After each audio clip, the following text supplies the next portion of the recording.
ಹಾ, ಅರ್ಥಶಾಸ್ತ್ರ ಎಕನಾಮಿಕ್ಸ್ ಬಗ್ಗೆ ಮಾಡೋಣ. ಒಂದೇದ್ ನೋಡು, ಫಾಸ್ಟ್ ಹೇಳ್ಕೊಂಡು ಹೋಗ್ತೀನಿ, ಜಸ್ಟ್ ಹೇಳ್ಕೊಂಡು ಗೊತ್ತಿರ್ತಾವೆಲ್ಲ ಎಕನಾಮಿಕ್ಸ್. ಎಲ್ಲೇನೇ ಕಾನ್ಸೆಪ್ಟ್ ಅದಾವ ಅಲ್ಲಿ ಹೇಳ್ತೀನಿ, ಎಕ್ಸ್ಪ್ಲೇನ್ ಮಾಡ್ತೀನಿ. ನೋಡಿ, ಎಕನಾಮಿಕ್ಸ್ ಯಾವ ಭಾಷೆ ಪದ? ಯಾವ ಭಾಷೆ? ಈ ಲ್ಯಾಂಗ್ವೇಜ್ ಗ್ರೀಕ್ ಭಾಷೆ. ಯಾವ ಪದಗಳು ಸೇರಾಗಿರ್ತಾವ? ಓಕೋಸ್ ಮತ್ತು ನೋಮೋಸ್ ಎಂಬ ಎರಡು ಪದಗಳನ್ನ ಸೇರಿ ಎಕನಾಮಿಕ್ಸ್ ಆಗಿರ್ತೈತೆ ಸರ್. ಓಕೋಸ್ ಅಂತಂದ್ರ ಮನೆ ಅಥವಾ ಗ್ರಹ, ನೋಮೋಸ್ ಅಂದ್ರ ನಿರ್ವಹಣೆ, ಗ್ರಹ ನಿರ್ವಹಣೆ. ಒಂದು ಗ್ರಹ ನಿರ್ವಹಣೆ, ಹೋಮ್ ಮ್ಯಾನೇಜ್ಮೆಂಟ್ ಹೆಂಗ್ ಮಾಡ್ಬೇಕು ಅನ್ನೋದ್ರ ಬಗ್ಗೆ ಹಿಂದಿನ ಕಾಲದಲ್ಲಿ ಇತಿಹಾಸ ಅರ್ಥಶಾಸ್ತ್ರ ಅಂತ ಕರಿತಿದ್ರು. ಈಗ ಅದೇ ಅರ್ಥಶಾಸ್ತ್ರ ಪ್ರಸ್ತುತ ಜಗತ್ತಿನಲ್ಲಿ ಅಂದ್ರೆ ಆಧುನಿಕ ಜಗತ್ತಿನಲ್ಲಿ ಅರ್ಥಶಾಸ್ತ್ರದ ವ್ಯಾಖ್ಯಾನ ಬೇರೆ ಬೇರೆ ಹಾಕೊಂತ ಬಂದವು. ಅದು ಅರ್ಥಶಾಸ್ತ್ರದ ಕೆಲವು ವ್ಯಾಖ್ಯಾನಗಳದ. ಇದನ್ನು ಕ್ವಶನ್ ಕೇಳ್ತಾರೆ, ಯಾವ ವ್ಯಾಖ್ಯಾನ ಕೊಟ್ಟಿದವ್ರು ಯಾರು ಅಷ್ಟೇ, ಅಂದ್ರೆ ಯಾವ ಗ್ರಂಥದಲ್ಲಿ ಕೊಟ್ಟಿದ್ರು ಅಂತ. ಒಂದೇ ನೋಡಿ, ಸಂಪತ್ತಿನ ವ್ಯಾಖ್ಯಾನ. ಇದನ್ನ ಯಾರು ಕೊಡ್ತಾರ? Adam Smith. 1776 ಯಾರು ಕೊಡ್ತಾರೆ? ಆಡಮ್ ಸ್ಮಿತ್ ಕೊಡ್ತಾರೆ. ಯಾವುದು? ಸಂಪತ್ತಿನ ವ್ಯಾಖ್ಯಾನ. ಯಾವ ಗ್ರಂಥದಾಗ ಕೊಡ್ತಾರ? ರಾಷ್ಟ್ರಗಳ ಸಂಪತ್ತು ಅಥವಾ ವೆಲ್ತ್ ಆಫ್ ನೇಷನ್ಸ್ ಅಂತ, ಹೌದಾ? ಅದ್ರಾಗ ಕೊಡ್ತಾರೆ. ಏನಂದ್ರ ಸಂಪತ್ತಿನ ವ್ಯಾಖ್ಯಾನದಾಗ ಅರ್ಥಶಾಸ್ತ್ರ ಅಂದ್ರೆ ಮನುಷ್ಯನ ಹತ್ರ ಸಂಪತ್ತು ಇರ್ಬೇಕು, ಆಸ್ತಿ ಇರಬೇಕು, ಸಂಪತ್ತು ಇರಬೇಕು, ಅಸೆಟ್ಸ್ ಇರಬೇಕು. ಅದಕ್ಕೆ ಅರ್ಥಶಾಸ್ತ್ರ ಅಂತ ಕರೀತಾರೆ. ಯಾರು? Adam Smith. ಅದಾದ್ಮೇಲೆ ಅದನ್ನಲ್ಲ ಅಂತ ಹೇಳಿ ಯಾರು ಕೊಡ್ತಾರೆ? ನೆಕ್ಸ್ಟ್ ಯಾರು ಕೊಡ್ತಾರ? ಯೋಗಕ್ಷೇಮದ ವ್ಯಾಖ್ಯಾನ. ಯಾರು ಕೊಡ್ತಾರ? ಆಲ್ಫ್ರೆಡ್ ಮಾರ್ಷಲ್ ಕೊಡ್ತಾರೆ ಯೋಗಕ್ಷೇಮದ ವ್ಯಾಖ್ಯಾನ. ಅರ್ಥಶಾಸ್ತ್ರ ಎಂಬ ಪದವನ್ನ ಮೊದಲ ಬಾರಿಗೆ ಬಳಸಿದವ್ರು ಯಾರು ಅಂದ್ರ, ಎಕನಾಮಿಕ್ಸ್ ಪದ ಮೊದಲ ಬಾರಿಗೆ ಬಳಸಿದವ್ರು ಯಾರು? Alfred marshal sir. ಯಾವ ಗ್ರಂಥ ಬರೀತಾನ? ದ ಪ್ರಿನ್ಸಿಪಲ್ ಆಫ್ ಎಕನಾಮಿಕ್ಸ್ ಅಂತೇಳಿ, ಅರ್ಥಶಾಸ್ತ್ರದ ತತ್ವಗಳು ಅಂತೇಳಿ. ಕ್ವಶನ್ ಕೇಳೋಣ ಗೊತ್ತಿರಬೇಕು. ಎಕನಾಮಿಕ್ಸ್ ಎಂಬ ಪದವನ್ನ ಮೊದಲ ಬಾರಿಗೆ ಬಳಸಿದವರು ಯಾರು ಅಂತಂದ್ರ ಆಲ್ಫ್ರೆಡ್ ಮಾರ್ಷಲ್. ಬಟ್ ಎಕನಾಮಿಕ್ಸ್ ನ ಪಿತಾಮಹ ಅಂತ ಯಾರಿಗೆ ಕರೀತಾರ? Adam Smith. ಬಟ್ ಎಕನಾಮಿಕ್ಸ್ ನ ಪದ ಬಳಸಿದ ಯಾರು ಅಂತಂದ್ರ ಆಲ್ಫ್ರೆಡ್ ಮಾರ್ಷಲ್. ಇವ ಏನಂತಾನ, ಸಂಪತ್ತಿಗಿಂತ ಮನುಷ್ಯನಿಗೆ ಯೋಗಕ್ಷೇಮವೇ ಮನುಷ್ಯನ ಆಸ್ತಿ ಅಂತ ಕರೀತಾರೆ. ನೆಕ್ಸ್ಟ್ ಅದಾದ್ಮೇಲೆ ಕೊರತೆ ವ್ಯಾಖ್ಯಾನ ಕೊಟ್ಟವ್ರು ಯಾರು? Lionel Robinson. ಇದೆಷ್ಟು ಗೊತ್ತಿರಲಿ. ಅರ್ಥ ವಿಜ್ಞಾನದ ಸ್ವರೂಪ ಮತ್ತು ಮಹತ್ವ ಅಂತ ಗ್ರಂಥ ಅವಶ್ಯಕತೆ ಇಲ್ಲ. ಕೊರತೆ ವ್ಯಾಖ್ಯಾನ ನೀಡಿದವರು ಯಾರು ಅಂತ ಎಷ್ಟು ಗೊತ್ತಿದ್ರೆ ಸಾಕು. ಏನ್ ಹೇಳ್ತಾನೆ ಕೊರತೆ ವ್ಯಾಖ್ಯಾನ ಅಂತಂದ್ರ, ಮನುಷ್ಯನಿಗೆ ಅಪರಿಮಿತ ಬಯಕೆಗಳದಾವ್, ಹೌದಾ? ಮನುಷ್ಯನಿಗೆ ಬಯಕೆಗಳಿಗೆ ಮಿತಿ ಇಲ್ಲ. ಈ ಬಯಕೆಗಳನ್ನ ಈಡೇರ್ಸಕ್ ಆಗಲ್ಲ, ಎಲ್ಲ ಬಯಕೆ ಅಲ್ಲಿ ಕೊರತೆ ಬೀಳ್ತೈತೆ ಮನುಷ್ಯ. ಆ ಕೊರತೆಗಳನ್ನ ನೀಗಿಸುವುದೇ ಅರ್ಥಶಾಸ್ತ್ರ ಅಂತ ಹೇಳ್ತಾರೆ. ಯಾರು? Lionel Robinson. ನೆಕ್ಸ್ಟ್ ಲಾಸ್ಟ್ ಯಾವುದು? ಬೆಳವಣಿಗೆ ವ್ಯಾಖ್ಯಾನ, ಗ್ರೋತ್ ಡೆಫಿನೇಷನ್. ಇದನ್ನ ಕೊಟ್ಟವ್ರು ಯಾರು? ಜೇಮ್ಕಿನ್ಸ್, ಪೌಲ್ ಸ್ಯಾಮ್ಯುಲ್ಸನ್, ಹೌದಾ? ಇವ್ರು ಕೊಡ್ತಾರ. ಏನಂತಾರ? ಬೆಳವಣಿಗೆ, ಮನುಷ್ಯನ್ ಡೆವಲಪ್ಮೆಂಟ್ ಆಗ್ಬೇಕು ಸರ್. ಯಾವ್ದೋ ಒಂದು ರಾಷ್ಟ್ರ ವರ್ಷದಿಂದ ವರ್ಷ ಅಥವಾ ಕಾಲದಿಂದ ಕಾಲಕ್ಕೆ ಅಭಿವೃದ್ಧಿ ಆಗ್ಬೇಕು, ಅದಕ್ಕೆ ಅರ್ಥಶಾಸ್ತ್ರ ಅಂತ ಕರಿಬೇಕು ಅಂತ ಹೇಳ್ತಾರೆ. ಇವ್ 4 ಸಂಪತ್ತಿನ ವ್ಯಾಖ್ಯಾನ, ಯೋಗಕ್ಷೇಮದ ವ್ಯಾಖ್ಯಾನ, ಕೊರತೆ ವ್ಯಾಖ್ಯಾನ, ಬೆಳವಣಿಗೆ ವ್ಯಾಖ್ಯಾನ ಯಾರು ಕೊಟ್ರು ಅಷ್ಟೇ. ಒಂದಿಷ್ಟು ಕ್ವಶನ್ ನಾವು ಇದು ಗೊತ್ತಿರ್ಲಿ. ನೆಕ್ಸ್ಟ್ ಸೂಕ್ಷ್ಮ ಅರ್ಥಶಾಸ್ತ್ರ, ಸಮಗ್ರ ಅರ್ಥಶಾಸ್ತ್ರ. ಈ ಎರಡು ಪದ ಕೊಟ್ಟವ್ರು ಯಾರು ಅಂತ ಕ್ವಶನ್ ಕೇಳ್ತಾನೆ ಅಷ್ಟೇ. ಇಲ್ಲಿ ಏನು ಕೇಳಂಗಿಲ್ಲ. ಸೂಕ್ಷ್ಮ ಅಂದ್ರೇನು, ಸಮಗ್ರ ಅರ್ಥಶಾಸ್ತ್ರ ಅಂದ್ರೇನು ಅಂತ ಕೇಳಂಗಿಲ್ಲ. ಸೂಕ್ಷ್ಮ ಅರ್ಥಶಾಸ್ತ್ರ ಮತ್ತು ಸಮಗ್ರ ಅರ್ಥಶಾಸ್ತ್ರ ಎಂಬ ಪದಗಳನ್ನು ಟಂಕಿಸಿದವರು ಯಾರು? ವ್ಯಾಗ್ನರ್, ಫ್ರಿಶ್. ಇಷ್ಟೇ ಕ್ವಶನ್ ಕೇಳ್ತಾನೆ. ನೆಕ್ಸ್ಟ್ ಅದಾದ್ಮೇಲೆ ಆರ್ಥಿಕ ಚಟುವಟಿಕೆಗಳು. ಅದೇ ಸೂಕ್ಷ್ಮ ಅರ್ಥಶಾಸ್ತ್ರದಾಗ, ಹೌದಾ? ಒಂದು ಹಣ ಉತ್ಪಾದನೆ ಆಗ್ಬೇಕು ಅಥವಾ ಒಂದು ಸರಕು ಉತ್ಪಾದನೆ ಮಾಡ್ಲಿ ಹೋಗಿ ಮನುಷ್ಯನ ಆರ್ಥಿಕ ಚಟುವಟಿಕೆ ನಡೆಸಬಹುದು. ಕೆಲವು 4 ಚಟುವಟಿಕೆ ನಡೆಸ್ತಾವ ಮನುಷ್ಯ. ಯಾವ್ಯಾವು? ಈ ಒಂದು ವಸ್ತು ಉತ್ಪಾದನೆ ಆಗ್ಬೇಕು, ಇದರಿಂದ ಹಣ ಸಂಪಾದನೆ ಮಾಡ್ಬೇಕಂದ್ರೆ 4 ಚಟುವಟಿಕೆ ನಡೆಸ್ತಾನೆ. ಒಂದು ಉತ್ಪಾದನೆ ಮಾಡೋದು, ಹೌದಾ? ಈ ಉತ್ಪಾದನೆ ಮಾಡೋದು ವಿನಿಮಯ ಆಗುತ್ತೆ. ಎಲ್ಲಿ? ಮಾರುಕಟ್ಟೆಯಲ್ಲಿ. ಫಸ್ಟ್ ಮಾರ್ಕೆಟ್ ಬರ್ತೈತೆ. ಉತ್ಪಾದನೆ, ವಿನಿಮಯ ಅಲ್ಲಿ ನಾ ಖರೀದಿ ಮಾಡ್ಕೊಂಡು ಇವಾಗ ಯೂಸ್ ಮಾಡತ್ತೀನಿ, ಇದೇನು ಅನುಭೋಗ. ಆಮೇಲೆ ನಾ ಕೊಟ್ಟಿದ್ದ ದುಡ್ಡನ್ನೇ ಎಲ್ಲರಲ್ಲಿ ಹಂಚಿಕೆ ಆಗ್ಬೇಕು, ಹೌದಾ? 4 ಭಾಗಗಳಲ್ಲಿ ಏನಿರ್ತೈತಿ? ಆರ್ಥಿಕ ಚಟುವಟಿಕೆ ನಡೆದೈತಿ. ಒಂದೇದು ಉತ್ಪಾದನೆ, ಆಮೇಲೆ ವಿನಿಮಯ, ಆಮೇಲೆ ಅನುಭೋಗ, ಆಮೇಲೆ ಹಂಚಿಕೆ. ಇಷ್ಟು ಇವು ಆರ್ಥಿಕ ಚಟುವಟಿಕೆಗಳು. ಕ್ವಶನ್ ನೋಡಿ, ಯಾವ ಅರ್ಥಶಾಸ್ತ್ರದಲ್ಲಿ ಇರುವಂತ 4 ಆರ್ಥಿಕ ಚಟುವಟಿಕೆಗಳು ಯಾವ್ಯಾವ ಅಂದ್ರ ಉತ್ಪಾದನೆ, ಅನುಭೋಗ, ವಿನಿಮಯ, ಹಂಚಿಕೆ. ನೆಕ್ಸ್ಟ್ ಅದಾದ್ಮೇಲೆ ಈ ಉತ್ಪಾದನೆ ಹೆಂಗ್ ಮಾಡ್ತಾರೆ ಸರ್? ಉತ್ಪಾದನೆ ಮಾಡಕ್ ಏನೇನಾದ್ರು ಬಳಸ್ತಾರ? ಉತ್ಪಾದನಾಂಗಗಳು ಅಂತ ಕರೀತಾರೆ. ಈಗ ಸರಕು ಉತ್ಪಾದನೆ ಮಾಡಕ ಯಾವ್ಯಾವು? 4: ಭೂಮಿ, ಶ್ರಮ, ಬಂಡವಾಳ, ಸಂಘಟನೆ, ಹೌದಾ? ಇವ್ 4 ಗೊತ್ತಿರ್ಬೇಕು. ಇವಾಗ ಯಾವ್ಯಾವ ರೂಪದಲ್ಲಿ ಇವರಿಗೆ ಹಂಚಿಕೆ ಆಗ್ತದ? ಭೂಮಿಗೆ ಗೇಣಿ, ಶ್ರಮಕ್ಕ ಕೂಲಿ, ಆಮೇಲೆ ಬಂಡವಾಳಕ್ಕ ಬಡ್ಡಿ, ಸಂಘಟನೆಗೆ ಲಾಭ. ಇಷ್ಟು ಕ್ವಶನ್ ಗೊತ್ತಿರ್ಲಿ. ನೆಕ್ಸ್ಟ್ ಇವು ಇಷ್ಟ. ಇದಾದ್ಮೇಲೆ ಗೂಡ್ಸ್, ಸರಕುಗಳದ ನೋಡಿ. ಒಂದೇದು ಸಾರ್ವಜನಿಕ ಸರಕು ಅಂದ್ರ ಸರ್ಕಾರಿ, ಸಾರ್ವಜನಿಕರಿಗಾಗಿ ಅಂದ್ರೆ ಎಲ್ಲರಿಗಾಗಿ ಮುಕ್ತವಾಗಿ ಅವಕಾಶ ಇರುವಂತ ಸರಕುಗಳು. ಇಲ್ಲಿ ಯಾವುದೇ ಪ್ರತಿಸ್ಪರ್ಧಿಗಳು ಇರುವುದಿಲ್ಲ, ಹೌದಾ? ಮತ್ತೆ ಯಾವಾಗಲೂ ಇಲ್ಲಿ ಏನಿರ್ತೈತಿ? ಸದಾವಕಾಶ ವೆಚ್ಚ ಏನಿರ್ತೈತಿ? ಶೂನ್ಯ ಇರ್ತೈತಿ. ಯೂಸ್ ಮಾಡಕ್ ಯಾವುದೇ ತರದ ವೆಚ್ಚ ಏನಪ್ಪಾ ಅಂದ್ರೆ ಅವಶ್ಯಕತೆ ಇರುವುದಿಲ್ಲ. ಇದು ಸಾರ್ವಜನಿಕ ಸರಕುಗಳು. ನೆಕ್ಸ್ಟ್ ಖಾಸಗಿ ಸರಕುಗಳು ಅಂತಂದ್ರ, ಖಾಸಗಿಯಿಂದ ಉತ್ಪಾದನೆ ಆಗಿದ್ದು ವೈಯಕ್ತಿಕ ವ್ಯಕ್ತಿಯ ಆಸೆ ಮತ್ತು ವ್ಯಕ್ತಿಯ ಇಚ್ಛೆಯನ್ನ ಅಥವಾ ಖಾಸಗಿ ಬಳಕೆಯನ್ನ ಪರಿಪೂರ್ಣ ಮಾಡಲು ಉತ್ಪಾದನೆ ಮಾಡಿರುವಂತಹ ಸರಕುಗಳು ಖಾಸಗಿ ಸರಕುಗಳು. ಹೌದಾ, ಖಾಸಗಿ ಸರಕುಗಳಿಂದ ಕೆಲವು ಜನ ವಂಚಿತರಾಗ್ತಾರೆ, ಆದ್ರೆ ಸಾರ್ವಜನಿಕ ಸರಕುಗಳಿಂದ ವಂಚಿತರಾಗಲು ಸಾಧ್ಯವಿಲ್ಲ. ಇದು ಪಾರ್ಕ್ ಯಾರು ಬಂದು ಕೂಡ್ಬೋದು. ಹೌದಾ, ಅದೇ ವಾಟರ್ ಪಾರ್ಕ್ ಇತ್ತು ಎಲ್ಲ ಅಂತಂದ್ರೆ ಪ್ರೈವೇಟ್ ಅಲ್ಲಿ ದುಡ್ಡು ಕೊಟ್ಟವ್ರು ಅಷ್ಟೇ ಕೂಡ್ಬೋದು. ಹೌದಾ, ಅದರಿಂದ ಯಾರಾದ್ರೂ ಇಲ್ಲಿ ಸದಾವಕಾಶ ವೆಚ್ಚ ಏನಪ್ಪಾ ಅಂದ್ರೆ ಶೂನ್ಯ ಇರಂಗಿಲ್ಲ, ಸದಾ ಅವಕಾಶ ವೆಚ್ಚ ಇರ್ತೈತಿ. ಕೆಲವು ಕಾಂಪಿಟೇಷನ್ ಇರ್ತೈತಿ. ಖಾಸಗಿ ಸರಕುಗಳಲ್ಲಿ ಏನ್ ಇರ್ತೈತಿ, ಕಾಂಪಿಟೇಷನ್, ಸ್ಪರ್ಧಾತ್ಮಕತೆ ಇರ್ತೈತಿ ಸರ್. ಹೌದಾ, ಅದೇ ಖಾಸಗಿ ಸರಕು ಇರಬೇಕು ಏನ್ ಸಾರ್ವಜನಿಕ ಸರಕು ಇರಬೇಕು, ಬೆಟರ್ ಖಾಸಗಿ ಸರಕು ಇರಬೇಕು. ಆದ್ರೆ ಆ ದೇಶದಲ್ಲಿ ಸಾರ್ವಜನಿಕ ಸರಕುಗಳು ಕೂಡ ಅಸ್ತಿತ್ವ ಇರಬೇಕು. ಎರಡು ಸರಕುಗಳು ಇದೆ ಅಂದ್ರೆ ಅದಕ್ಕೆ ಎಂತ ಅರ್ಥವ್ಯವಸ್ಥೆ ಅಂತ ಕರೀತಾರ, ಮಿಶ್ರ ಅರ್ಥವ್ಯವಸ್ಥೆ. Next merit goods. Merit goods ಅಂತಂದ್ರ ಬಳಕೆ ಕೆಲವು ಸರಕುಗಳ ಬಳಕೆಯ ದೃಷ್ಟಿಯಿಂದ ಅನುಭೋಗಿಗಳಿಗೆ ಸಬ್ಸಿಡೀಸ್ ಕೊಡ್ತಾರೆ. ಈಗ ಫಾರ್ ಎಕ್ಸಾಂಪಲ್ ನೋಡಿ, ಗೊಬ್ಬರಕ್ಕ ಅವಶ್ಯಕ ವಸ್ತು ಅದೊಂದು. ಹೌದಾ, ಫರ್ಟಿಲೈಸರ್ ಏನು ಬೇಕೇ ಬೇಕು ಸರ್, ಎಲ್ಲಿ ಯೂಸ್ ಮಾಡಿದ್ರು ಅದನ್ನ ಬೇಕೇ. ಈಗ ಬಿತ್ತನೆ ಸಮಯದಲ್ಲಿ ಗೊಬ್ಬರ ಬೇಕೇ ಬೇಕು. ಹೌದಾ, ಈಗ ಖರೀದಿ ಮಾಡ್ಲಿಕ್ ಆಗ್ಲಿಲ್ಲ ಅಂತಂದ್ರ ನನಗೆ ಗೊಬ್ಬರ ಬೇಕೇ ಬೇಕಲ್ಲ, ಅವಶ್ಯಕತೆ. ಈಗ ನೋಡಿ ನನಗೆ ನೀರ್ ಸಿಗ್ಲಿಲ್ಲ ಅಂತಂದ್ರೆ ಸರಿ ಹೋಗ್ಬಿಡ್ತೀನಿ, ಮತ್ತೆ ಸಾಯಂಕಾಲ ಕೂಡ ನಡಿ ಅಂತೇಳಿ, ಓಕೆ ಪರವಾಗಿಲ್ಲ. ಈಗ ಗೊಬ್ಬರ ಸಿಗ್ಲಿಲ್ಲ ಅಂತಂದ್ರೆ ಸಿಗ್ಲಿಲ್ಲ, ಅವನಿಗೆ ಖರೀದಿ ಮಾಡಕ್ ಸಾಮರ್ಥ್ಯನೇ ಆಗ್ಲೇ ಇಲ್ಲ ಅಂತಂದ್ರ ಬಿತ್ತನೆ ಮಾಡಕ್ ಆಗಂಗಿಲ್ಲ ಅಂದ್ರೆ ಇದು ಮೆರಿಟ್ ಗೂಡ್ಸ್ ಇರ್ತಾವ. ಈ ಗೂಡ್ಸ್ ಗಳಿಗೆ ಏನ್ ಮಾಡ್ತೈತೆ ಸರ್ಕಾರ, ಸಬ್ಸಿಡಿ ಕೊಟ್ಟು ಅವನಿಗೆ ಖರೀದಿ ಮಾಡಂಗ ಅವನಿಗೆ ಕೆಪಾಸಿಟಿ ಬರ್ಬೇಕು. ಆ ತರ ಅಷ್ಟು ಸಬ್ಸಿಡಿ ಕೊಟ್ಟು ಖರೀದಿ ಮಾಡಕ್ ಆಗುವಷ್ಟು ಸಾಮರ್ಥ್ಯ ಹೆಚ್ಚಿಸ್ತಾ ಇದಾವೆ merit goods. Next club goods. Club goods ಅಂತಂದ್ರ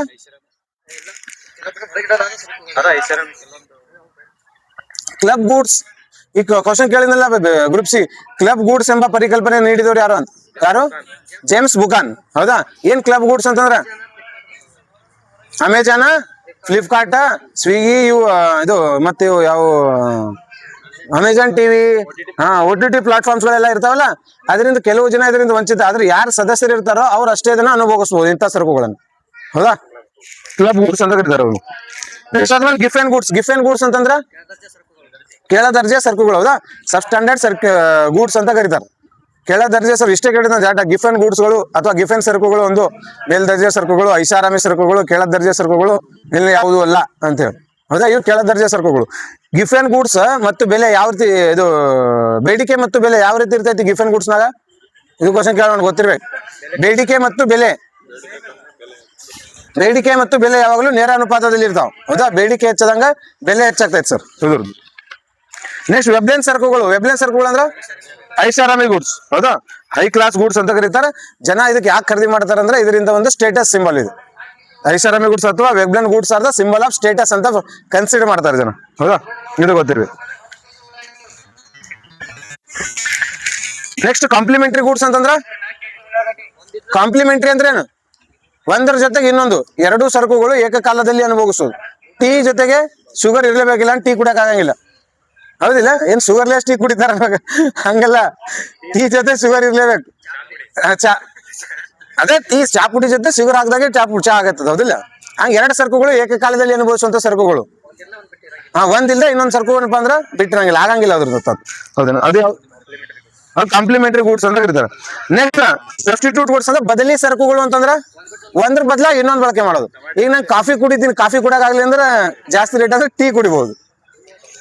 ಮಟನ್ ತಿಂತಾರೆ ಕೆಲವರು, ಮಟನ್ ತಿನ್ನಗಾಗ್ಲಿ ಅಂದ್ರೆ ಚಿಕನ್ ತಿನ್ಬೋದು ಲಾಸ್ಟ್. ಚಿಕನ್ ಇಲ್ಲ ಅಂದ್ರೆ ಈ ತರ ಏನಪ್ಪಾ ಅಂದ್ರೆ ಬದಲಿ ಸರಕುಗಳು ಅಥವಾ ಸಬ್ಸ್ಟಿಟ್ಯೂಟ್ ಗೂಡ್ಸ್ ಅಂತ ಕರೀತಾರೆ. ಹೌದಾ, ಇದು ಗೊತ್ತಿರ್ಲಿ. ನೆಕ್ಸ್ಟ್ ಇದು ನೋಡಿ, ಬೇಡಿಕೆ ನಿಯಮ ಏನಿರ್ತೈತಿ? ಬೇಡಿಕೆ ನಿಯಮ ಏನಿರ್ತೈತಿ? Law of demand. ಬೆಲೆ ಮತ್ತು ಬೇಡಿಕೆ ಯಾವ ತರದ ಸಂಬಂಧ ಇರ್ತೈತಿ ಇದು ಹೇಳು. ವಿರುದ್ಧ ಸಂಬಂಧ ಅಥವಾ ವಿಲೋಮಾನ ಸಂಬಂಧ. ಬೆಲೆ ಹೆಚ್ಚಾದ್ರೆ ಬೇಡಿಕೆ ಕಡಿಮೆ ಆಗ್ಬಿಡ್ತೈತಿ ಸರ್. 5 ರೂಪಾಯಿ ಐತಿ, ಎಲ್ಲರೂ ತಗೊಳತೀವಿ. 50 ರೂಪಾಯಿ ಮಾಡ್ಬಿಟ್ರಿ ಯಾರು ತಗೊಳ್ತಾರ? ಬೇಡಿಕೆ ಕಡಿಮೆ ಆಗ್ಬಿಡ್ತೈತಿ. ಹೌದಿಲ್ಲ, 5 ರೂಪಾಯಿ ಐತಿ, ಬೆಲೆ ಕಡಿಮೆ ಐತಿ, ಎಲ್ಲರೂ ಖರೀದಿ ಮಾಡ್ತಾರೆ. ಸಡನ್ ಆಗಿ 50 ರೂಪಾಯಿ ಐತಿ, ಬೆಲೆ ಜಾಸ್ತಿ ಐತಿ ಅಂದ್ರೆ ಬೇಡಿಕೆ ಕಡಿಮೆ ಆಗ್ಬಿಡ್ತೈತಿ ಇಮಿಡಿಯೇಟ್ಲಿ. ಹೌದಾ, ಬೇಡಿಕೆ ನಿಯಮ ಹೆಂಗಿರ್ತೈತಿ? ಬೆಲೆ ಮತ್ತು ಬೇಡಿಕೆ ಮಧ್ಯೆ ಯಾವ ತರ ಸಂಬಂಧ ಇರ್ತೈತಿ? ವಿಲೋಮ ಸಂಬಂಧ ಅಥವಾ ಋಣಾತ್ಮಕ ಸಂಬಂಧ ಅಂತ ಕರೀತಾರೆ. ಹೌದಾ, ಬೇಡಿಕೆ ರೇಖೆ ಯಾವಾಗಲೂ ಹೆಂಗಿರ್ತೈತಿ? ಎಡದಿಂದ ಬಲಕ್ಕೆ, ಬಲದಿಂದ ಎಡಕ್ಕೆ, ಎಡದಿಂದ ಬಲಕ್ಕೆ ಮೇಲ್ಮುಖವಾಗಿರ್ತೈತಿ. ಹೌದಾ, ಹೆಂಗ್ ಹೋಗ್ತಾ ಎಡದಿಂದ ಬಲಕ್ಕೆ ಕೆಳಮುಖವಾಗಿರ್ತೈತಿ. ಇದು ಮೇಲ್ಮುಖವಾಗಿರ್ತೈತಿ ಅನ್ನೋದು ಪೂರೈಕೆ ಲೈನ್ ಅದು. ಹೌದಾ, ಈ ಕಡೆ ಬರ್ತೈತಿ. ಇದೊಂದು ಇಲ್ಲಿ ಕೇಳಿಲ್ಲ, ಇದು ಬೆಲೆ, ಇದು ಬೇಡಿಕೆ, ಇದು ಎಡ, ಇದು ಬಲ. ಎಡದಿಂದ ಕೆಳಗೆ ಬಂದಂತೆ ಬೇಡಿಕೆ ರೇಖೆ ಕೆಳಗೆ ಬರ್ತೈತಿ. ಇದು ಕ್ವಶನ್ ಕೇಳ್ತಾರೆ. ಯಾವುದು? ಅಲ್ಲಲ್ಲ, ಬಲದಿಂದ ಎಡಕ್ಕೆ ಬಂದ, ಎಡದಿಂದ ಬಲಕ್ಕೆ ಕೆಳಗಡೆ ಬಂದ್ರೆ ಅದು ಬೇಡಿಕೆ ರೇಖೆ, ಅದ್ರ ಮೇಲೆ ಹೋದ್ರೆ ಅದು ಪೂರೈಕೆ ರೇಖೆ. ಎಷ್ಟು ಗೊತ್ತಿರ್ಲಿ ಸಾಕು. ನೆಕ್ಸ್ಟ್ ಪೂರೈಕೆ ನಿಯಮ ಕೇಳ್ಕ, ಲಾ ಆಫ್ ಸಪ್ಲೈ. ಪೂರೈಕೆ ನಿಯಮ ಹೆಂಗೈತಿ ಇದು? ಹಂಗ ಬೇಡಿಕೆ ನಿಯಮ ವಿಲೋಮ ಕ್ವಶನ್ ಕೇಳ್ತಾನೆ ಗೊತ್ತಿರ್ಬೇಕು. ಇದು ಬೇಡಿಕೆ ನಿಯಮ ಏನಾಯ್ತು? ವಿಲೋಮಾನುಪಾತ. ಇದು ಹೆಂಗಿರ್ತೈತಿ? ಪಾಸಿಟಿವ್ ಸರ್, ಹೌದಾ?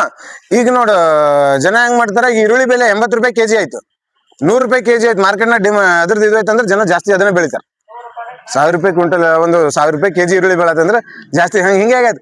ಈಗ ನೋಡಿ, ಈಗ ಕಮರ್ಷಿಯಲ್ ಬೆಳೆ ಐತಲ್ಲ ಯಾವುದು? ಸೋಯಾ ಬೆಳಿತಿದ್ದಾರೆ ಈ ಕಡೆ ಎಲ್ಲ. ಆ ಕಡೆ ಎಲ್ಲ ಇಲ್ಲಿ ಉತ್ತರ ಕನ್ನಡ ಭಾಗದ ಕಂಪ್ಲೀಟ್ ಆಗಿ ತೊಗರಿ ಬೆಳಿತಿದ್ರು, ಜೋಳ ಬೆಳಿತಿದ್ರು ಜಾಸ್ತಿ. ಈಗೆಲ್ಲ ಸೋಯಾ ಬೆಳಿತಾರೆ ಜಾಸ್ತಿ, ಸೋಯಾ ಮತ್ತು ಹತ್ತಿ. ಯಾಕ? ಬೆಲೆ ಜಾಸ್ತಿ ಆಯ್ತು. ಬೆಲೆ ಜಾಸ್ತಿ ಆದ್ರೆ ಜನ ಜಾಸ್ತಿ ಬೆಳೆದು ಪೂರೈಕೆ ಮಾರ್ಕೆಟಿಗೆ ಸಪ್ಲೈ ಜಾಸ್ತಿ ಆಗುತ್ತೆ. ಬೆಲೆ ಮತ್ತು ಪೂರೈಕೆ ಮಧ್ಯೆ ಯಾವ ತರ ಸಂಬಂಧ ಇರ್ತೈತೆ ಅಂದ್ರೆ ಧನಾತ್ಮಕ ಸಂಬಂಧ. ಬೆಲೆ ಮತ್ತು ಬೇಡಿಕೆ ಮಧ್ಯೆ ಯಾವ ತರ ಸಂಬಂಧ ಇರ್ತೈತೆ ಅಂತಂದ್ರೆ ಋಣಾತ್ಮಕ ಸಂಬಂಧ. ಎಷ್ಟು ಗೊತ್ತಿರಿ? ನೆಕ್ಸ್ಟ್ ಏನದ? ನೆಕ್ಸ್ಟ್ ಅರ್ಥವ್ಯವಸ್ಥೆ. ಅರ್ಥವ್ಯವಸ್ಥೆ ಸ್ವರೂಪ ಆಧರಿಸಿ ಅರ್ಥವ್ಯವಸ್ಥೆ ವರ್ಗೀಕರಣ. ಒಂದನೇದು ಸಮಾಜವಾದಿ ಅರ್ಥವ್ಯವಸ್ಥೆ. ಸಮಾಜವಾದಿ ಅರ್ಥವ್ಯವಸ್ಥೆ ಪರಿಕಲ್ಪನೆ ನೀಡಿದವರು ಯಾರು? ಸಮಾಜವಾದಿ ವಿಚಾರಧಾರಣೆ ಕಾರ್ಲ್ ಮಾರ್ಕ್ಸ್ನ ಸಿದ್ಧಾಂತ. ಆಡಮ್ ಸ್ಮಿತ್ ಯಾವಾಗ್ಲೂ ಹಣ, ದುಡ್ಡಿನ ಬಗ್ಗೆ ಹೇಳ್ತಾನ. ಅವ ಯಾವ ವ್ಯಾಖ್ಯಾನ ಕೊಡ್ತಾನೆ ಆಡಮ್ ಸ್ಮಿತ್? ಆಡಮ್ ಸ್ಮಿತ್ ವ್ಯಾಖ್ಯಾನ ಯಾವುದು? ಸಂಪತ್ತು ಬರೀ ದುಡ್ಡು ಇರ್ಬೇಕಂತ ಆಡಮ್ ಸ್ಮಿತ್, ಹೌದಾ? ಇದು ಸಮಾಜವಾದಿ ಅರ್ಥವ್ಯವಸ್ಥೆ ಕಾರ್ಲ್ ಮಾರ್ಕ್ಸ್ ನ ಸಮಾಜವಾದಿ ಧೋರಣೆ ಹೊಂದಿರೋರು ಯಾರು? Karl Marx. ಏನ್ ಹೇಳ್ತಾನೆ ಅಂತಂದ್ರೆ, ಒಂದು ದೇಶದಲ್ಲಿ ಸರಕುಗಳನ್ನು ಉತ್ಪಾದನೆ ಯಾರು ಮಾಡಬೇಕು? ಸರ್ಕಾರ ಮಾಡ್ಬೇಕು. ಯಾರಿಗಾಗಿ ಮಾಡ್ಬೇಕು? ಎಷ್ಟು ಮಾಡ್ಬೇಕು? ಎಲ್ಲ ಯಾರು ನಿಯಂತ್ರಣ ಮಾಡ್ಬೇಕು? ಇದಕ್ಕೆ ಕೇಂದ್ರ ಪ್ರಾಯೋಜಿತ, ಕೇಂದ್ರ ನಿಯಂತ್ರಿತ ವ್ಯವಸ್ಥೆ ಅಂತ ಕರೀತಾನೆ. ಯಾರು? Karl Marx. ಇದು ಗೊತ್ತಿಲ್ಲ, ಜಸ್ಟ್ ಕ್ವಶನ್ ಕೇಳಂಗಿಲ್ಲ. ಏನಾರ ಸ್ಟೇಟ್ಮೆಂಟ್ ಬರ್ದಿ ಇದು ಯಾವುದಕ್ಕೆ ಉದಾಹರಣೆ ಅಂತ ಕೊಟ್ಟಿದ್ರೆ ಸಮಾಜವಾದಿ ಅರ್ಥವ್ಯವಸ್ಥೆ ಹಿಂಗ ಒಂದು. ಎರಡನೇದು ಇದನ್ನ ನೀಡಿದವರು ಯಾರು ಅಂತ ಕೇಳಿದ್ರೆ ಕಾರ್ಲ್ ಮಾರ್ಕ್ಸ್, ಹೌದಾ? ಇದು ಜಸ್ಟ್ ಸಮಾಜವಾದಿ ಅರ್ಥವ್ಯವಸ್ಥೆ ಏನಪ್ಪಾ ಅಂದ್ರ ಸಾಮಾಜಿಕ ಕಲ್ಯಾಣದ ಗುರಿಯನ್ನು ಹೊಂದಿರ್ತವೆ ಇಷ್ಟೇ. ನೆಕ್ಸ್ಟ್ ಇದಾದ್ಮೇಲೆ ಬಂಡವಾಳಶಾಹಿ ಅರ್ಥವ್ಯವಸ್ಥೆ. ಇದಕ್ಕೆ ಮಾರ್ಕೆಟ್ ಬೇಸ್ಡ್ ಎಕನಾಮಿ ಅಂತ ಕರೀತಾರೆ. ಇದನ್ನ ನೀಡಿದವ್ರು ಯಾರು? Adam Smith. ಅಂದ್ರೆ ಖಾಸಗಿದವರೇ ಇರ್ಬೇಕು ಅಂತಾನೆ. ಖಾಸಗಿದವರೇ ಇದ್ರೆ ಏನಾಗ್ತೈತೆ ಅಂತಾನೆ, ಕಾಂಪಿಟೇಷನ್ ಜಾಸ್ತಿ ಐತೆ. ಸರಕು ಯಾರು, ಎಲ್ಲಿ, ಹೇಗೆ, ಯಾವಾಗ, ಯಾಕೆ, ಯಾರಿಗಾಗಿ ಉತ್ಪಾದಿಸಬೇಕು ಅಂತ ಎಲ್ಲ ಡಿಸೈಡ್ ಯಾರು ಮಾಡ್ಬೇಕಂತ? ಖಾಸಗಿದವ್ರು. ಖಾಸಗಿದವ್ರು ಇದ್ರೆ ಏನಾಗ್ತೈತಿ? ಕಾಂಪಿಟೇಷನ್ ಜಾಸ್ತಿ ಆಗ್ತೈತಿ. ಮತ್ತೇನಪ್ಪಾ ಅಂದ್ರ ಕ್ವಾಲಿಟಿ ಜಾಸ್ತಿ ಇರ್ತೈತಿ ಸರ್, ಹೌದಾ? ಕ್ವಾಲಿಟಿ ನೋಡ, ಈಗ ಒಂದು 10 ರೂಪಾಯಿ ಪೆನ್ ಇರೋದು, 10 ರೂಪಾಯಿ ಪೆನ್ ಇರೋದಕ್ಕೆ ಇಲ್ಲಿ ಇನ್ನೊಬ್ಬರು 5 ರೂಪಾಯಿ 8 ರೂಪಾಯಿ ಮಾರ್ತಾರೆ. 10 ರೂಪಾಯಿ ಅದೇ ಇಂಕ, ಅದೇ ಕ್ವಾಂಟಿಟಿ, ಮತ್ತು ಪ್ರೈಸ್ ಕಡಿಮೆ, ಹೌದಾ? ಪ್ರೈವೇಟ್ ಪ್ಲೇಯರ್ ಇದ್ರು. ಈಗ ಫಾರ್ ಎಕ್ಸಾಂಪಲ್ ಈಗ ಸರ್ಕಾರನೇ ಪೆನ್ ಇಂತ, ಈಗ ಶರ್ಟ್ ಬರೀ ಸರ್ಕಾರನೇ ಮಾಡ್ತಿತ್ತು ಸಮಾಜವಾದಿ ಅರ್ಥ ವ್ಯವಸ್ಥೆಯಲ್ಲಿ ಅಂತಂದ್ರೆ, ಅದನ್ನ ಒಂದ್ ಅಮೌಂಟ್ ಅದನ್ನ ಖರೀದಿ ಮಾಡ್ಬೇಕು ಎಲ್ಲರೂ. ಅದ ಬೇರೆ ಕಲರು ಇಲ್ಲ, ಎಲ್ಲರೂ ರೆಡ್ ಹಾಕೋಬೇಕು. ಕಲರ್ ಇಲ್ಲ ಅದನ್ನ ಹಾಕೋಬೇಕು ಅಂತಂದ್ರೆ, ಇಲ್ಲ ಪ್ರೈವೇಟ್ ಇದ್ದಿದ್ದಕ್ಕೆ ಮಾರುಕಟ್ಟೆ ನಿಂಗೆ ಆ ಅಂಗಡಿಯಾಗ ಇಷ್ಟ ಆಗ್ಲಿಲ್ಲ ಅಂದ್ರೆ ಇನ್ನೊಂದು ಅಂಗಡಿಗೆ ತಗೋಬಹುದು. ಅದಕ್ಕಿಂತ ಕ್ವಾಲಿಟಿ ಬೇಕಾಗಿತ್ತು ಅಂದ್ರೆ ಮತ್ತೊಂದು ಅಂಗಡಿ ಹೋಗ್ಬೋದು. ಅಂದ್ರೆ ಪ್ರೈವೇಟ್ ಇತ್ತಂದ್ರ ಅಥವಾ ಖಾಸಗಿ ಅರ್ಥವ್ಯವಸ್ಥೆ ಇತ್ತಂದ್ರ ಏನಿರ್ತೈತಿ?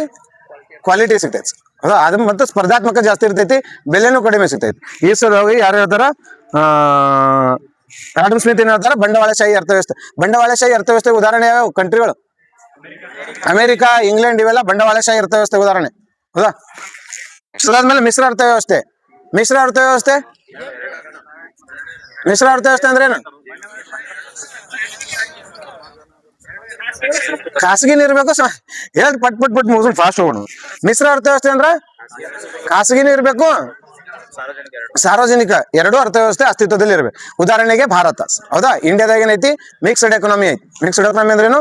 ಖಾಸಗಿತನದ ಈ ಕಡೆ ಖಾಸಗಿ ಅರ್ಥವ್ಯವಸ್ಥೆ ನೋಡಿ ಇರ್ತೈತಿ, ಖಾಸಗಿದವ್ರು ಕೆಲವೊಂದು ಡಿಸೈಡ್ ಮಾಡ್ತಾರೆ. ಅದಕ್ಕೆ ಯಾವ ಎಕನಾಮಿ ಅಂತ ಕರೀತಾರೆ? ಖಾಸಗಿದವ್ರು ಡಿಸೈಡ್ ಮಾಡೋದಕ್ಕೆ. ಯಾವ್ದೋ ಒಂದು ಲೈಸೆನ್ಸ್ ಫೇರ್ ಎಕನಾಮಿ ಅಂತ ಯಾವ್ದೈತಿಲ್ಲ, ಅದು ಯಾವ್ದದು? ಕ್ವಶನ್ ಕೇಳಿದ್ ನೋಡವ, ಒಂದು ಕ್ವಶನ್ ಡಿಸ್ಕಸ್. ಲೈಸೆನ್ಸ್ ಫೇರ್ ಅರ್ಥವ್ಯವಸ್ಥೆ ಅದು ಖಾಸಗಿ, ಅದಾ? ಗೌರ್ಮೆಂಟ್ ಕಮಾಂಡ್ ಕಡಿಮೆ ಇರ್ಬೇಕು ಸರ್, ಅದ? ಸರ್ಕಾರ ಜಸ್ಟ್ ಪ್ರೊಟೆಕ್ಷನ್ ಒದಗಿಸ್ಬೇಕು, ಸರ್ಕಾರ ಬೇಕಾಗುವಂತ ಮೂಲಭೂತ ಸೌಕರ್ಯಗಳನ್ನ ಮಾಡಿಕೊಡ್ಬೇಕು. ಉಳಿಕೆದೆಲ್ಲ ಯಾರು ಮಾಡ್ಬೇಕು? ಖಾಸಗಿದವರೇ ನೋಡ್ಕೋತಾರೆ ಬಿಸ್ನೆಸ್, ಅದು ಯಾವುದು? ಖಾಸಗಿ ಅರ್ಥವ್ಯವಸ್ಥೆ, ಲೈಸೆನ್ಸ್ ಫೇರ್ ಎಕನಾಮಿ. ಅದೆಲ್ಲ ಸಮಾಜವಾದಿ ಅರ್ಥವ್ಯವಸ್ಥೆ, ಎರಡು ಸೇರಿದ್ರೆ ಅದು ಮಿಶ್ರ ಅರ್ಥವ್ಯವಸ್ಥೆ. ಇದಕ್ಕೆ ಉದಾಹರಣೆ ಯಾವ್ದಂದ್ರ ಭಾರತ. ಜಸ್ಟ್ ಇಷ್ಟೇ ಗೊತ್ತಿಲ್ಲ. ನೆಕ್ಸ್ಟ್ ದ್ವಂದ್ವ ಅರ್ಥವ್ಯವಸ್ಥೆ ಅಂತಂದ್ರ ಅದೇ ಸಾಂಪ್ರದಾಯಿಕ ಮತ್ತು ಈಗ ಸದ್ಯದ ಆಧುನಿಕ. ಹಿಂದಿನ ಹಳೆ ಈಗ ಗಡಿ ಇದು ಮಾಡ್ತಿದ್ರು, ಕುಂಬಾರಿಕೆ ಮಾಡ್ತಿದ್ರು, ನೇಗಾರಿಕೆ ಮಾಡ್ತಿದ್ರು, ಹೌದಾ, ಇವಾಗ ಕೈಯಿಂದ ಕೆಲಸ ಮಾಡ್ತಿದ್ರು ಅವಾಗೆಲ್ಲ, ನೂಲುಗಾರಿಕೆ ಮಾಡ್ತಿದ್ರು. ಅವೆಲ್ಲ ಏನಪ್ಪಾ ಅಂತಂದ್ರ ಆ ಇಂಡಸ್ಟ್ರಿನೂ ಅಸ್ತಿತ್ವದಲ್ಲಿರ್ಬೇಕು, ಆ ಅರ್ಥವ್ಯವಸ್ಥೆನೂ ಅಸ್ತಿತ್ವದಲ್ಲಿರ್ಬೇಕು. ಪ್ರಸ್ತುತ ಮಾಡರ್ನ್ ಇಂಡಸ್ಟ್ರೀಸ್ಗಳು ಅಂದ್ರೆ ಆಧುನಿಕ ತಂತ್ರಜ್ಞಾನ ಮತ್ತು ಆಧುನಿಕ ಕೈಗಾರಿಕೆಗಳು ಕೂಡ ಅಸ್ತಿತ್ವದಲ್ಲಿರ್ಬೇಕು. ಅಂತ ದೇಶದ ಅರ್ಥವ್ಯವಸ್ಥೆಗೆ ಏನಂತ ಕರೀತಾರು? ದ್ವಂದ್ವ ಅರ್ಥವ್ಯವಸ್ಥೆ. ಭಾರತ ದ್ವಂದ್ವ ಅರ್ಥವ್ಯವಸ್ಥೆಗೂ ಉದಾಹರಣೆ. ಭಾರತನ ಎರಡು ಐತಿ, ಹೌದಾ.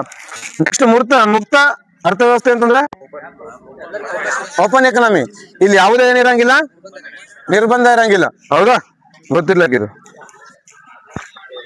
ಅಂದ್ರ ಯಾವ್ದು ಕೋಟಾ ಮತ್ತ ಟ್ಯಾಕ್ಸ್ ಟ್ಯಾರಿಫ್ ಹಾಕ್ತಾರಲ್ಲ, ಎಲ್ಲಾ ಟ್ಯಾರಿಫ್ಗಳು ನಿರ್ಬಂಧ ಇರ್ತಾವ. ಎಲ್ಲಾ ದೇಶಗಳೊಂದಿಗೆ ಪ್ರಪಂಚ ಮುಕ್ತವಾಗಿ ವ್ಯಾಪಾರ ನಡೆಸ್ತಾವ. ನೆಕ್ಸ್ಟ್ ಮುಚ್ಚಿದ ಅರ್ಥವ್ಯವಸ್ಥೆ ಅಂತಂದ್ರ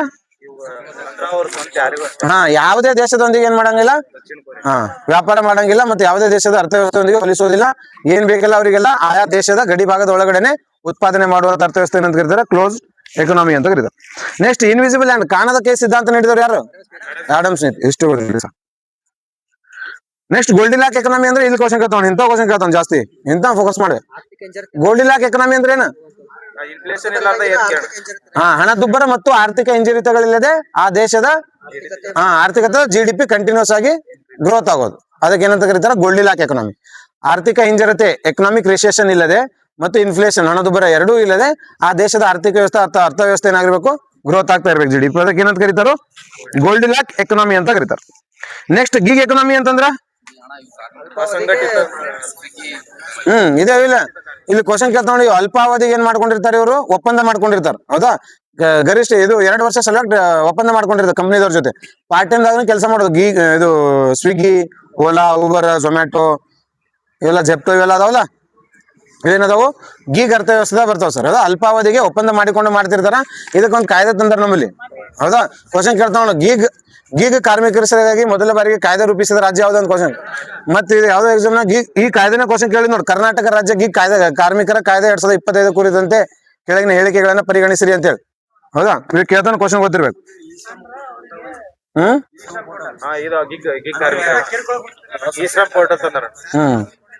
ಈ ಶ್ರಮ್ ಪೋರ್ಟಲ್ ಮೊದ್ಲಿಂದ ಆಯ್ತಲ್ಲ.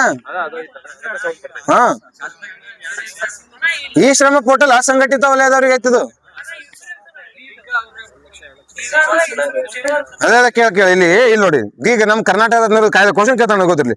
ಕರ್ನಾಟಕ ರಾಜ್ಯ ಗೀಗ್ ಕಾರ್ಮಿಕರ ಯೋಜನೆ ಕಾಯ್ದೆ 2025 ಕಾಯ್ದೆ ತಂದಾರೆ. ಇದ್ರ ನೋಡಿ, ಇದ್ರ ಒಂದು 5 ರಿಂದ 6 ಪಾಯಿಂಟ್ ಗೊತ್ತಿರ. ಒಂದೇದು, ಇದ್ರಾಗ ಏಜ್ ಲಿಮಿಟ್ ಐತೆ ಸರ್. 18 ರಿಂದ 60 ವಯಸ್ಸಿನವ್ರು ಆಗಿರ್ಬೇಕು, ಹೌದಾ. ಎಲ್ಲರೂ ಸೇವಾ ಸಿಂಧುದಾಗ ಅಪ್ಲೈ ಮಾಡ್ಬೇಕು. ಕರ್ನಾಟಕದ ಗಿಗ್ ಪ್ಲಾಟ್ಫಾರ್ಮ್ ಮೇಲೆ ರಿಜಿಸ್ಟರ್ಡ್ ಇರ್ಬೇಕು, ಹೌದಾ. ಇದ್ರಾಗ ವಿಮೆ 2 ಲಕ್ಷ ಕೊಡ್ತಾರ, ಮತ್ತು ವಿಮೆ ಡೆತ್ ಆದ್ರೆ ವಿಮೆ ಪರಿಹಾರ 2 ಲಕ್ಷ ಕೊಡ್ತಾರೆ. 2 ಸೇರಿ 4 ಲಕ್ಷ ರೂಪಾಯಿ ಕೊಡ್ತಾರೆ, ಹೌದಾ. ಇಷ್ಟು ಗೊತ್ತಿರ್ಲಿ. ಮತ್ತ ಕರ್ನಾಟಕದಲ್ಲಿ ರಿಜಿಸ್ಟರ್ಡ್ ಆಗಿರ್ಬೇಕು, ತೆರಿಗೆ ಪಾವತಿದಾರರಾಗಿರ್ಬೇಕು. ಇದು ಪಾಯಿಂಟ್ ಗೊತ್ತಿರ್ಬೇಕು. ತೆರಿಗೆ ಪಾವತಿದಾರರು ಆಗಿರ್ಬಾರ್ದು. ಮತ್ತು ಅಲ್ಪಾವಧಿಗೆ ಏನ್ ಮಾಡಿರ್ಬೇಕು? ತೆರಿಗೆ ಪಾವತಿದಾರರು ಅಂತಂದ್ರ 15 ಲಕ್ಷ ಪ್ಲಸ್ ಗಳಿಸತಾರಂತ ವರ್ಷ, ಅವನಿಗೆ ಇದು ಯಾಕೆ ಕೊಡ್ತಾರ? ಇಲ್ಲ, ಕರ್ನಾಟಕ ಮೊದಲ ರಾಜ್ಯ. ವಿಮೆ ಅಲ್ಲ, ಗೀಗ್ ಕಾರ್ಮಿಕರ ಸಲುವಾಗಿ ಮೊದಲ ಬಾರಿಗೆ ಕಾಯ್ದೆ ರೂಪಿಸಿ ಅವರಿಗೆ ವಿಮೆ ಸಂರಕ್ಷಣೆ ನೀಡಿದ ರಾಜ್ಯ ಮೊದಲು ಅಂದ್ರ ಕರ್ನಾಟಕ. ಇದು ಗೊತ್ತಿರಿ, ಇಂಥ ಕ್ವಶನ್ ಕೇಳ್ತಾವ ಡೈರೆಕ್ಟ್ ಆಗಿ. ನೆಕ್ಸ್ಟ್ ಅದಾದ್ಮೇಲೆ ವರ್ಲ್ಡ್ ಬ್ಯಾಂಕ್ ನ ವರ್ಗೀಕರಣ, ಅದಾ world classification of world bank, ವಿಶ್ವ ಬ್ಯಾಂಕ್ ನ ವರ್ಗೀಕರಣ. ವಿಶ್ವ ಬ್ಯಾಂಕ್ ಏನಪ್ಪಾ ಅಂದ್ರ ಡಾಲರ್ ತಲಾ ಆದಾಯದ ಮೇಲೆ ರಾಷ್ಟ್ರಗಳನ್ನ ವರ್ಗೀಕರಣ ಮಾಡ್ತೈತಿ. ಆ ದೇಶದ ಸರಾಸರಿ ತಲಾ ಆದಾಯ ಎಷ್ಟೈತಿ ಅನ್ನೋದಾದ್ರ ಮೇಲೆ ರಾಷ್ಟ್ರಗಳನ್ನ 4 ಭಾಗದಾಗ ವರ್ಗೀಕರಣ ಮಾಡೋದು. ಒಂದನೇದು ಕಡಿಮೆ ಆದಾಯದ ರಾಷ್ಟ್ರಗಳು, ಎರಡನೇದು ಕಡಿಮೆ ಮಧ್ಯಮ ಆದಾಯದ ರಾಷ್ಟ್ರಗಳು, ಮೂರನೇದು ಹೆಚ್ಚು ಮಧ್ಯಮ ಆದಾಯದ ರಾಷ್ಟ್ರಗಳು, ನಾಲ್ಕನೇದು ಹೆಚ್ಚು ಆದಾಯದ ರಾಷ್ಟ್ರಗಳು. ನಮ್ ಭಾರತ ಯಾವ್ದಕ್ ಉದಾಹರಣೆ ಎಷ್ಟು ಗೊತ್ತಿದ್ರು ಸಾಕು, ಹೌದಾ. ಕಡಿಮೆ ಮಧ್ಯಮ ಆದಾಯ ರಾಷ್ಟ್ರ. ಕ್ವಶನ್ ಕೇಳೋಣ ಒಂದ್ಸಲ ಗೊತ್ತಿರ್ಬೇಕು. ವಿಶ್ವ ಬ್ಯಾಂಕಿನ ವರ್ಗೀಕರಣ ಪ್ರಕಾರ ಭಾರತ ತಲಾ ಆದಾಯದ ಮೇಲೆ ಈ ಕೆಳಗಿನ ಯಾವುದರ ಅಡಿಯಲ್ಲಿ ಬರುತ್ತದೆ ಅಂತೇಳಿ. ಯಾವ್ದಂದ್ರ ಕಡಿಮೆ ಮಧ್ಯಮ ಆದಾಯದ ರಾಷ್ಟ್ರ ಭಾರತ ಒಂದು. ಇದ್ರಾಗೆಲ್ಲ ಡಾಲರ್ಸ್ ಅದಾವ, ನೆನ್ಪಿಟ್ಕೊಳ್ಳೋ ಅವಶ್ಯಕತೆ ಏನಿಲ್ಲ. ನೆಕ್ಸ್ಟ್ ಅರ್ಥವ್ಯವಸ್ಥೆ ವಲಯಗಳು 5 sector: primary sector, secondary sector, tertiary, quaternary. ಹೌದಾ. ಒಂದೇದು ಪ್ರೈಮರಿ, ಪ್ರಾಥಮಿಕ ವಲಯ. ಪ್ರಾಥಮಿಕ ವಲಯದ ಕಾರ್ಮಿಕರಿಗೆ ಏನಂತ ಕರೀತಾರ? ಪ್ರಾಥಮಿಕ ವಲಯದಲ್ಲಿ ಕೆಲಸ ಮಾಡೋ ಕಾರ್ಮಿಕರು ಯಾವ ಕಲರ್ ಕಾರ್ಮಿಕರದ? Red colour. ಪ್ರಾಥಮಿಕ ವಲಯದ ಇದು ಪ್ರಾಥಮಿಕ ವಲಯಕ್ಕೆ ಉದಾಹರಣೆಗಳಾವ್ಯಾವು?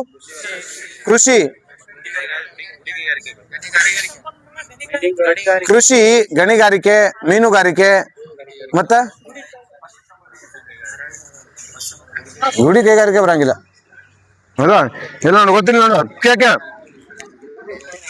ಒಟ್ಟು ಇದು ಪ್ರಾಥಮಿಕ ವಲಯದಾಗ ಏನ್ ನಡ್ಬೇಕು, ನ್ಯಾಚುರಲ್ ಆಗಿ ರಿಸೋರ್ಸಸ್ ನ ತೆಗಿಬೇಕಷ್ಟೇ. ಮೀನುಗಾರಿಕೆ ನೇಚರ್ ಇಂದ ತೆಗಿತಾರ ಅದನ್ನ, ಹೌದಾ. ಮೀನುಗಾರಿಕೆ ಆಯ್ತು, ಗಣಿಗಾರಿಕೆ ಆಯ್ತು, ಪಶುಸಂಗೋಪನೆ ಆಯ್ತು, ಹೌದಾ. ಅರಣ್ಯಗಾರಿಕೆ ಮಾಡ್ತಾರಲ್ಲ, ಇದನ್ನ ಫಾರೆಸ್ಟ್ರಿ ಮಾಡ್ತಾರಲ್ಲ, ಅದು ಇವೆಲ್ಲ ಪ್ರಾಥಮಿಕ ವಲಯಕ್ಕೆ ಉದಾಹರಣೆ. ಪ್ರಾಥಮಿಕ ವಲಯದಲ್ಲಿ ಕೆಲಸ ಮಾಡುವಂತ ಕಾರ್ಮಿಕರಿಗೆ ಏನಂತ ಕರೀತಾರ, ರೆಡ್ ಕಾಲರ್ ಲೇಬರ್ಸ್, ಹೌದಾ. ಇದು ಗೊತ್ತಿಲ್ಲ. ನೆಕ್ಸ್ಟ್ ಎರಡನೇದು ಮಾಧ್ಯಮಿಕ ವಲಯ. ಸೆಕೆಂಡರಿ ವಲಯದಾಗ ಯಾವ ಬರ್ತಾವ, ಈ ಪ್ರಾಥಮಿಕ ವಲಯದಿಂದ ತೆಗೆದ ಕಚ್ಚಾ ವಸ್ತುಗಳನ್ನ ಬಳಸ್ಕೊಂಡು ಸಿದ್ಧ ವಸ್ತುಗಳನ್ನಾಗಿ ತಯಾರಿಸುವಂತ ವಲಯ ಯಾವುದು? ಇದ್ರಾಗ ಉದಾಹರಣೆ ಯಾವುದು? ಕೈಗಾರಿಕೆಗಳು, ಹೌದಾ. ಇನ್ನೊಂದು ಕ್ವಶನ್ ಕೇಳಿದ್ನಲ್ಲ ಒಂದ್ಸಲ, ವಿದ್ಯುತ್ ಯಾವ ಇದಕ್ಕೆ ಉದಾಹರಣೆ? ಪ್ರಾಥಮಿಕ ವಲಯ, ದ್ವಿತೀಯ ವಲಯ, ತೃತೀಯ ವಲಯ, ಪಂಚಮ ವಲಯ? ದ್ವಿತೀಯ ವಲಯ ಸರ್. ವಿದ್ಯುತ್ ಕ್ವಶನ್ ಕೇಳೋದು ಗೊತ್ತಿಲ್ಲ. ವಿದ್ಯುತ್ ಉತ್ಪಾದನೆ ಮಾಡೋದು ಮತ್ತೆ ಒಟ್ಟು ಪ್ರೊಡಕ್ಷನ್ ಮಾಡ್ಬೇಕೇನಾದ್ರು, ಹೌದಾ. ಪ್ರೈಮರಿ ಸೋರ್ಸ್ ಅದು. ವಿದ್ಯುತ್ ಅದರಿಂದ ಉತ್ಪಾದನೆ ಮಾಡ್ತಾರೆ, ಒಂದು ಸನ್, ಒಂದು ನೀರು, ಒಂದು ಗಾಳಿ, ಅದ ಈ ಮೂಲಗಳಿಂದ. ಇವೆಲ್ಲ ಪ್ರೈಮರಿ ಸೋರ್ಸಸ್ ಅಂದ್ರೆ ಪ್ರಾಥಮಿಕ ವಲಯದಾಗ ಬರುವಂಥದ್ದು. ಪ್ರಾಥಮಿಕ ವಲಯದಲ್ಲಿರುವಂತ ಯಾವ್ದಾದ್ರು ಬಳಸ್ಕೊಂಡು ಏನಾದ್ರೂ ಸೆಕೆಂಡರಿ ಉತ್ಪಾದನೆ ಮಾಡ್ತೀವಿ, ಅವೆಲ್ಲ ದ್ವಿತೀಯ ವಲಯದಾಗ ಬರ್ತಾವ. ಇಲ್ಲಿ ಕೆಲಸ ಮಾಡುವಂತ ಕಾರ್ಮಿಕರಿಗೆ ಏನಂತ ಕರೀತಾರ, ಬ್ಲೂ ಕಲರ್ ಲೇಬರ್ಸ್ ಅಂತ ಕರೀತಾರೆ. ನೆಕ್ಸ್ಟ್ ತೃತೀಯ ವಲಯ, ಇದು ಯಾವ್ದು, ಸೇವಾ ವಲಯ ಅಂತಾನು ಕರೀತಾರೆ, ಹೌದಾ. ಇದ್ರಾಗೆಲ್ಲ ಸೇವೆಗಳು ಬರ್ತಾವ. ಸಾರಿಗೆ ಎದ್ರ ಬರ್ತೈತಿ, ಸಂಪರ್ಕ, ಸೇವಾ ವಲಯ. ಬ್ಯಾಂಕಿಂಗ್, ವ್ಯಾಪಾರ, ವಾಣಿಜ್ಯ, ಮಾರುಕಟ್ಟೆ, ಇವೆಲ್ಲ ಸೇವಾ ವಲಯ ಸರ್. ಒಟ್ಟು ಸರ್ವಿಸ್ ಸೆಕ್ಟರ್. ಇಲ್ಲಿ ವರ್ಕ್ ಮಾಡುವಂತ ಕಾರ್ಮಿಕರಿಗೆ ಏನಂತ ಕರೀತಾರ, ವೈಟ್ ಕಾಲರ್. ನೆಕ್ಸ್ಟ್ ಕ್ವಾಟರ್ನರಿ ಇದು ಕ್ವಾಟರ್ನರಿ ಸೆಕ್ಟರ್ ಅಂದ್ರೆ ಚತುಷ್ಕ ವಲಯ. ಇದ್ರಾಗ ಏನಂತ ಕರೀತಾರ, ಕ್ವಶನ್ ಕೇಳಿದ್ನಲ್ಲ, knowledge based economy, knowledge based sector ಅಂತ ಯಾವ್ದು ಕರೀತಾರ, ನಾಲ್ಕನೇ ವಲಯ ಸರ್. ನಾಲೆಜ್ ಬೇಸ್ಡ್ ಜ್ಞಾನಾಧಾರಿತ ಏನಂತಾರ ವಲಯ, ಅರ್ಥವ್ಯವಸ್ಥೆ ಜ್ಞಾನಾಧಾರಿತ ವಲಯ ಅಂತಂದ್ರೇನು, ಕ್ವಾಟರ್ನರಿ. ಇದ್ರಾಗ ಏನಂತಂದ್ರೆ R&D ಮಾಡ್ತಾರ, ಕಲೆ, ಸಂಶೋಧನೆ, ರಿಸರ್ಚ್ ಅಂಡ್ ಡೆವಲಪ್ಮೆಂಟ್, ಅಭಿವೃದ್ಧಿ ಪಡಿಸೋದು, ಇವೆಲ್ಲ ಚತುಷ್ಕ ವಲಯದಾಗ ಬರ್ತಾವ. ಪಂಚಮ ವಲಯದಾಗ ಏನ್ ಬರ್ತೈತಿ, ಗೋಲ್ಡನ್ ಕಲರ್ ಅಂತ ಕರೀತಾರ. ಅವು ಡಿಸಿಷನ್ ಮೇಕಿಂಗ್ ಅಥಾರಿಟೀಸ್ ಅಂತ ಕರೀತಾರ. ಬ್ಯೂರೋಕ್ರೇಟ್ಸ್ಗಳು ಎಲ್ಲ IAS IPS ಅಧಿಕಾರಿಗಳು, ವಿಶ್ವವಿದ್ಯಾಲಯಗಳು, ಸರ್ಕಾರಿ ಅಧಿಕಾರಿಗಳು, ಅದರ ಜೊತೆಗೆ ಏನಪ್ಪಾ ಅಂತಂದ್ರ ಯೂನಿವರ್ಸಿಟೀಸ್ಗಳು, ಇವೆಲ್ಲ ಏನ ಕ್ವಾಟರ್ನರಿ ಸೆಕ್ಷನ್ ಬರ್ತಾವ. ಇಲ್ಲಿ ಕೆಲಸ ಮಾಡುವಂತ ಕಾರ್ಮಿಕರಿಗೆ ಏನಂತ ಕರೀತಾರ, ಇಲ್ಲಿ ಕೇಳಿದ್ರೆ ಉದಾಹರಣೆ ಕೇಳ್ತಾನೆ, ವಲಯ ಕೊಟ್ಟು PC ಡೈರೆಕ್ಟ್ ಆಗಿ. ಇಲ್ಲ ಅಂತಂದ್ರೆ ಇಲ್ಲಿ ಕೆಲಸ ಮಾಡುವಂತ ಕಾರ್ಮಿಕರಿಗೆ ಏನಂತ ಕರೀತಾರೆ, ಒಂದನೇದು ರೆಡ್ ಕಲರ್, ಎರಡನೇದು ಬ್ಲೂ ಕಲರ್, ಮೂರನೇದು ವೈಟ್ ಕಲರ್, ನಾಲ್ಕನೇದು ಪಿಂಕ್ ಕಲರ್, ಐದನೇದು ಗೋಲ್ಡನ್ ಕಲರ್. ಎಷ್ಟು ಗೊತ್ತಿಲ್ಲ. ನೆಕ್ಸ್ಟ್ ಇದಾದ್ಮೇಲೆ ಸಸ್ಟೈನಬಲ್ ಡೆವಲಪ್ಮೆಂಟ್, ಸುಸ್ಥಿರ ಅಭಿವೃದ್ಧಿ. ಸಸ್ಟೈನಬಲ್ ಡೆವಲಪ್ಮೆಂಟ್ ಈ ಕಾನ್ಸೆಪ್ಟ್ ಇಟ್ಕೊಂಡಿದ್ದು ಎಲ್ಲಿ ಫಸ್ಟ್ ಟೈಮ್, ಬ್ರೆಂಟ್ಲ್ಯಾಂಡ್ ಕಮಿಷನ್ ದಾಗ, ಹೌದಾ. ಯಾವಾಗ ಬ್ರೆಂಟ್ಲ್ಯಾಂಡ್ ಕಮಿಷನ್ ಕಾನ್ಸ್ಟಿಟ್ಯೂಟ್ ಆಗಿದ್ದು, 1809. ಅದು ಅಲ್ಲ, ಈ ಇದಕ್ಕೆ ಸಸ್ಟೈನಬಲ್ ಡೆವಲಪ್ಮೆಂಟ್ ಸಲುವಾಗಿ ಯಾವಾಗ ಬಂತ ನಮ್ಗೆ ಅಷ್ಟು ಗೊತ್ತಿಲ್ಲ ಸರ್. 1983ದಾಗ ಫಸ್ಟ್ ಟೈಮ್ ಬ್ರೆಂಟ್ಲ್ಯಾಂಡ್ ಆಯೋಗ ನೇಮಕ ಮಾಡ್ತಾರ, ಹೌದಾ. ಈ ಬ್ರೆಂಟ್ಲ್ಯಾಂಡ್ ಆಯೋಗ ಏನ್ ಮಾಡ, ಯಾವಾಗ ರಿಪೋರ್ಟ್ ಕೊಡ್ತೈತಿ, 1987 87 ರಿಪೋರ್ಟ್ ಕೊಡ್ತೈತಿ. ಅದ್ರ ಏನು ವರದಿ ಕೊಟ್ಟಿದ್, ವರದಿ ಹೆಸರೇನು, ನಮ್ಮ ಸಾಮಾನ್ಯ ಭವಿಷ್ಯ, ಅವರ್ ಕಾಮನ್ ಫ್ಯೂಚರ್, ಹೌದಾ. ಅದ್ರೊಳಗೆ ಏನಪ್ಪಾ ಅಂದ್ರೆ ಫಸ್ಟ್ ಟೈಮ್ ಸಸ್ಟೈನಬಲ್ ಡೆವಲಪ್ಮೆಂಟ್ ಅನ್ನೋ ಪದ ಕೊಡ್ತಾರೆ. ಈ ಸಸ್ಟೈನಬಲ್ ಡೆವಲಪ್ಮೆಂಟ್ ಅಥವಾ ಸುಸ್ಥಿರ ಅಭಿವೃದ್ಧಿಯನ್ನ ಇದನ್ನ ಜಾರಿಗೆ ತರೋರು ಯಾರು, ಇದನ್ನ ಜಾರಿಗೆ ತರೋರು ಯಾರು, UNDP, United Nations Development Programme, UNDP ತರ್ತಾರ. ಯಾವಾಗಿಂದ ಯಾವಾಗ ಐತಿದು, 2015 ಅಂದ್ರೆ 2035. ಎಷ್ಟು ಗುರಿಗಳದ ಇದ್ರಾಗ, ಎಷ್ಟು ಟಾರ್ಗೆಟ್ಸ್ ಅದಾವ, ಟಾರ್ಗೆಟ್ ಅಂದ್ರೆ 169, ಎಷ್ಟು ಇಂಡಿಕೇಟರ್ಸ್ ಅದಾವು, 232 ಸೂಚಕಗಳದಾವ, ಹೌದಾ. ರಾಷ್ಟ್ರೀಯ ಸೂಚಕಗಳು ಅಂದ್ರೆ ನೀತಿ ಆಯೋಗದ 306. ನೆಕ್ಸ್ಟ್ ಮತ್ತೇನಿದ್ರಾಗ ಈಗ ಗೊತ್ತಿರ್ತಾವೆಲ್ಲ ಬೇರೆ. ಒಂದೇದೇನು, ಒಂದನೇ ಗುರಿ ಬಡತನ, ಎರಡನೇ ಗುರಿ ಶೂನ್ಯಾಸು, ಮೂರನೇ ಗುರಿ ಆರೋಗ್ಯ, ಅದ ನಾಲ್ಕನೇದು ಶಿಕ್ಷಣ, ಐದನೇದು ಲಿಂಗ ಸಮಾನತೆ, ಆರನೇದು ನೀರು ಮತ್ತು ನೈರ್ಮಲ್ಯ, ಸ್ವಚ್ಛ ನೀರು ಮತ್ತು ನೈರ್ಮಲ್ಯ, ಏಳನೇದು ಇಂಧನ ಅಥವಾ ಸಿದ್ಧ ಎನರ್ಜಿ, ಕ್ಲೀನ್ ಎನರ್ಜಿ, ಹೌದಾ. ಎಂಟನೇದು ಗೌರವಿತ ಕೆಲಸ ಸಿಗ್ಬೇಕಲ್ಲ. 9ನೇದು TRIPPLE, ಯಾವ್ದು ಒಂದು ಇನ್ನೋವೇಷನ್ ಇನ್ಫ್ರಾಸ್ಟ್ರಕ್ಚರ್ ಇಂಡಸ್ಟ್ರೀಸ್. ನೆಕ್ಸ್ಟ್ 10ನೇದು ಐದನೇದು ಸಮಾನತೆ, ಗಂಡು ಮತ್ತು ಸಮಾನತೆ, ಇಲ್ಲಿ ಅಸಮಾನತೆ ಹೋಗ್ಲಾಡಿಸು. ಈಗ ಯಾವ್ದ್ರ ಮಧ್ಯೆ ಅಸಮಾನತೆ ಹೋಗ್ಲಾಡಿಸೋದು, ಜನರ ಮಧ್ಯೆ ಎಲ್ಲ. ನಮ್ಮ ದೇಶ ಅಂದ್ರೆ ಪ್ರಪಂಚದ 193 ರಾಷ್ಟ್ರಗಳ ಮಧ್ಯೆ ಅಸಮಾನತೆ ಹೋಗಲಾಡಿಸ್ಬೇಕು. ಎಷ್ಟನೇದು, 10ನೇದು. 11ನೇದು ಏನಾಯ್ತೈತಿ, ನಗರ ಮತ್ತು ಸಮುದಾಯ ಅಂದ್ರೆ ವಾಸಿಸಲು ಯೋಗ್ಯ ನಗರಗಳನ್ನು ರಕ್ಷಣೆ ಮಾಡೋದು. 12ನೇ ಜವಾಬ್ದಾರಿಗಳು. 13ನೇದು ಹವಾಮಾನ ಬದಲಾವಣೆ. 14ನೇದು ನೀರಿನ ಕೆಳಗಿನ ಜೀವಿಗಳು. 15ನೇದು ಭೂಮಿ. 16ನೇದು ಶಾಂತಿ ಮತ್ತು ಸುವ್ಯವಸ್ಥೆ, ಪೀಸ್, ಹೌದಾ.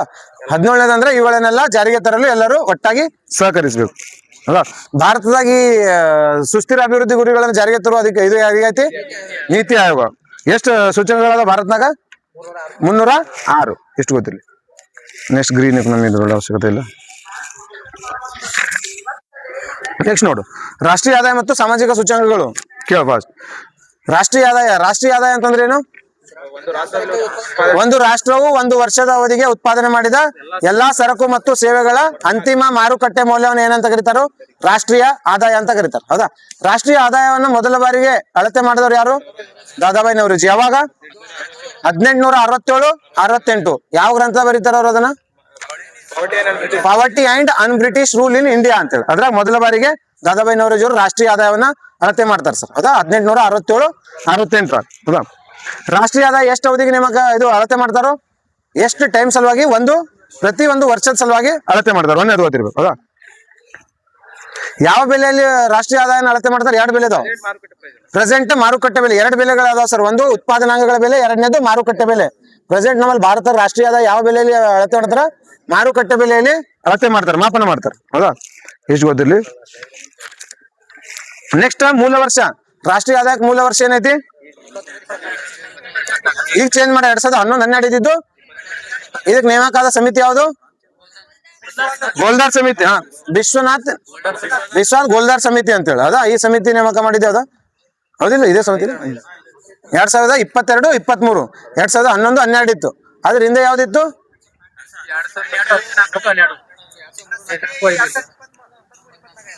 ಹಲೋ ಅಣ್ಣ, ಏನಣ್ಣ ಡಿಸ್ಕಷನ್ ಬಂದಣ್ಣ. ಹೌದಾ? ನೆಕ್ಸ್ಟ್ ನೋಡು, ಬೇಸ್ ಇಯರ್ ಏನು? 2022-23. ಈ ಬೇಸ್ ಇಯರ್ ಚೇಂಜ್ ಮಾಡೋ ಜವಾಬ್ದಾರಿ ಯಾರಿಗೆ ಇರ್ತೈತಿ? ಯಾರ ಕೈ ಅಧಿಕಾರಿ ಇರ್ತೈತಿ ಇಂಡಿಯಾದ ಬೇಸ್ ಇಯರ್ ಚೇಂಜ್ ಮಾಡೋದು?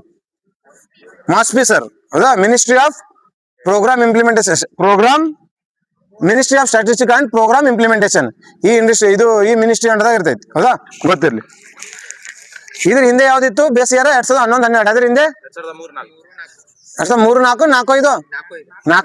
ಹೌದಾ? ಈಗ ಗೊತ್ತಿಲ್ಲ. ಕೇಳ ನೋಡು, 2011-12 ಹಿಂದೆ ಕೇಳೋಣ. ಅದು ಹಳೆ ಇದಕ್ಕಿಂತ ಮುಂಚೆ ಬೇಸ್ ಇರೋದ್ರಿಂದ ಈಗ ಕೇಳಿದ್ರೆ ಹಿಂಗೆ ಕೇಳಿದ್ರೆ 2011-12 ಗೊತ್ತಿರ್ಬೇಕು. ನಮ್ದು ಇಂಡಿಯಾದ ಆರ್ಥಿಕ ವರ್ಷ ಎಲ್ಲಿಂದ ಎಲ್ಲಿ ಸ್ಟಾರ್ಟ್ ಆಗೈತಿ? ಏಪ್ರಿಲ್ 1ರಿಂದ ಮಾರ್ಚ್ 30. IMF ಜೂನ್ 1ರಿಂದ ಮೇ 1ರಿಂದ ಜೂನ್ 30. ಮೇ 1ರಿಂದ ಮೇ ದಾಟಿ ಜೂನ್ ಮತ್ತೆ 13 ತಿಂಗಳಾಗೋದು. ಏಪ್ರಿಲ್ 30. ಮೇ 1ರಿಂದ ಸ್ಟಾರ್ಟ್ ಆಗೋದು, ಜೂನ್ ಏಪ್ರಿಲ್ 31 ಎಂಡ್ ಆಗೋದು. ಹೌದಾ? IMF ಇದು ಮಾಡಿತ್ತಲ್ಲ ಯಾರು? ಮಧ್ಯಪ್ರದೇಶ ಸರ್ಕಾರ ಎಲ್ಲಿಂದ ಮಾಡಿದ್ದು? ಜನವರಿ ಟು ಡಿಸೆಂಬರ್ ಮತ್ತೆ ಅದನ್ನ ರಿವೋಕ್ ಮಾಡ್ಕೊಂಡ್ರು. ಹೌದಾ? ಇದು ಗೊತ್ತಿರ್ಲಿ. ನೆಕ್ಸ್ಟ್ ರಾಷ್ಟ್ರೀಯ ಮಾಪನ 3 ವಿಧಾನಗಳು. ಯಾವ? ಒಂದು ಪ್ರೊಡಕ್ಷನ್ ಮೆಥಡ್, ಒಂದು ಎಕ್ಸ್ಪೆಂಡಿಚರ್ ಮೆಥಡ್. ಪ್ರೊಡಕ್ಷನ್ ಅಂದ್ರೆ ವಿಧಾನ, ಆದಾಯ ವಿಧಾನ, ವೆಚ್ಚದ ವಿಧಾನ. ಹೌದಾ? ಆದಾಯ ವಿಧಾನದಾಗ ನೋಡು, ಇನ್ಕಮ್ ಮೆಥಡ್, ಪ್ರೊಡಕ್ಷನ್ ಮೆಥಡ್ ಒಂದು ಅಂತಿಮ ಸರಕುಗಳ ವಿಧಾನ, ಇನ್ನೊಂದು ಮೌಲ್ಯ ಸರಪಳಿ ವಿಧಾನ. ಅಂತಿಮ ಸರಕುಗಳು ಅಂದ್ರೆ ಇದು ಒಂದು ಸರಕು ಉತ್ಪಾದನೆ ಮಾಡಿದ್ಮೇಲೆ ಇದರ ಬೆಲೆಯನ್ನ ಗಣನೆ ಮಾಡೋದು. ಮೌಲ್ಯ ಸರಪಳಿ ವಿಧಾನ ಅಂತಂದ್ರೆ ವ್ಯಾಲ್ಯೂ ಆಡೆಡ್ ಗೂಡ್ಸ್ ಅಂತಂದ್ರೆ ಯಾವ? ಪ್ರತಿ ಸ್ಟೇಜಸ್ನಾಗ ಅದ್ರ ವ್ಯಾಲ್ಯೂ ಆಡ್ ಹಾಕೊಂತ ಹೋಗ್ತಾ ಇದ್ದ ಗೂಡ್ದು. ಇದು ಸರ್, ಗೋಧಿ ಬೆಳಿತಾರ ಮಾರ್ಕೆಟ್ನಾಗ ತಂದು, ಗೋಧಿ ಬೆಳೆದ್ಮೇಲೆ ಗೋಧಿ ಒಂದ್ ಬೆಲೆ ಹೋಗುತ್ತೆ 4,000 ರೂಪಾಯಿ ಕ್ವಿಂಟಲ್ ಅಂತೇಳಿ. ಆ ಗೋಧಿ ಆಮೇಲೆ ಇಂಡಸ್ಟ್ರಿ ಹೋಗ್ತೈತೆ, ಅದಾದ್ಮೇಲೆ ಹಿಟ್ಟಿನ ಬೆಲೆ ಬೇರೆ ಆಯ್ತು, ಅದ್ರ ಮೇಲೆ ವ್ಯಾಲ್ಯೂ ಆಡ್ ಆಕೈತಿ. ಆ ಹಿಟ್ ಆಮೇಲೆ ಬೇಕರಿಗೆ ಬಂದು ಅದು ಬ್ರೆಡ್ ಹಾಕೈತಿ, ಬ್ರೆಡ್ ಮೇಲೆ ಬೇರೆ ವ್ಯಾಲ್ಯೂ ಆಡ್ ಆಕೈತಿ. ಈ ತರ ಏನಪ್ಪಾ ಅಂದ್ರೆ ವ್ಯಾಲ್ಯೂ ಆಡ್ ಹಾಕೊಂತ ಕೆಲವೊಂದು ಗೂಡ್ಸ್ಗಳು, ಇದಕ್ಕೆ ವ್ಯಾಲ್ಯೂ ಆಡೆಡ್ ಗೂಡ್ಸ್ ಅಂತ ಕರೀತಾರೆ.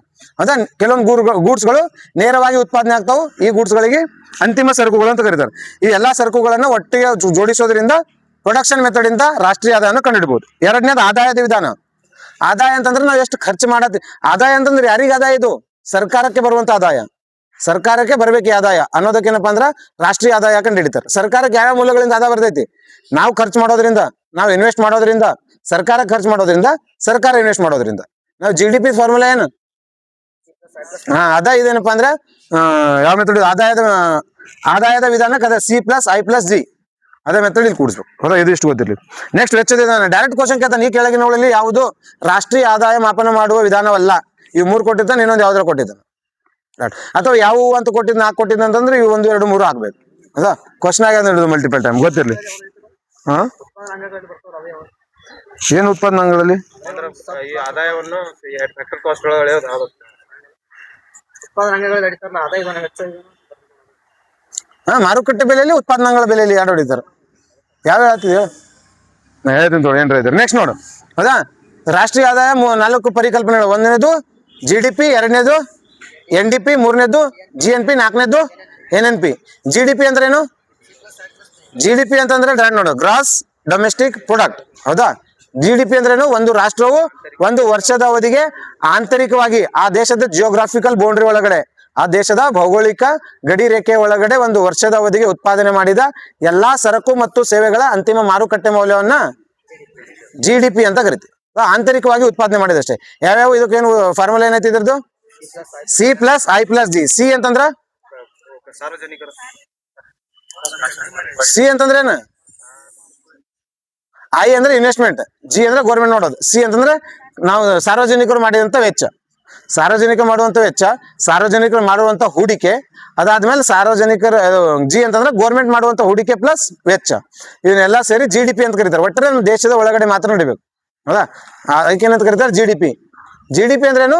ದೇಶದ ಗಡಿ ಭಾಗದ ಒಳಗಡೆ ಮಾತ್ರ ನಡೆಯುವಂತ ಒಂದು ವರ್ಷದ ಅವಧಿಗೆ ಉತ್ಪಾದನೆ ಆಗುವಂತ ಎಲ್ಲಾ ಸರಕು ಮತ್ತು ಸೇವೆಗಳ ಅಂತಿಮ ಮಾರುಕಟ್ಟೆ ಮೌಲ್ಯ. ಹೌದಾ? ಸಿಂಪಲ್. ಅದಾದ್ಮೇಲೆ GDP ಎರಡು ಭಾಗದ ಎಲ್ಲ, GDP ಆಯ್ತು, NDP ಆಯ್ತು, GNP, NNP ಎಲ್ಲ ಎರಡು ಘಟಕಗಳಿದ್ರು. ಒಂದು ಮಾರುಕಟ್ಟೆ ಬೆಲೆಯಲ್ಲಿ, ಇನ್ನೊಂದು ಉತ್ಪಾದನಾಂಗಗಳ ಬೆಲೆಯಲ್ಲಿ. At market cost, at factor cost. ಹೌದಾ? ಮಾರ್ಕೆಟ್ ಕಾಸ್ಟ್ ಅಂತಂದ್ರ ಅದೇ GDP ಯನ್ನ ಮಾರುಕಟ್ಟೆ ಬೆಲೆ ಎಷ್ಟಿರ್ತೈತಲ್ಲ ಆ ಬೆಲೆಗೆ ಗುಣಿಸಿದ್ರೆ ಅದು ಎಟ್ ಮಾರ್ಕೆಟ್ ಪ್ರೈಸ್ ಐತಿ. ಅದ ಎಟ್ ಫ್ಯಾಕ್ಟರ್ ಕಾಸ್ಟ್ ಅಂತಂದ್ರ ಉತ್ಪಾದನಾಂಗಗಳ ಬೆಲೆಯಲ್ಲಿ GDP ಎಂದರೆ ಏನು ಅಂತ ಕ್ವಶನ್ ಕೇಳಿದ್ರೆ ಏನ್ ಹೇಳವು? ಸಿಂಪಲ್, ಏನಿಲ್ಲ. GDP minus IT, indirect taxes plus subsidies. ಗೊತ್ತಿರ್ಲಿ, GDP ಉತ್ಪಾದನಾಂಗಗಳ ಬೆಲೆಯಲ್ಲಿ GDP ಇರ್ಲಿ, NDP ಇರ್ಲಿ, ಯಾವುದೇ ಇರ್ಲಿ, ನಾಲ್ಕದ್ರಲ್ಲಿ ಉತ್ಪಾದನಾಂಗಗಳ ಬೆಲೆಯಲ್ಲಿ ಕಂಡುಹಿಡಿದಂದ್ರ ಈಗ ಅದನ್ನ ಮೊದಲ ಮಾರ್ಕೆಟ್ ಪ್ರೈಸಿಗೆ ಕಂಡುಹಿಡಿಬೇಕು ಫಸ್ಟ್. ಹೌದಾ? ಈಗ ನೋಡ, GDP ನನಗೆ ಉತ್ಪಾದನಾಂಗಗಳ ಬೆಲೆಯಲ್ಲಿ ಕಂಡುಹಿಡಿದೈತಿ.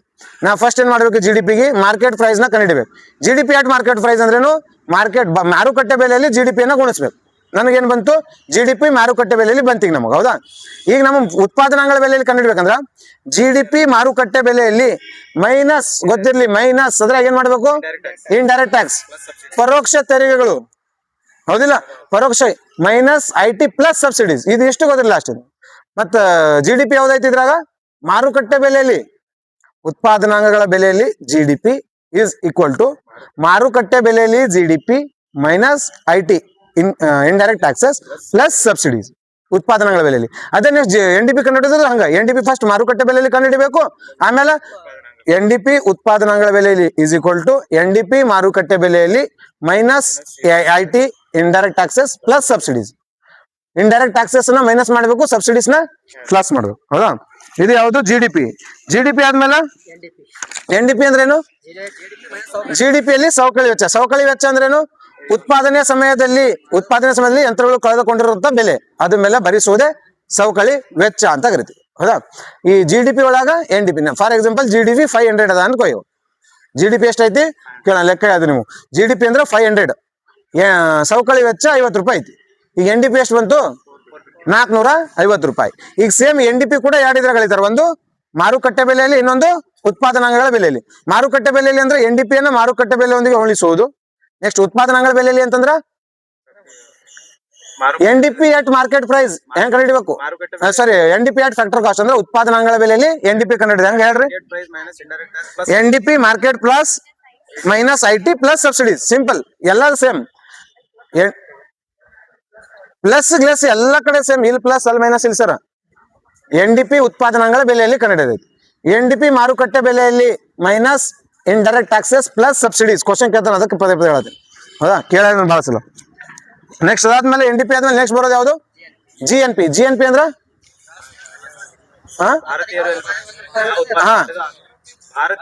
ಒಂದು ದೇಶವು ಒಂದು ವರ್ಷದ ಅವಧಿಗೆ ಆಂತರಿಕವಾಗಿ ಮತ್ತು ಬಾಹ್ಯವಾಗಿ ಉತ್ಪಾದನೆ ಮಾಡಿದ ಎಲ್ಲಾ ಸರಕು ಮತ್ತು ಸೇವೆಗಳ ಅಂತಿಮ ಮಾರುಕಟ್ಟೆ ಮೌಲ್ಯ.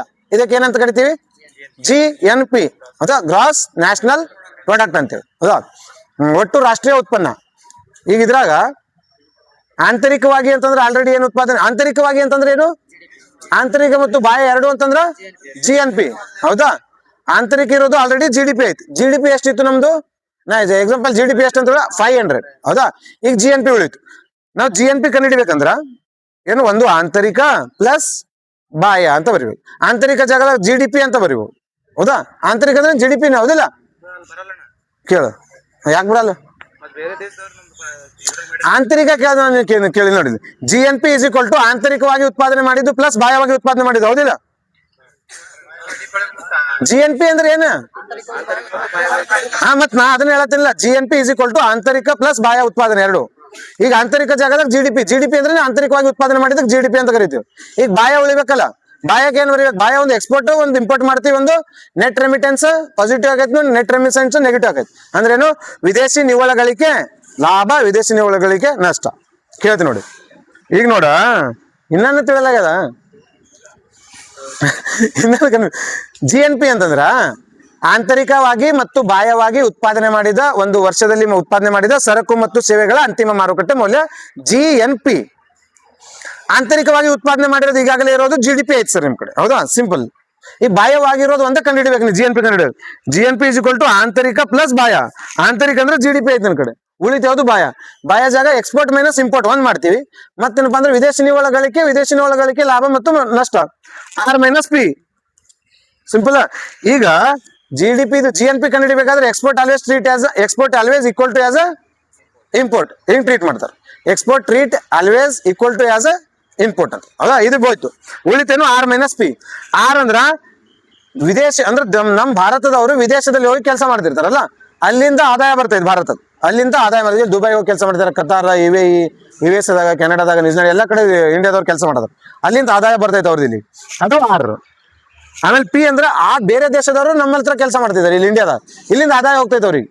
ಇಲ್ಲಿಂದ ನಾವು ಇನ್ಕಮ್ ಕೊಡ್ಬೇಕಲ್ಲ, ಅವ್ರಿಗೆ ಆದಾಯ ಕೊಡ್ಬೇಕು, ಅದು ಪಿ. ಈಗ ಏನು ಉಳಿತು? ಈಗ x minus export minus import ಹೋಯ್ತು, ಇದು ಒಂದು ಉಳಿತು. ಈಗ G N P is equal to ಏನೈತಿ? ಜಿ ಡಿ ಪಿ ಅಂದ್ರೆ ಆಂತರಿಕ ಅಂದ್ರೆ ಜಿ ಡಿ ಪಿ ಪ್ಲಸ್ ಏನು ಉಳಿತು? R minus P. ಆರ್ ಅಂದ್ರೆ ನಮ್ಮ ದೇಶದವರು 500 ರೂಪಾಯಿ ಆದಾಯ ಅದ ಅನ್ಕೋ. ನಮ್ಮ ದೇಶದವರು ಒಂದು ವರ್ಷದ ಅವಧಿಗೆ 500 ರೂಪಾಯಿ ಲಾಭ ಮಾಡ್ತಾರೆ ನಮ್ಮ ದೇಶಕ್ಕೆ ಆದಾಯ. ನಾವು ಅವ್ರಿಗೆ ಎಷ್ಟು ಕೊಡ್ತೀವಿ? 300 ರೂಪಾಯಿ ಕೊಡ್ತೀವಿ. ಅವ್ರ ದೇಶದವ್ರು ನಮ್ಮಲ್ಲಿ ಕೆಲಸ ಮಾಡ್ತಾರಲ್ಲ, ಬೇರೆ ಬೇರೆ ದೇಶದವರು ಇಲ್ಲಿ ಕೆಲಸ ಮಾಡ್ತಾರಲ್ಲ, ಅವ್ರಿಗೆ ಆದಾಯವಾಗಿ 300 ರೂಪಾಯಿ ಪೇ ಮಾಡ್ಲಾಗ್ತೈತಿ. ಎಷ್ಟು ಆಗ್ತೈತಿ ಇದು? 500 minus 300 200. 200 plus G D P 500 ಎಷ್ಟು? 700. ಜಿ ಎನ್ ಪಿ ಅಂದ್ರೆ ಎಷ್ಟು? ಎಷ್ಟೈತಿ ಜಿ ಎನ್ ಪಿ? 700 ರೂಪಾಯಿ. ಜಿ ಡಿ ಪಿ ಎಷ್ಟಿತ್ತು?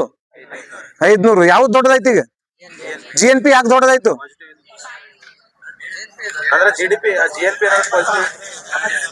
ಜಿ ಎನ್ ಪಿ ಯಾಕೆ ದೊಡ್ಡದಾಯ್ತು ಜಿ ಡಿ ಪಿಗಿಂತ ಇಲ್ಲಿ? ವಿದೇಶಿ ನಿವ್ವಳ ಗಳಿಕೆಯು ಧನಾತ್ಮಕವಾಗಿದ್ದಾಗ ಏನ್ ಕೊಟ್ಟಿರ್ತಾನೆ ನೋಡು. ವಿದೇಶಿ ನಿವ್ವಳ ಗಳಿಕೆಯು ಧನಾತ್ಮಕವಾಗಿದ್ದಾಗ ಜಿ ಡಿ ಪಿಯು ಜಿ ಎನ್ ಪಿಗೆ ಹೋಲಿಸಿದಲ್ಲಿ G D P is greater than G N P, G D P is equal to G N P, G D P is less than G N P, G D P is greater than G N P ಅಂತ ಕೊಟ್ಟಿದ್ದಾರೆ. G D P less than G N P, ಹೌದಾ? ಇದೇ ಈ 500 ರೂಪಾಯಿ ನಮ್ ದೇಶದವ್ರು 300 ರೂಪಾಯಿ ಲಾಭ ಮಾಡ್ಕೊಂಡ್ ಬರ್ತಿದ್ರು, ಆದಾಯ ಬರ್ತಿತ್ತು ನಮ್ ದೇಶಕ್ಕೆ. ಆ ದೇಶಕ್ಕೆ ಭಾರತದಿಂದ 500 ರೂಪಾಯಿ ಲಾಭ ಆಗ್ತಿತ್ತು ಅಂದ್ರೆ ಮೈನಸ್ 200 ಆಗುತ್ತೆ.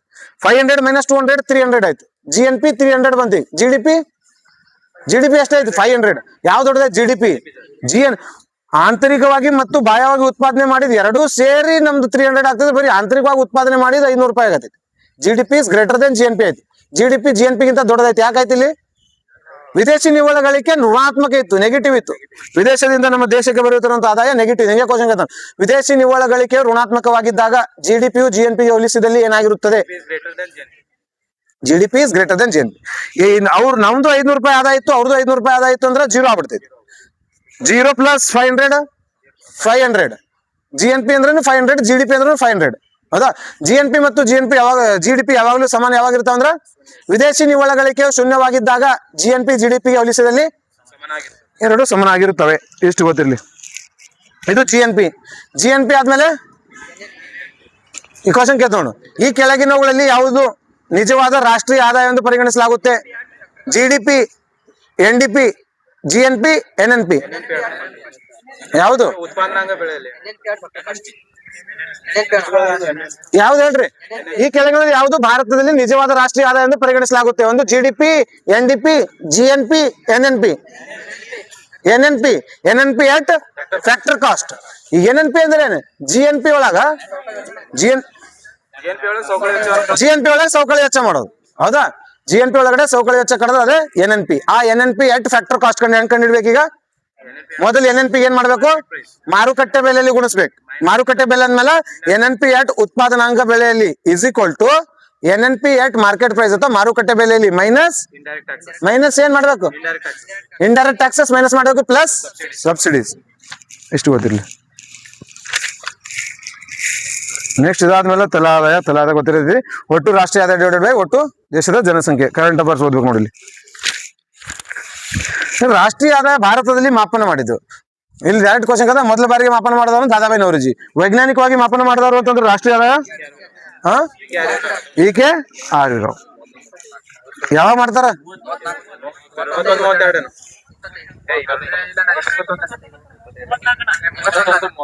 34, 31, 25, 22 ಎಷ್ಟು ಯಾವ್ದು 25ರಿಂದ 29 ಮಧ್ಯೆ ಮಾಡ್ತಾನ. ಇದು 4 ವರ್ಷ. ರಾಷ್ಟ್ರೀಯ ಆದಾಯ ಮಾಪನ ಮಾಡೋ ಜವಾಬ್ದಾರಿ ಯಾರಿಗೈತಿ ಭಾರತ್ನಾಗ? ಇಂಥ ಕ್ವಶನ್ ಡೈರೆಕ್ಟ್ ಆಗಿ ಯಾರಿಗೈತಿ? CSO ಈಗ ಏನಿಲ್ಲ, ಮರ್ಜ್ ಆಗೈತೆ. ಯಾರ ಜೊತೆ? NSO ಜೊತೆ. ಅದಕ್ಕೆ NSO ಮಾಡ್ತೀವಿ. ರಾಷ್ಟ್ರೀಯ ಆದಾಯ ಯಾವ್ದ್ರಲ್ಲಿ ಮಾಪನೆ ಮಾಡತೈತಿ ನಮಗ? ಒಟ್ಟು ಮಾರ್ಕೆಟ್ ಪ್ರೈಸ್, ಏನು ಉತ್ಪನ್ನಗಳ ಬೆಲೆಯಲ್ಲಿ. ನಮ್ಮಲ್ಲಿ ಇದು ಗೊತ್ತಿರ್ಬೇಕು. ರಾಷ್ಟ್ರೀಯ ಆದಾಯ ಮೊದಲು ಈಗ ಸದ್ಯ ನಮ್ಮಲ್ಲಿ ಯಾವುದು? ಮಾರುಕಟ್ಟೆ ಬೆಲೆಯಲ್ಲಿ ಕಂಡುಹಿಡಿತಾರೆ. ನೆಕ್ಸ್ಟ್ ಇದು ಮೊನ್ನೆ SD ಒಂದು ಕ್ವಶನ್, ಒಟ್ಟು ಮೌಲ್ಯ ಸೇರ್ಪಡೆ ಎಂದರೇನು ಅಂತೇಳಿ. ಒಟ್ಟು ಮೌಲ್ಯ ಸೇರ್ಪಡೆ ಅಂದ್ರೇನು?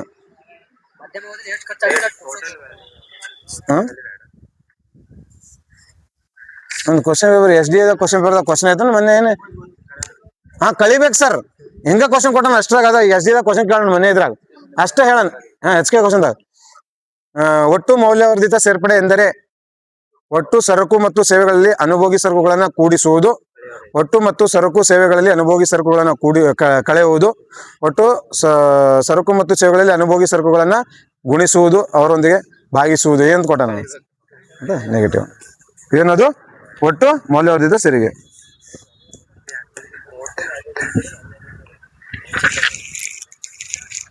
GVA ಗ್ರಾಸ್ ವ್ಯಾಲ್ಯೂ ಆಡೆಡ್, ಅದು ಬೇರೆ. ಮೌಲ್ಯವರ್ಧಿತ ಸರಕುಗಳು ಬೇರೆ, ಟೋಟಲ್. ಇದು ಗ್ರಾಸ್ ವ್ಯಾಲ್ಯೂ ಆಡೆಡ್ ಬೇರೆ. ಭಾರತದಲ್ಲಿ GDP ಬೆಳವಣಿಗೆ ಇವೆಲ್ಲ. NSO ಯಾವಾಗ ಸ್ಥಾಪನೆ ಆಗ್ತೈತಿ? NSO 2019 ಮರ್ಜ್ ಆಗಿ. NSO ಅಂತ ಕೇಳ್ತ. CSO ಯಾವಾಗ ಸ್ಥಾಪನೆ ಆಕೈತಿ? ರಾಷ್ಟ್ರೀಯ ಆದಾಯ ಕ್ವಶನ್ ಕೇಳು. ರಾಷ್ಟ್ರೀಯ ಆದಾಯನ ಮಾಪನ ಮಾಡಲು ಮೊದಲ ಬಾರಿಗೆ ಭಾರತದಲ್ಲಿ ನೇಮಕವಾದ ಸಮಿತಿ ಯಾವುದು? ಸರ್, PC ಮಾಲ್ನೋಬಿ ಸಮಿತಿ. ಹೌದಾ? PC ಮಾಲ್ನೋಬಿ ಸಮಿತಿ ಆದ್ಮೇಲೆ ಇದು NSO ಸ್ಥಾಪನೆ ಮಾಡ್ತಾರೆ. ಯಾವಾಗ? 49ರಲ್ಲಿ PC ಮಾಲ್ನೋಬಿ ಸಮಿತಿ ನೇಮಕ ಮಾಡ್ತಾರ. 1950 ಏನ್ ಮಾಡ್ತಾರ? CSO ನೇಮಕ ಮಾಡ್ತಾರೆ. NSS ಯಾವಾಗ ಸ್ಥಾಪನೆ ಆಕೈತಿ? 1952. ಇವೆರಡು ಮರ್ಜ್ ಆಗಿ 2019 NSO ಆಕೈತಿ. CSO NSO. Next GDP deflator ಅಂದ್ರೆ ಏನು? ಮೈನಸ್ ಅಲ್ಲ, ನಾಮ ಮಾತ್ರ. GDP ಡಿವೈಡೆಡ್ ಬೈ ನೈಜ GDP ಇಂಟು 100. ಇಲ್ಲಿ ಕ್ವಶನ್ ಕೇಳ್ತಾ ನೋಡು. GDP ಡಿಫ್ಲೇಟರ್ ಗ್ರೇಟರ್ ದೆನ್ 1 ಇದ್ದಾಗ ಏನಾಗ್ತೈತಿ ಬೆಲೆಗಳಲ್ಲಿ? GDP ಡಿಫ್ಲೇಟರ್ ಲೆಸ್ ದೆನ್ 1 ಇದ್ದಾಗ ಏನು? GDP ಡಿಫ್ಲೇಟರ್ ಈಕ್ವಲ್ ಟು 1 ಇದ್ದಾಗ ಏನೇನಾಗ್ತೈತಿ ಅಂತೇಳಿ. ಹೌದಾ? ನೆನಪಿರ್ಲಿ.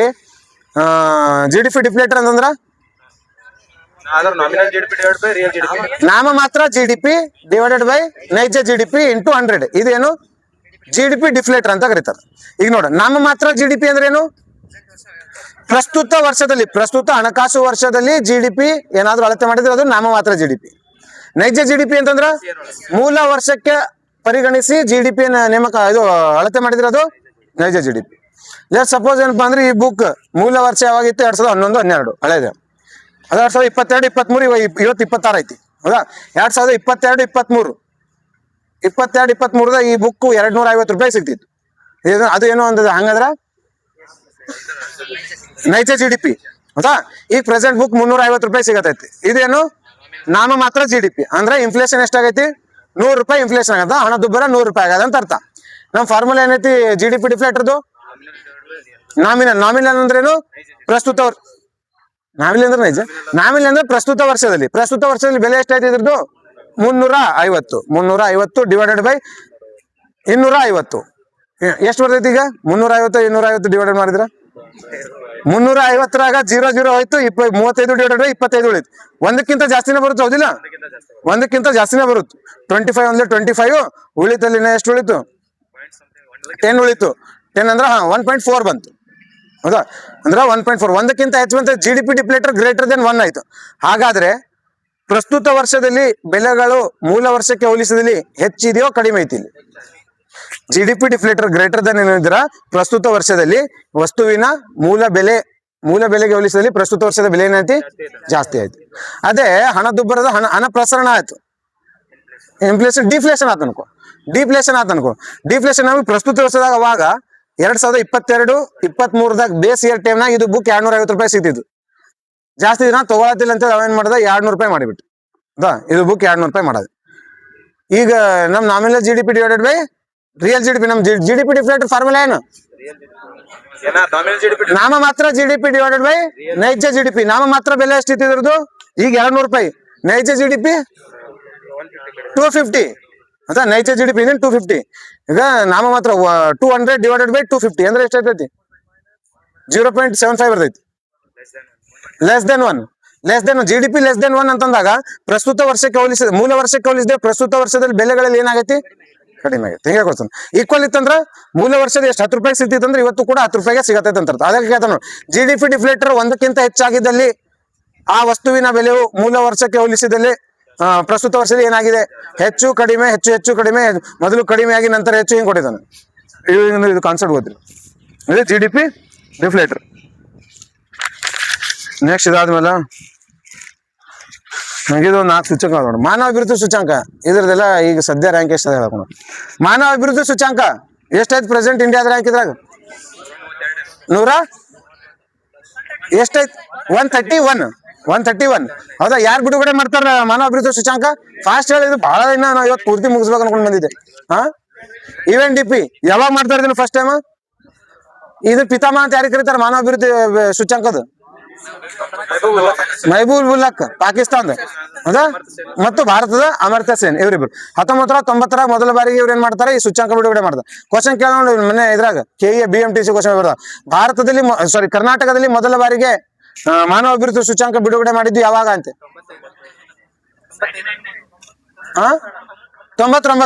1999 ಕ್ವಶನ್ ಕೇಳೋಣ. ಕರ್ನಾಟಕದಲ್ಲಿ ಮೊದಲ ಬಾರಿಗೆ ಮಾನವ ಅಭಿವೃದ್ಧಿ ಸೂಚ್ಯಾಂಕವನ್ನು ಬಿಡುಗಡೆ ಮಾಡಿದ ಯಾವಾಗ ಅಂತಂದ್ರ 1999. ಹೌದಾ? ಇದ್ರ ಎಷ್ಟು ಸೂಚಕಗಳದಾವು? ಯಾವ್ಯಾವು?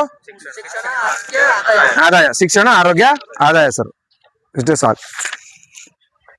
ನೆಕ್ಸ್ಟ್ ಅದಾದ್ಮೇಲೆ ಜಾಗತಿಕ ಹಸಿವಿನ ಸೂಚ್ಯಾಂಕ ಗ್ಲೋಬಲ್ ಹಂಗರ್ ಇಂಡೆಕ್ಸ್ ಯಾರು ಬಿಡುಗಡೆ ಮಾಡ್ತಾರೆ ಇದನ್ನ? 2 NGOಗಳದಾವು. 2 NGOಗಳು. IFPRI ಅಂದ್ರೆ ಇಂಟರ್ನ್ಯಾಷನಲ್ ಫುಡ್ ಅಂಡ್ IFPRI ಅಂತಂದ್ರೆ ಏನದು? ಇದ್ರದ್ದು IFPRI full form international food IFPR ನೋಡಿ ಕರೆಕ್ಟ್ ನೋಡು. ಇದಕ್ಕೆ ರಿಲೀಸ್ ಮಾಡುವಂತ ಸಂಸ್ಥೆಗಳು ಯಾವ್ಯಾವ ಅಂತಂದ್ರೆ ವೆಲ್ತ್, ಹಂಗರ್ ಲೈಫ್ ಮತ್ತು ಇನ್ನೊಂದು ವರ್ಲ್ಡ್ ವೈಡ್ ಕನ್ಸರ್ನ್. ಇವೆರಡು NGOಗಳದಾವ. ಹೌದಾ? ಜರ್ಮನ್ ಬೇಸ್ಡ್ NGOಗಳು ಏನ್ ಮಾಡ್ತಾವ? ಇದನ್ನ ರಿಲೀಸ್ ಮಾಡ್ತಾವ. ಇದ್ರಾಗ ಎಷ್ಟು ಸೂಚಕಗಳದಾವ? 4. ಒಂದು ಅಪೌಷ್ಟಿಕತೆ, ಮಕ್ಕಳ ಕ್ಷೀಣಿಸುವಿಕೆ, ಮಕ್ಕಳ ಕುಂಠಿತ ಬೆಳವಣಿಗೆ, ಮಕ್ಕಳ ಮರಣ ದರ. ಇವು 4 ಇವತ್ತಿರ್ಲಿ. ಇದು ಯಾವಾಗ ಸ್ಟಾರ್ಟ್ ಆಗೈತೆ ಅಂದ್ರ 2006ರಲ್ಲಿ. ನೆಕ್ಸ್ಟ್ ವಿಶ್ವ ಸಂತೋಷ ಸೂಚ್ಯಂಕ ಯಾವಾಗ ಬಿಡುಗಡೆ ಆಗೈತೆ ಮೊದಲ ಬಾರಿಗೆ? 2012. ಗೊತ್ತಿರಲಿ ಎಷ್ಟು? ಅತಿ ಹೆಚ್ಚು ವಿಶ್ವ ಸಂತೋಷ ಸೂಚ್ಯಂಕ ಇಂಡಿಯಾದ ರ್ಯಾಂಕ್ ಎಷ್ಟೈತಿ ಇದ್ರಾಗ ಈಗ? 118, 116. ಹೌದಾ? ಅತಿ ಫಸ್ಟ್ ರ್ಯಾಂಕ್ ಇರೋದು ಫಿನ್ಲ್ಯಾಂಡ್. ಇಷ್ಟು ಗೊತ್ತಿಲ್ಲ ಸರ್. ಫಿನ್ಲ್ಯಾಂಡ್. ಜಾಗತಿಕ ಲಿಂಗ ಅಂತರ ಸೂಚ್ಯಂಕ ಗ್ಲೋಬಲ್ ಜೆಂಡರ್ ಗ್ಯಾಪ್ ಇಂಡೆಕ್ಸ್. ಹೌದಾ? ಇದನ್ನ ಬಿಡುಗಡೆ ಯಾರು ಮಾಡ್ತಾರ? ಗ್ಲೋಬಲ್ ಜೆಂಡರ್ ಗ್ಯಾಪ್ ಇಂಡೆಕ್ಸ್ ಯಾರು ರಿಲೀಸ್ ಮಾಡ್ತಾರ? UNDP. ಸತ್ಯ ನಾನು ಎನ್ವೈರನ್ಮೆಂಟ್ ಪ್ರೋಗ್ರಾಮ್, ಅದು ಪರಿಸರ ಸಂಬಂಧಪಟ್ಟ UNEP. ಇಲ್ಲಿ ಯಾಕೆ ಬರ್ತೈತದ? United nation environment programme. ಅದು ವರ್ಲ್ಡ್ ಎಕನಾಮಿಕ್ ಫೋರಂ ರಿಲೀಸ್ ಮಾಡ್ತಾ ಇದನ್ನು WEF. ಹೌದಾ? ಇದು ಗೊತ್ತಿಲ್ಲ. 2006ರಿಂದ. ಇದು ರ್ಯಾಂಕ್ ಎಷ್ಟಾಯ್ತು ನಮ್ದು ಗ್ಲೋಬಲ್ ಇದ್ರಾಗ GGGI-ದಾಗ? 130. 140 ದೇಶಗಳು ಪಾರ್ಟಿಸಿಪೇಟ್ ಮಾಡ್ತಾವ. 130. ನೆಕ್ಸ್ಟ್ ಆದ್ಮೇಲೆ ಕೆಲವು ಇದಾವ ನೋಡಿ ಇದ್ರದ್ದು ಹೇಳು. ಇದನ್ನ ಯಾರು ರಿಲೀಸ್ ಮಾಡ್ತಾರ ಅಷ್ಟು ಗೊತ್ತಿದ್ರು ಸಾಕು. ಜಾಗತಿಕ ನಾವೀನ್ಯತಾ ಸೂಚ್ಯಂಕ ಯಾರು ಬಿಡುಗಡೆ ಮಾಡ್ತಾರ? ಹಾ, ವಿಪೋ. ನೀತಿ ಆಯೋಗ ಇಲ್ಲ, ವರ್ಲ್ಡ್ ಕೇಳ್ತೀನಿ. ಜಾಗತಿಕ ನಾವೀನ್ಯತಾ ಸೂಚ್ಯಂಕ ಯಾರು ಮಾಡ್ತಾರ? ವಿಪೋ, ವರ್ಲ್ಡ್ ಇಂಟೆಲೆಕ್ಚುಯಲ್ ಪ್ರಾಪರ್ಟಿ ಆರ್ಗನೈಸೇಷನ್. ಅಲ್ವಾ? ನೆಕ್ಸ್ಟ್ ಅದಾದ್ಮೇಲೆ ಜಾಗತಿಕ ಸ್ಪರ್ಧಾತ್ಮಕ ಸೂಚ್ಯಂಕ ಯಾರು ಬಿಡುಗಡೆ ಮಾಡ್ತಾರ? World economic forum. ಎಷ್ಟು ಗೊತ್ತಿಲ್ಲ. ವಿಶ್ವ ಶಾಂತಿ ಸೂಚ್ಯಂಕ ಯಾರು ಬಿಡುಗಡೆ ಮಾಡ್ತಾರ? ಇದು question. Institute of peace and economic, institute for economic and peace. ಸುಸ್ಥಿರ ಅಭಿವೃದ್ಧಿಗಳ ಗುರಿಗಳ ಸೂಚ್ಯಂಕ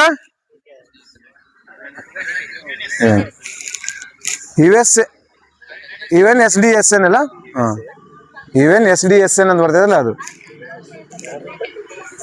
ವಿಶ್ವ ಅಭಿವೃದ್ಧಿಯ ಪರಿಹಾರಗಳ ಜಾಲ ಅಂತ ಬರ್ತದಲ್ಲ, ಅದು ಸೊಲ್ಯೂಷನ್ ಅದ ಪರಿಹಾರದ ಜಾಲ ಅಂತೇಳಿ. ಎಷ್ಟು ರ್ಯಾಂಕ್ ಐತಿ ಇಂಡಿಯಾದ್ರಾಗ? ಇದು ಕೇಳ್ತಾ ಇಂಥ ಕ್ವಶನ್ 99 ಭಾಳ ಸ್ಲೋ ಆಗತ್ತೆ. ನೆಕ್ಸ್ಟ್ ಕೇಳ, ಮಾನವ ಸಂಪನ್ಮೂಲ ಅಭಿವೃದ್ಧಿ ಹೌದಾ, ಜನಸಂಖ್ಯಾ ಶಾಸ್ತ್ರದ ಪಿತಾಮಹ ಅಂತ ಯಾರಿಗೆ ಕರೀತಾರ? ಜಾನ್ ಗ್ರಾಂಟ್ ಕರೀತಾರ ಹೌದಾ. ಮಾಲ್ತುಸ್ನ ಜನಸಂಖ್ಯಾ ಸಿದ್ಧಾಂತ ಯಾವಾಗ ಕೊಡ್ತಾರೆ? ಇದನ್ನ ಮಾಲ್ತುಸ್ನ ಜನಸಂಖ್ಯಾ ಸಿದ್ಧಾಂತ ಈಗ ಹೋಗ್ಬೇಕು, ಪಟ್ ಗೊತ್ತಿರ್ಬೇಕು. ಇವೆಲ್ಲ ಹಿಂಗ್ ಕ್ವಶನ್ ಆಗವು ಇವೆಲ್ಲ. ನಾ ಅದಕ್ಕೆ ಅವು ಮಾಡೋದು, ಒಳಗೆ ಒಟ್ಟು ಎಕ್ಸ್ಪ್ಲನೇಷನ್ ಮಾಡೋದು, ಪಾಯಿಂಟ್ ಮಾಡ್ಕೊಂಡು ಹೋಗ್ಬಿಡೋದು. ಇವಂತ ಗ್ರಂಥ ಬರೀತಾನೆ, ಯಾವುದು?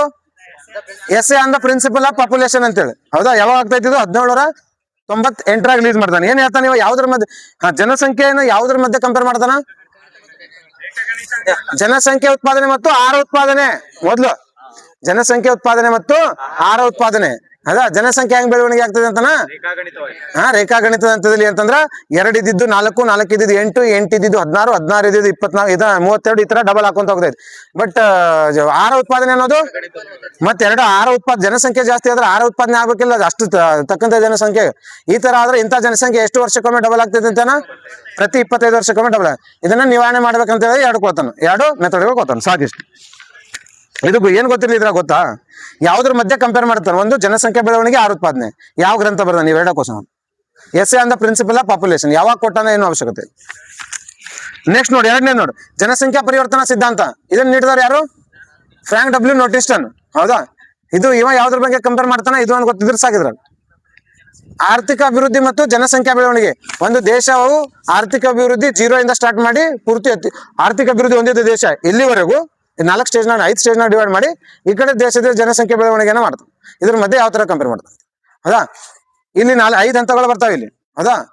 ಅದ್ರಾಗ ಯಾವ ಕ್ವಶನ್ ಕೇಳ್ತಾನೆ ಡಾಕ್ಟರ್? ಈ ಕೆಳಗಿನ ಜನಸಂಖ್ಯಾ ಪರಿವರ್ತನಾ ಸಿದ್ಧಾಂತ ಪ್ರಕಾರ ಕೆಳಗಿನ ಯಾವ ಹಂತವನ್ನ ಜನಸಂಖ್ಯಾ ಸ್ಫೋಟ ಅಂತ ಕರೀತಾರೆ ಅಂತ ಕ್ವಶನ್ ಕೇಳ್ತಾನೆ. 2ನೇ ಹಂತ. ಈ ಜನಸಂಖ್ಯಾ ಪರಿವರ್ತನಾ ಸಿದ್ಧಾಂತ ಪ್ರಕಾರ ಈ ಕೆಳಗಿನ ಯಾವ ಹಂತಗಳನ್ನ ಜನಸಂಖ್ಯಾ ಸ್ಥಿರ ಅಂತ ಕರೀತಾರೆ? 1ನೇ ಮತ್ತು 4ನೇ ಹಂತ. ಎಷ್ಟು ಕ್ವಶನ್ ಓದಿದ್ರು ಸಾಕು, ಇದ್ರ ಏನು ಕ್ವಶನ್ ಕೇಳಂಗಿಲ್ಲ ಬೇರೆ. ನೆಕ್ಸ್ಟ್ ಪ್ರಪಂಚದ ಎಷ್ಟು ಜನಸಂಖ್ಯೆ ಐತೆ ಸದ್ಯ? ಈಗ 8 ಬಿಲಿಯನ್ ಪ್ಲಸ್. 9 ಬಿಲಿಯನ್ ಆಗ್ತೈತೆ ಅಂತ ಹೇಳಿ ವರ್ಲ್ಡ್ ಬ್ಯಾಂಕ್ ಯಾವಾಗ ಅಂದಾಜು ಮಾಡ್ತೀವಿ? ವಿಶ್ವಸಂಸ್ಥೆ ಅಥವಾ 2037 ಗೊತ್ತಿರ್ಲಿ. PC ಇಂತ ಕ್ವಶನ್ ಕೇಳೋದು. ಪ್ರಪಂಚದ ಜನಸಂಖ್ಯೆ 9 ಬಿಲಿಯನ್ ಆಗುವುದೆಂದು ವಿಶ್ವಸಂಸ್ಥೆ ನಿರೀಕ್ಷೆ ಯಾವ ವರ್ಷದ ಟಾರ್ಗೆಟ್ ಇಯರ್ ಯಾವ್ದು ಅಂತಂದ್ರೆ 2037 ಆಗ್ಬಹುದು ಅಂತ ವರ್ಲ್ಡ್ ಬ್ಯಾಂಕ್ ಹೇಳುತ್ತೆ. ಇದು ಸಾರಿ ವಿಶ್ವಸಂಸ್ಥೆ ಹೇಳುತ್ತೆ, ಯುನೈಟೆಡ್ ನೇಷನ್ಸ್ ಹೌದಾ. ಇದು ಜುಲೈ 11ಕ್ಕೆ ಏನ್ ಆಚರಣೆ ಮಾಡ್ತೀವಿ? ಜನಸಂಖ್ಯಾ ದಿನ. ಯಾಕೆ ಮಾಡ್ತಾರ ಅಂತಂದ್ರ 1987ದಾಗ ಏನ್ ಮಾಡ್ತೈತಿ?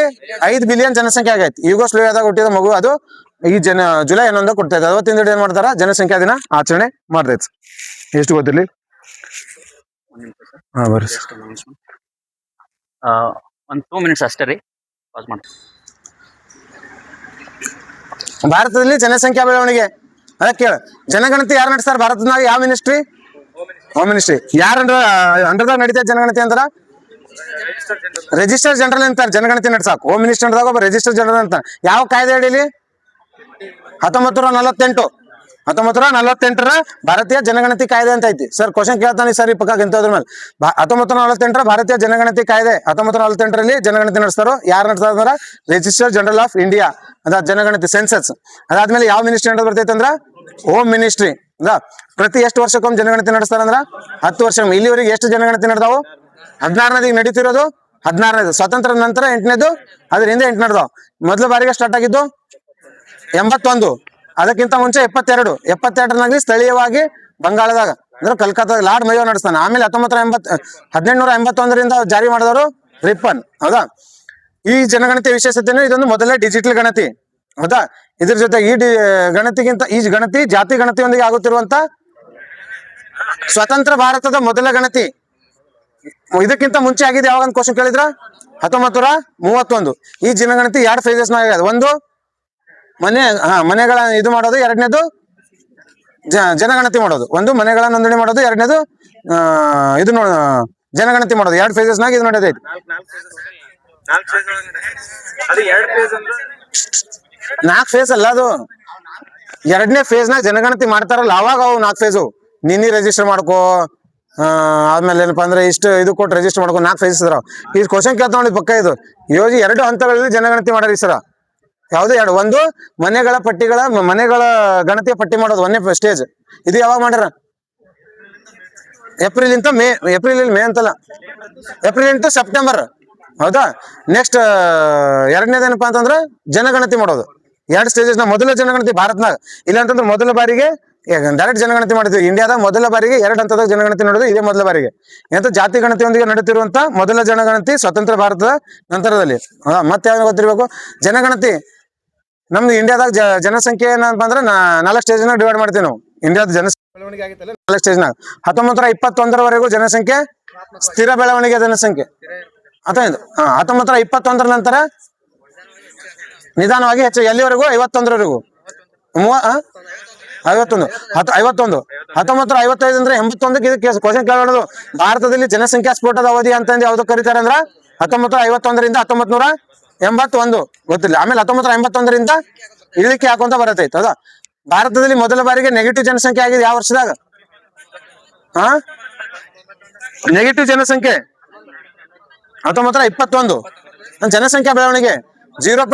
ನೆಗೆಟಿವ್ ಬೆಳವಣಿಗೆ ಅಂದ್ರೆ ಜನಸಂಖ್ಯೆ ನೆಗೆಟಿವ್ ಹೋಯ್ತಂತಲ್ಲ.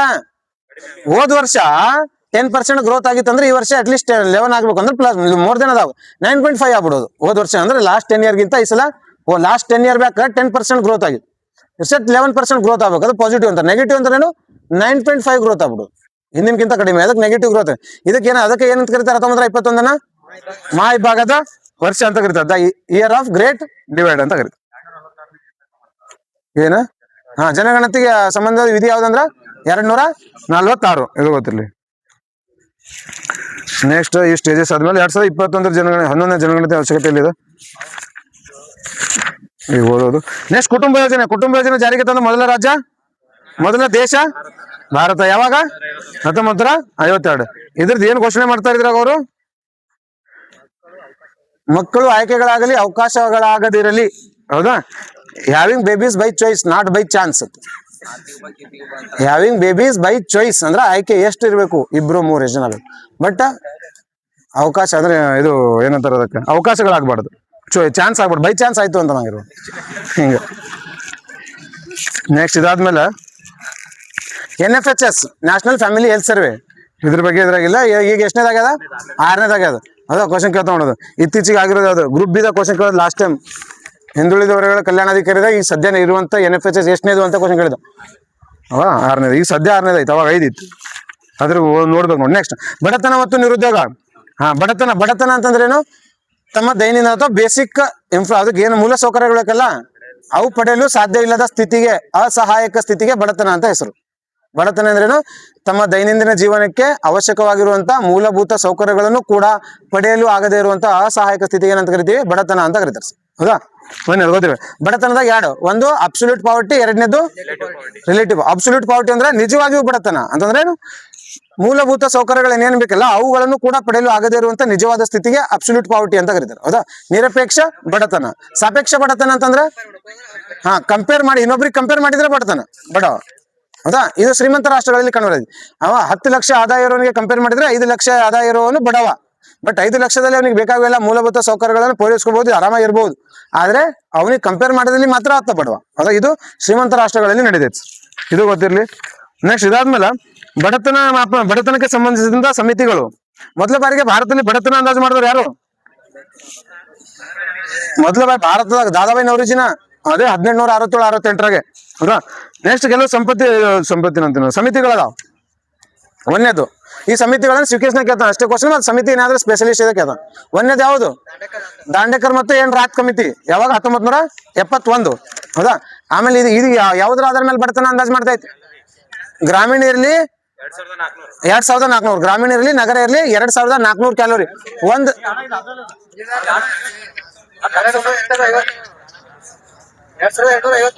ಇದಾ? ಹಾ ಸರಿ, 2250 ಕರೆಕ್ಟ್.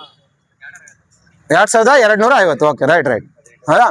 ಗ್ರಾಮೀಣ ಆಗಲಿ 2250 ಕ್ಯಾಲೋರೀಸ್ ಕನ್ಸ್ಯೂಮ್ ಮಾಡ್ಬೇಕು ಅಟ್ಲೀಸ್ಟ್ ಒಂದ್ ದಿನಕ್ಕೆ. ನೀನು ಅಷ್ಟು ಮಾಡಕ್ ಆಗ್ಲಿಲ್ಲ ಅಂದ್ರೆ ಮಾತ್ರ ಬಡವರು. ಯಾರು ಹೇಳ್ತಾರ? ಏನ್ ರಾತ್ ಮತ್ತು ದಾಂಡೇಕರ್ ಸಮಿತಿ. ಅದಾದ್ಮೇಲೆ ಬರುವಂತ ಯಾವ್ದು?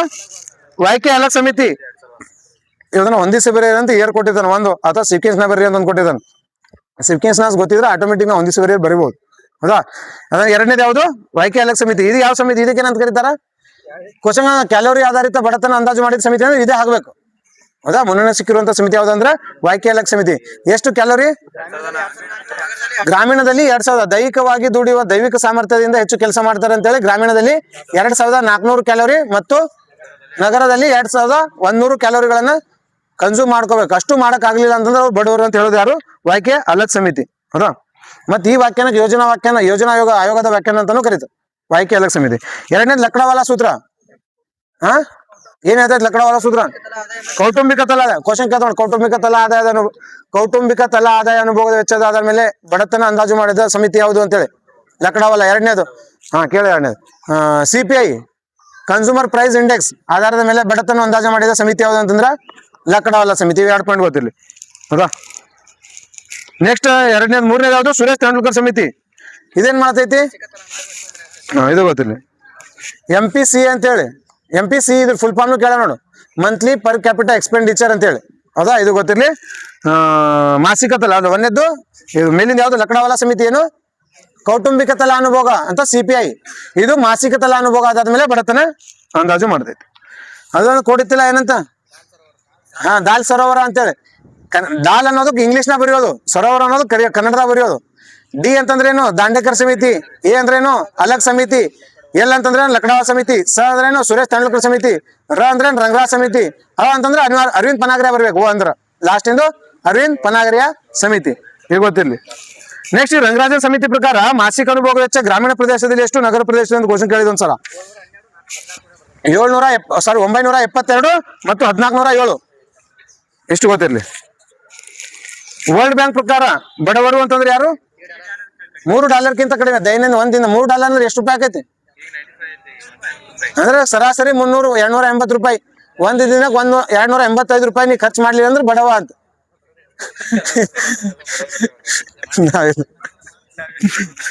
ನೆಕ್ಸ್ಟ್ ನೋಡು,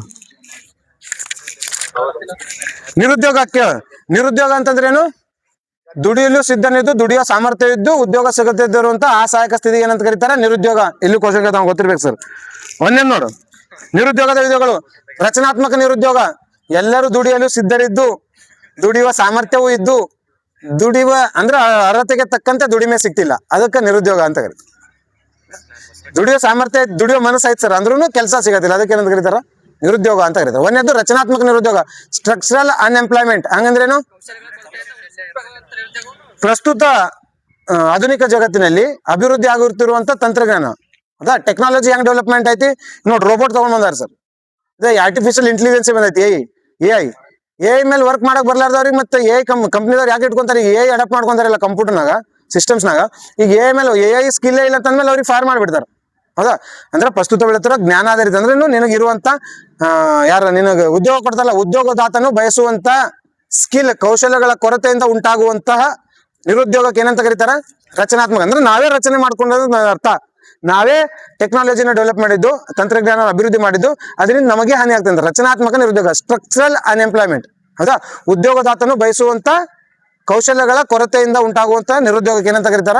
ರಚನಾತ್ಮಕ ನಿರುದ್ಯೋಗ ಅಂತ ಕರೀತಾರೆ. ನೆಕ್ಸ್ಟ್ ಎರಡನೇದು ಸೈಕ್ಲಿಕ್ ಅನ್ಎಂಪ್ಲಾಯ್ಮೆಂಟ್. ಆವರ್ತಕ ನಿರುದ್ಯೋಗ ಅಂತಂದ್ರೇನು?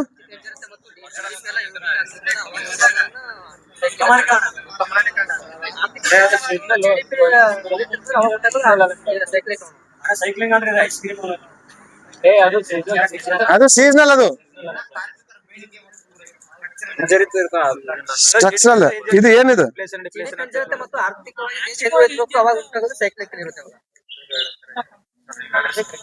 ಆರ್ಥಿಕ ಹೇಳಿ. ಕ್ವಶನ್ ಕೇಳ.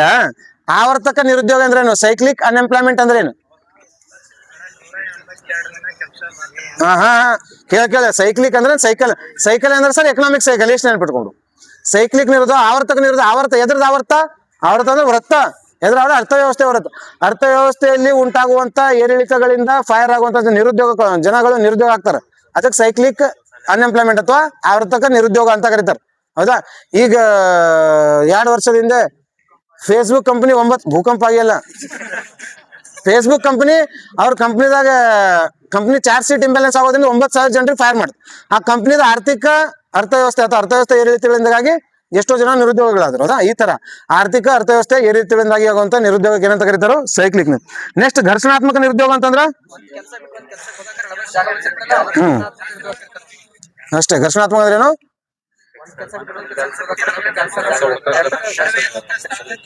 ಈಗ ಇಲ್ಲಿದಿಂದ ಈಗ ಒಂದ್ ಜಾಬ್ ಮಾಡತ್ತೀವಿ, ಮತ್ತೊಂದ್ ಜಾಬ್ ಮಧ್ಯದಲ್ಲಿ ಒಂದು ಗ್ಯಾಪ್ ಪೀರಿಯಡ್ ಇರ್ತೈತಲ್ಲ, ಒಂದ್ 4 ದಿನ ಉಳಿತೈತಿ. ಕ್ವಶನ್ ಕೇಳ್ತೋಣ. ಕಾರ್ಮಿಕರ ಬೇಡಿಕೆ ಮತ್ತು ಪೂರೈಕೆಯ ಕಾರಣದಿಂದ ಉಂಟಾಗುವಂತ ನಿರುದ್ಯೋಗ ಯಾವುದು? Frictional unemployment sir. ಈಗ ನೋಡು, KPSC ಬೇಕಾಗ್ಯಾರ ಎಕ್ಸೈಸ್ ಸಬ್ ಇನ್ಸ್ಪೆಕ್ಟರ್ 252 ಜನ. ಹೌದಿಲ್ಲ? ಅಪ್ಲಿಕೇಶನ್ ಹಾಕೋರು ಎಷ್ಟು ಅದಾರ ಅಂದ್ರೆ ಅವ್ರಿಗೆ ಬೇಡಿಕೆ ಎಷ್ಟೈತಿ? 252 ಅಷ್ಟೇ. PC ಬೇಡಿಕೆ ಎಷ್ಟು? 3,000 ಸಮಥಿಂಗ್ 400 ಬೇಡಿಕೆ ಆಯ್ತು ಸಿವಿಲ್ PC. ಅಪ್ಲಿಕೇಶನ್ 7 ಲಕ್ಷ ಜನ, ಬೇಡಿಕೆ 4,000, ಪೂರೈಕೆ ಎಷ್ಟೈತಿ? 7 ಲಕ್ಷ. ಈ ಬೇಡಿಕೆ ಮತ್ತು ಪೂರೈಕೆ ಮತ್ತೆ ಘರ್ಷಣೆ ಬರಂಗಿಲ್ಲ ನನಗೆ.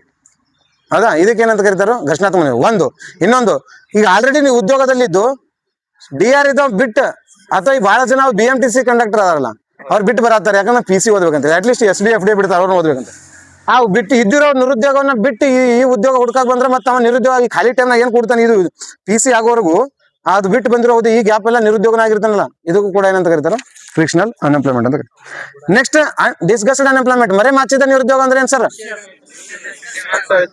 ಒಬ್ಬ ವ್ಯಕ್ತಿಯ ಸೀಮಾಂತ ಉತ್ಪಾದನೆ ಏನಿರ್ತೈತಿ? ಶೂನ್ಯ ಇರ್ತೈತಿ. ಹೌದಾ? ಉತ್ಪಾದನೆ 4 ಜನ ಕೆಲಸ ಮಾಡೋದಕ್ಕ 8 ಮನೆಯಾಗಿನವ್ರು ಎಲ್ಲರೂ 8 ಜನ ಸೇರಿ ಕೆಲಸ ಮಾಡಿದ್ರ ಇನ್ನ 4 ಜನದ ಉದ್ಯೋಗ ಇದು ಆದಾಯ ಎಲ್ಲಿಂದ ಬರ್ಬೇಕು? 0. ಅದು ಆಕ್ಚುಲಿ ಒಂದು ಹೊಲ ಐತಂದ್ರೆ 4 ಜನ ಕೆಲಸ ಮಾಡ್ಬೇಕು ಅಂತ ಆದ್ರೆ ಆ ತೋಟದಾಗ 4 ಜನ ಕೆಲಸ ಮಾಡ್ಬೋದು ಅಷ್ಟ ಐತಿ. ಆದಾಯ 4 ಲಕ್ಷ ರೂಪಾಯಿ ಬರ್ತೈತಿ. ಅಂದ್ರೆ ಒಬ್ರಿಗೆ 1 ಲಕ್ಷ. ಮನೆಯಾಗಿದ್ದೀವಿ ಎಲ್ಲರೂ ಅಂತ ಹೋಗಿ ಎಲ್ಲರೂ ಕೆಲಸ ಮಾಡಿದ್ರೆ 10 ಜನ ಕೆಲಸ ಮಾಡಿದ್ರೆ ಕೆಲಸ ಸುಲಭ ಆಗ್ಬಹುದು, ಬಟ್ ಆದಾಯ ಶೂನ್ಯ ಆಗತ್ತದ.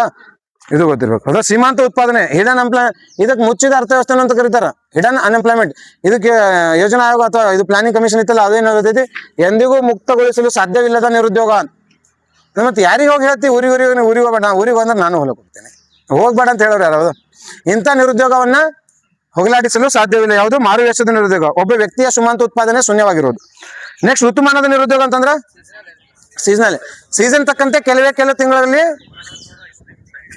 ಉದ್ಯೋಗಿ ಆಗಿದ್ದು ಉಳಿದ ಸಮಯದಲ್ಲಿ ನಿರುದ್ಯೋಗಿ ಆಗೋದು. ಐಸ್ ಕ್ರೀಮ್ ಮಾರೋರು ಹಿಂಗೆ. ಹೌದಾ? ಬೇಸಿಗೆದಾಗ ಐಸ್ ಕ್ರೀಮ್ ಮಾರ್ತಾರೆ ಸರ್, ಚಳಿಗಾಲದಾಗ ಮಳೆಗಾಲ ಇರುತ್ತವ. ಜ್ಯೂಸ್ ಅಂಗಡಿಗಳು ಅದು ಎಷ್ಟು ಬೇಸಿಗೆದಾಗ ನಡೀತಿತ್ತು, ಈಗ ಕ್ಲೋಸ್ ಆಗ್ಬಿಡುತ್ತೆ. ಹೌದಾ? ಅದಿರ್ತಕ್ಕಂಥದ್ದು. ನೆಕ್ಸ್ಟ್ ಕೃಷಿ ಕೂಡ ಹಂಗೆ. ಈಗ ಮಾನ್ಸೂನ್ನಾಗ ಅಂದ್ರೆ ಇದ್ರಾಗ ಮಳೆಗಾಲದಾಗ ಇದಾಗ್ತೈತಿ ಕೃಷಿ. ಮತ್ತೆ ಆಮೇಲೆ ಡಿಸೆಂಬರ್ ಆದ್ಮೇಲೆ ಜನವರಿಯಿಂದ ಕಂಪ್ಲೀಟ್ ಮತ್ತೆ ಜೂನ್ವರೆಗೂ ನಿರುದ್ಯೋಗಿಗಳೇನೆ ಅಂತ ಇದು ಗೊತ್ತಿತ್ತು. ಪ್ರವಾಸೋದ್ಯಮ, ಕೃಷಿ, ಸಕ್ಕರೆ ಕಾರ್ಖಾನೆ ಕೂಡ ಹಂಗೆ. ಕಬ್ಬು ರಾಶಿ ಅದು ಕಬ್ಬು ಇದು ಇಳುವರಿ ಬರ್ತೈತಲ್ಲ, ಅವಾಗ ಮಾತ್ರ ಸಕ್ಕರೆ ಕಾರ್ಖಾನೆ ಕೆಲಸ. ಖಾಲಿ ಟೈಮ್ನಾಗ ಸಕ್ಕರೆ ಕಾರ್ಖಾನೆ ಎಲ್ಲ ಶಟ್ ಡೌನ್ ಇರ್ತಾವ. ನೆಕ್ಸ್ಟ್ ಮುಕ್ತ ನಿರುದ್ಯೋಗ ಅಂತಂದ್ರ ಉದ್ಯೋಗ ಹುಡುಕ್ತಿರ್ತಾರ. ಮುಕ್ತ ನಿರುದ್ಯೋಗ, ಉದ್ಯೋಗ ಮಾಡೋದು ಕೆಲಸ ಮಾಡೋದು ಮನಸ್ಸೈತಿ, ಕೆಲಸ ಮಾಡಕ್ಕೂ ರೆಡಿ ಆಗಿನ, ಬಟ್ ನನಗೆ ಕೆಲಸ ಸಿಗತ್ತಿಲ್ಲ. ಯುವ ನಿರುದ್ಯೋಗ ಅಂತಂದ್ರ ಕ್ವಶನ್ ಕೇಳ್ತಾವ, ಈ ಕೆಳಗಿನ ಯಾವ ನಿರುದ್ಯೋಗವನ್ನ ಶ್ವೇತ ವಸ್ತ್ರಧಾರಿಯ ನಿರುದ್ಯೋಗಿಗಳು ಅಂತ ಕರೀತಾರೆ? ದೈಹಿಕ ಸಾಮರ್ಥ್ಯ ಆಗ್ಲಾರ್ದ ಅಂದ್ರೆ ದೈಹಿಕ ಸಾಮರ್ಥ್ಯ ಅಪ್ಲೈ ಮಾಡ್ಲಾರ್ದ ಉದ್ಯೋಗ ಹುಡುಕ್ತಿರೋದು. ದೈಹಿಕ ಸಾಮರ್ಥ್ಯ ಇರಬಾರ್ದಲ್ಲಿ ಅಂದ್ರೆ ನಾವು ಮೈ ಮುರಿದು ದುಡಿಯುವಂತ ಕೆಲಸ ಇರಬಾರ್ದು. ಅದು ಅದಕ್ಕಾಗಿ ಕಾಯ್ತಿರುವಂತ ನಿರುದ್ಯೋಗ ಏನಂತ ಕರೀತಾರ? ಹೌದಾ? ಯುವ ನಿರುದ್ಯೋಗ ಅಂತ ಯೂತ್ ಎಂಪ್ಲಾಯ್ಮೆಂಟ್ ಅದ. ಶ್ವೇತ ವಸ್ತ್ರದ ನಿರುದ್ಯೋಗ ಅಂತ ಕರೀತಾರ. ಅದು ಗೊತ್ತಿರ್ಲಿ. ಸ್ವಯಂ ಪ್ರೇರಿತ ನಿರುದ್ಯೋಗ ಅಂದ್ರ ವಾಲಂಟರಿ ಅನ್ಎಂಪ್ಲಾಯ್ಮೆಂಟ್. ಕ್ವಶನ್ ಕೇಳೋ ಒಂದ್ಸಲ, ವಾಲಂಟರಿ ಅನ್ಎಂಪ್ಲಾಯ್ಮೆಂಟ್ ಈ ಅನ್ಎಂಪ್ಲಾಯ್ಮೆಂಟ್ ನೀಡಿದ ಸಮಿತಿ ಯಾವ್ದಂದ್ರ ಈ ರೆಕಮೆಂಡ್ ಮಾಡಿ ಇಂಥದೊಂದು ಅನ್ಎಂಪ್ಲಾಯ್ಮೆಂಟ್ ಅಂತ ರೆಕಮೆಂಡ್ ಮಾಡಿದ ಸಮಿತಿ ಅಂತ ಕ್ವಶನ್ ಕೇಳಿ ಗುರುತಿಸಿದ ವಿವೇಕ್ ದೇಬ್ರಾಯ್ ಸಮಿತಿ. ಅದಾ ವಾಲಂಟರಿ ಅನ್ಎಂಪ್ಲಾಯ್ಮೆಂಟ್. ಏನು ಸರ್ ವಾಲಂಟರಿ ಅನ್ಎಂಪ್ಲಾಯ್ಮೆಂಟ್? ಸ್ವಯಂ ಪ್ರೇರಿತ ನಿರುದ್ಯೋಗ. ನನಗೆ ಬೇಡ ಕೆಲಸ ಅಂತ ಬಿಟ್ಬಿಡೋದು. 60,000 ರೂಪಾಯಿ ಇತ್ತು, ಬಟ್ ನಾ ಎಜುಕೇಶನ್ 50 ಲಕ್ಷ ರೂಪಾಯಿ ಹಾಕಿರ್ತೀನಿ, 25,000 ರೂಪಾಯಿ ಕೆಲಸ ಕೊಟ್ಟರೆ ಮಾಡಿರ್ತೇನೆ. ನೀ MBBS ಮಾಡಿದ್ ಸರ್ ಅಂತಂದ್ರೆ 50 ಲಕ್ಷ ರೂಪಾಯಿ ಹಾಕಿ MBBS ಕಂಪ್ಲೀಟ್ ಮಾಡಿದ್ವಿ. ನಿನಗೆ ಯಾವುದೋ ಪ್ರೈವೇಟ್ ಹಾಸ್ಪಿಟಲ್ನಾಗ ಇಲ್ಲಿ 25,000 ರೂಪಾಯಿ ಕೆಲಸ ಮಾಡೋ ಮನಸ್ಸಾಗ್ತೈತಿ. ನೀ ಎಜುಕೇಶನ್ ಮೇಲೆ ಅದಕ್ಕೆ ಇದು ನಿರುದ್ಯೋಗ ಕಂಡು ಬರೋದು ಅಂತ ಹೇಳಿ. ಶಿಕ್ಷಣದಲ್ಲಿ ಹೆಚ್ಚಿನ ಹೂಡಿಕೆ ಮಾಡೋದ್ರಿಂದ ಇಂಥ ನಿರುದ್ಯೋಗ ಇತ್ತೀಚೆಗೆ ಕಂಡು ಬರ್ತಿದೆ ಅಂತ ಹೇಳೋರ ಸಮಿತಿ ಯಾವ್ದಂದ್ರೆ ವಿವೇಕ್ ದೇಬ್ರಾಯ್ ಸಮಿತಿ. ನೆಕ್ಸ್ಟ್ NSS ಪ್ರಕಾರ 3 ವರ್ಗೀಕರಣ ಮಾಡ್ತಾರೆ. ಇದನ್ನ ನೆನಪಿಟ್ಟುಕೊಳ್ಳೋ ಅವಶ್ಯಕತೆ ಇಲ್ಲ, ಇವಾಗ ಯೂಸ್ ಇಲ್ಲ. ಸಾಮಾನ್ಯ ಸ್ಥಿತಿ ನಿರುದ್ಯೋಗ, ವಾರದ ಸ್ಥಿತಿ, ದಿನದ ಸ್ಥಿತಿ. ನೆಕ್ಸ್ಟ್ ಆದಾಯದ ಅಸಮಾನತೆ. ಆದಾಯ ಇಲ್ಲಿ ಏನು ಕ್ವಶನ್ ಕೇಳಿದ್ರೆ ಆದಾಯದ ಅಸಮಾನತೆಗೆ ಸಂಬಂಧ ಇರುತ್ತೆ ರೇಖೆ ಯಾವ್ದು ಅಂದ್ರ ಲಾರೆನ್ಸ್ ಗಿನಿ ಕೋಎಫಿಷಿಯಂಟ್. ಲಾರೆನ್ಸ್ ಕರ್ವ್ ಏನ್ ಹೇಳ್ತೈತಿ? ಲಾರೆನ್ಸ್ ಕರ್ವ್ 45 ಡಿಗ್ರಿ ಇದಂತ ಪರಿಪೂರ್ಣ ಸಮಾನತೆ, ರಾಷ್ಟ್ರೀಯ ಆದಾಯ ಮತ್ತು ಜನಸಂಖ್ಯೆ ಹೌದಾ, ಅದ್ರ ಮೇಲೆ ಸಮಾನತೆ ತೋರಿಸ್ತೈತಿ. ಇದಕ್ಕೆ ಗೊತ್ತಿರ್ಬೇಕು ಲಾರೆನ್ಸ್ ಕರ್ವ್ ಯಾವ್ದ್ರ ಮಧ್ಯೆ ಸಮಾನ ತೋರಿಸ್ತೈತಿ? ರಾಷ್ಟ್ರೀಯ ಆದಾಯ ಮತ್ತು ಜನಸಂಖ್ಯೆ. ನಾವು 20 ಜನ ಇದ್ದೀವಿ ಅಂತಂದ್ರ ದೇಶದ 100 ಜನ ಇದ್ದೀವಿ. 100 ರೂಪಾಯಿ ಇದಾವ ನಮ್ಮ ದೇಶದಾಗ, ಎಲ್ಲರಿಗೂ 1 ರೂಪಾಯಿ ಸಿಗ್ಬೇಕು ಸರ್, ಹೌದಿಲ್ಲ? 100 ರೂಪಾಯಿ ಇದಾವ, 100 ಜನ ಇದೆ ಅಂದ್ರೆ ಎಲ್ಲರಿಗೂ 1 ರೂಪಾಯಿ ಸಿಕ್ಕಿದ್ರೆ ಅದು ಸಮಾನತೆ ಅಂತ ಅರ್ಥ ಹೌದಾ. ಯಾರೋ 5 ಜನ ಟೀಮ್ 90 ರೂಪಾಯಿ ತಗೊಂಡು ಹೋಗೋದು ಮತ್ತು ಉಳಿಕಿನ 10 ರೂಪಾಯಿದಾಗ 95 ಜನ ತಗೊಳ್ಳೋದು ಅಂತಂದ್ರೆ ಹಿಂಗ ಸಂಪತ್ತಿನ ಕೇಂದ್ರೀಕರಣ ಅಂತ ಕರೀತಾರ ಅದು ಹೌದಾ. ನಮ್ಮ ಇಂಡಿಯಾದಾಗ ಸಂಪತ್ತಿನ ಕೇಂದ್ರೀಕರಣ ಐತಿ. 1% ಜನ ಹತ್ರ ನಮ್ಮ ಇಂಡಿಯಾ ಟೋಟಲ್ 45% ಅಸೆಟ್ಸ್ ಐತಿ. 1% ಜನ ನಮ್ಮ ಇಂಡಿಯಾ ಟೋಟಲ್ ಎಷ್ಟು ಜನ ಇದಾರೆ ಅದಾಗ 1% ಜನರ ಹತ್ರ 45% ಆಸ್ತಿ ಐತಿ ಇಂಡಿಯಾದ. ಅಂಬಾನಿ, ಅದಾನಿ, ಟಾಟಾ ಇವೆಲ್ಲ ಇಂಥವ್ರು ಒಂದು ಭಾಳ ಅಂತಂದ್ರೆ ಒಂದು ದೊಡ್ಡ ಒಂದು 100 ಜನ ಸೇರಿ ಗೊತ್ತಿರಬೇಕು. Lawrence curve. ಗಿನಿ ಕೋಎಫಿಷಿಯಂಟ್ ಅಂತಂದ್ರೇನು? ಆ 45 ಡಿಗ್ರಿ ಒಳಗೆ ಅಸಮಾನತೆ ತೋರಿಸುವಂತ ಗಿನಿ ಕೋಎಫಿಷಿಯಂಟ್. 2 ಅನುಪಾತನ ಗಿನಿ ಕೋಎಫಿಷಿಯಂಟ್. ನೆಕ್ಸ್ಟ್ ಸಾರ್ವತ್ರಿಕ ಮೂಲ ಆದಾಯ ಅಂತಂದ್ರೇನು? Universal basic income. ಕ್ವಶನ್ ಕೇಳೋಣ, ಯೂನಿವರ್ಸಲ್ ಬೇಸಿಕ್ ಇನ್ಕಮ್ ಮೊದಲ ಬಾರಿಗೆ ಯಾವ ರಾಷ್ಟ್ರದಲ್ಲಿ ಕಂಡು ಬಂತಂದ್ರ ಇರಾನ್ನಾಗ ಹೌದಾ. ಯೂನಿವರ್ಸಲ್ ಬೇಸಿಕ್ ಇನ್ಕಮ್ ಅಂದ್ರೆ ಏನು? ಪುಕ್ಸೆಟ್ಟೆ ಕೊಡೋದು ಸರ್ ಗೌರ್ಮೆಂಟ್. 10,000 ರೂಪಾಯಿ ಕೊಡೋದು ಎಲ್ಲರಿಗೆ ತಿಂಗಳಿಗೆ. ಅಂದ್ರೆ 10,000 ರೂಪಾಯಿ ಕೊಡೋದ್ರೆ ಆರಾಮ್ ಇರ್ತೈತಿಲ್ಲ. 5 ವರ್ಷ ಓದೋ 10 ವರ್ಷನೂ ಓದ್ತಾನೆ ಮನುಷ್ಯ, ಟೆನ್ಷನ್ ಇಲ್ಲ. 10,000 ರೂಪಾಯಿ ಮಂತ್ಲಿ ಅಮೌಂಟ್ ಬರ್ತಿತ್ತು ಅಂದ್ರೆ ಯಾರು ಆರಾಮಾಗಿರ್ತಾರ. ಮತ್ತೆ ಯಾವಾಗ ಆಗ್ತೈತೆ ಆಗ್ಲಿ, ಈ ಸಲ ಆಗ್ಲಿ ನೋಡೋಣ ಮುಂದಿನ ಸಲ ತಡಿ ಅಂತ ಹೌದಾ. 10,000 ಅದ ಸರ್ಕಾರವೇ ಎಲ್ಲಾ ದೇಶದ ನಾಗರಿಕರಿಗೆ ಫ್ರೀ ಆಗಿ ಮೂಲಭೂತ ಸೌಕರ್ಯಗಳನ್ನು ಒದಗಿಸುವುದು ಉಚಿತವಾಗಿ. ಇದಕ್ಕೆ ಏನಂತ ಕರೀತಾರೆ? Universal basic income. ಎಲ್ಲ ಪ್ರೋಗ್ರಾಮ್ ಅದಾವು.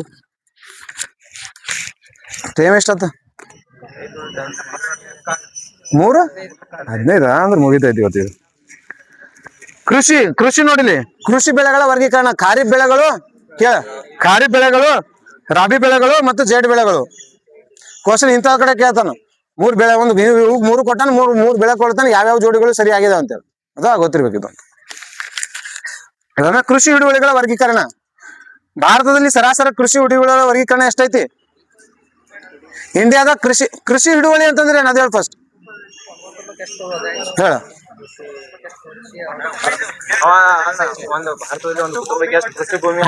ಸರಾಸರಿ ಒಂದು ಕುಟುಂಬಕ್ಕೆ ಭಾರತದಲ್ಲಿ ಸರಾಸರಿ ಕೃಷಿ ಯೋಗ್ಯ ಭೂಮಿ, ಭಾರತದಲ್ಲಿರುವಂತಹ ಒಟ್ಟು ಕೃಷಿ ಯೋಗ್ಯ ಭೂಮಿ ಡಿವೈಡೆಡ್ ಬೈ ಭಾರತದಲ್ಲಿ ಒಟ್ಟು ಕುಟುಂಬಗಳು. ಒಂದು ಕುಟುಂಬಕ್ಕೆ ಎಷ್ಟು ಸರಾಸರಿ ಭೂಮಿ ಬರ್ತೈತಿ ಕೃಷಿ ಯೋಗ್ಯ ಭೂಮಿ, ಅದಕ್ಕೆ ಕೃಷಿ ಹಿಡುವಳಿ ಅಂತ ಕರೀತಾರೆ. ಹಾಗಾದ್ರೆ ಭಾರತದಲ್ಲಿ ಸರಾಸರಿ ಕೃಷಿ ಹಿಡುವಳಿ ಎಷ್ಟು?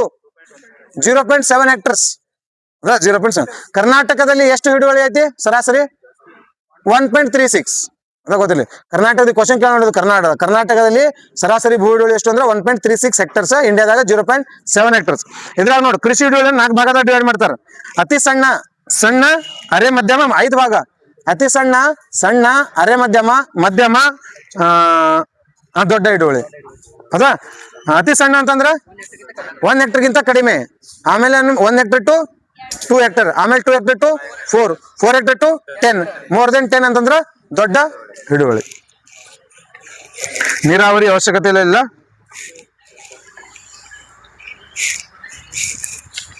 ಇವೆಲ್ಲ ಗೊತ್ತೇ ಇರ್ತಾವೆ, ಎಲ್ಲ ಡಿಸ್ಕಸ್ ಮಾಡೋದು ಅವಶ್ಯಕತೆ ಇಲ್ಲ. ನೆಕ್ಸ್ಟ್ ನೋಡು ಕೃಷಿಗೆ ಹಣಕಾಸು ಮೂಲಗಳು. ಸರ್ ಕೃಷಿ ಹಣಕಾಸು ಮೂಲ. ಕೃಷಿ ನೋಡ್ರಿ ಸರ್, ಕೃಷಿಗೆ ಬೇರೆ 2 ರೀತಿಯ ಸಾಲ ಕೊಡ್ತಾರ. ಒಂದು ಅಲ್ಪಾವಧಿಗೆ ಸಾಲ, 2ನೇದು ದೀರ್ಘಾವಧಿಗೆ ಸಾಲ ಹೌದಾ. ಕೃಷಿದಾಗ ಅಲ್ಪಾವಧಿ ಸಾಲ, ದೀರ್ಘಾವಧಿ ಸಾಲ ಅಂತಂದ್ರೆ ಎಷ್ಟು ಟೈಮಿಗೆ ಇರ್ತೈತಿ? ಅಲ್ಪಾವಧಿ ಅಂತಂದ್ರೆ ಏನ್ ಮಾಡ್ಬೇಕು ಎಕನಾಮಿಕ್ಸ್ ನಾಗ? 1 ವರ್ಷಕ್ಕಿಂತ ಕಡಿಮೆ. ದೀರ್ಘಾವಧಿ ಅಂದ್ರ 1 ವರ್ಷಕ್ಕಿಂತ ಹೆಚ್ಚು ಸರ್. ಬಟ್ ಕೃಷಿದಾಗ ಅಲ್ಪಾವಧಿ ಅಂತಂದ್ರ 15 ತಿಂಗಳು. 15 ತಿಂಗಳಕ್ಕಿಂತ ಕಡಿಮೆ ಇದ್ದಿದ್ದು ಕೃಷಿ ಒಳಗ ಅಷ್ಟ, ಬೇರೆ ಎಲ್ಲ 1 ವರ್ಷ. ಕೃಷಿ ಒಳಗ ಅಲ್ಪಾವಧಿಯ ಸಾಲ ಅಂತಂದ್ರೆ ಎಷ್ಟು? 15 ತಿಂಗಳ ಸಾಲ ತಗೊಳ್ಳೋದು. ದೀರ್ಘಾವಧಿ ಅಂತಂದ್ರೆ 15ಕ್ಕಿಂತ ಹೆಚ್ಚು, ಅಪ್ ಟು 5 ಇಯರ್ ಹೌದಾ? ಒಂದೇದು ನೋಡು, ಅಲ್ಪಾವಧಿಯ ಸಾಲಗಳು. ಅಲ್ಪಾವಧಿ ಸಾಲಗಳ ಒಂದೇದು ಸಹಕಾರಿ ಸಂಘ. ಕೇಳ ಅಲ್ಪಾವಧಿದಾಗ ಒಂದೇದು ಸಹಕಾರಿ ಸಂಘ. ಸಹಕಾರಿ ಸಂಘದ ಒಂದೇದು PSCS ಗಳು. ಇಲ್ಲಿ ಕ್ವಶನ್ ಅದ, ಪ್ರಾಥಮಿಕ ಕೃಷಿ ಪತ್ತಿನ ಸಹಕಾರಿ ಸಂಘ ಇರ್ತಾವ ಸಲ ಊರಾಗ ಇರ್ತಾವಲ್ಲ, PSCS primary agriculture credit societies ಅಂತೇಳಿ. ಹೌದಾ? ಇದು ಯಾವ್ದು ಅಂತಂದ್ರೆ PSCS. ಎಷ್ಟು PSCS ಅದ ನಮ್ಮಲ್ಲಿ? 6022 ಇಂಡಿಯಾ ಕರ್ನಾಟಕದಾಗ 6022 PSCS ಗಳದಾವ ಸರ್. ಇದು ಗೊತ್ತಿರ್ಬೇಕು. ಇದಕ್ಕೆ ಬೆಳೆ ಸಾಲ ಅಂತ ಕರೀತಾರ. ಬೆಳೆ ಸಾಲ ಅಂತ ಕರೀತಾರೆ ರೈತರೆಲ್ಲ. ಯಾವ್ದಂದ್ರ ಪ್ರಾಥಮಿಕ ಕೃಷಿ ಪತ್ತಿನ ಹತ್ರ ಒಂದು ಅಲ್ಪಾವಧಿಗೆ ಸಾಲ ತಗೊಂಡಿರೋದು ಬೆಳೆ ಸಾಲ. ಇದು ಗೊತ್ತಿರ್ಲಿ. Next DCC bank. DCC ಬ್ಯಾಂಕಿಗೆ ಏನಂತ ಕರೀತಾರ? ಮಧ್ಯವರ್ತಿ ಬ್ಯಾಂಕ್ಗಳು ಅಂತ ಕರೀತಾರೆ. ಎಷ್ಟು DCC ಬ್ಯಾಂಕ್ಗಳದಾವ ನಮ್ಮಲ್ಲಿ? ಕರ್ನಾಟಕದಾಗ ಎಷ್ಟು DCC ಬ್ಯಾಂಕ್ಗಳದಾವ?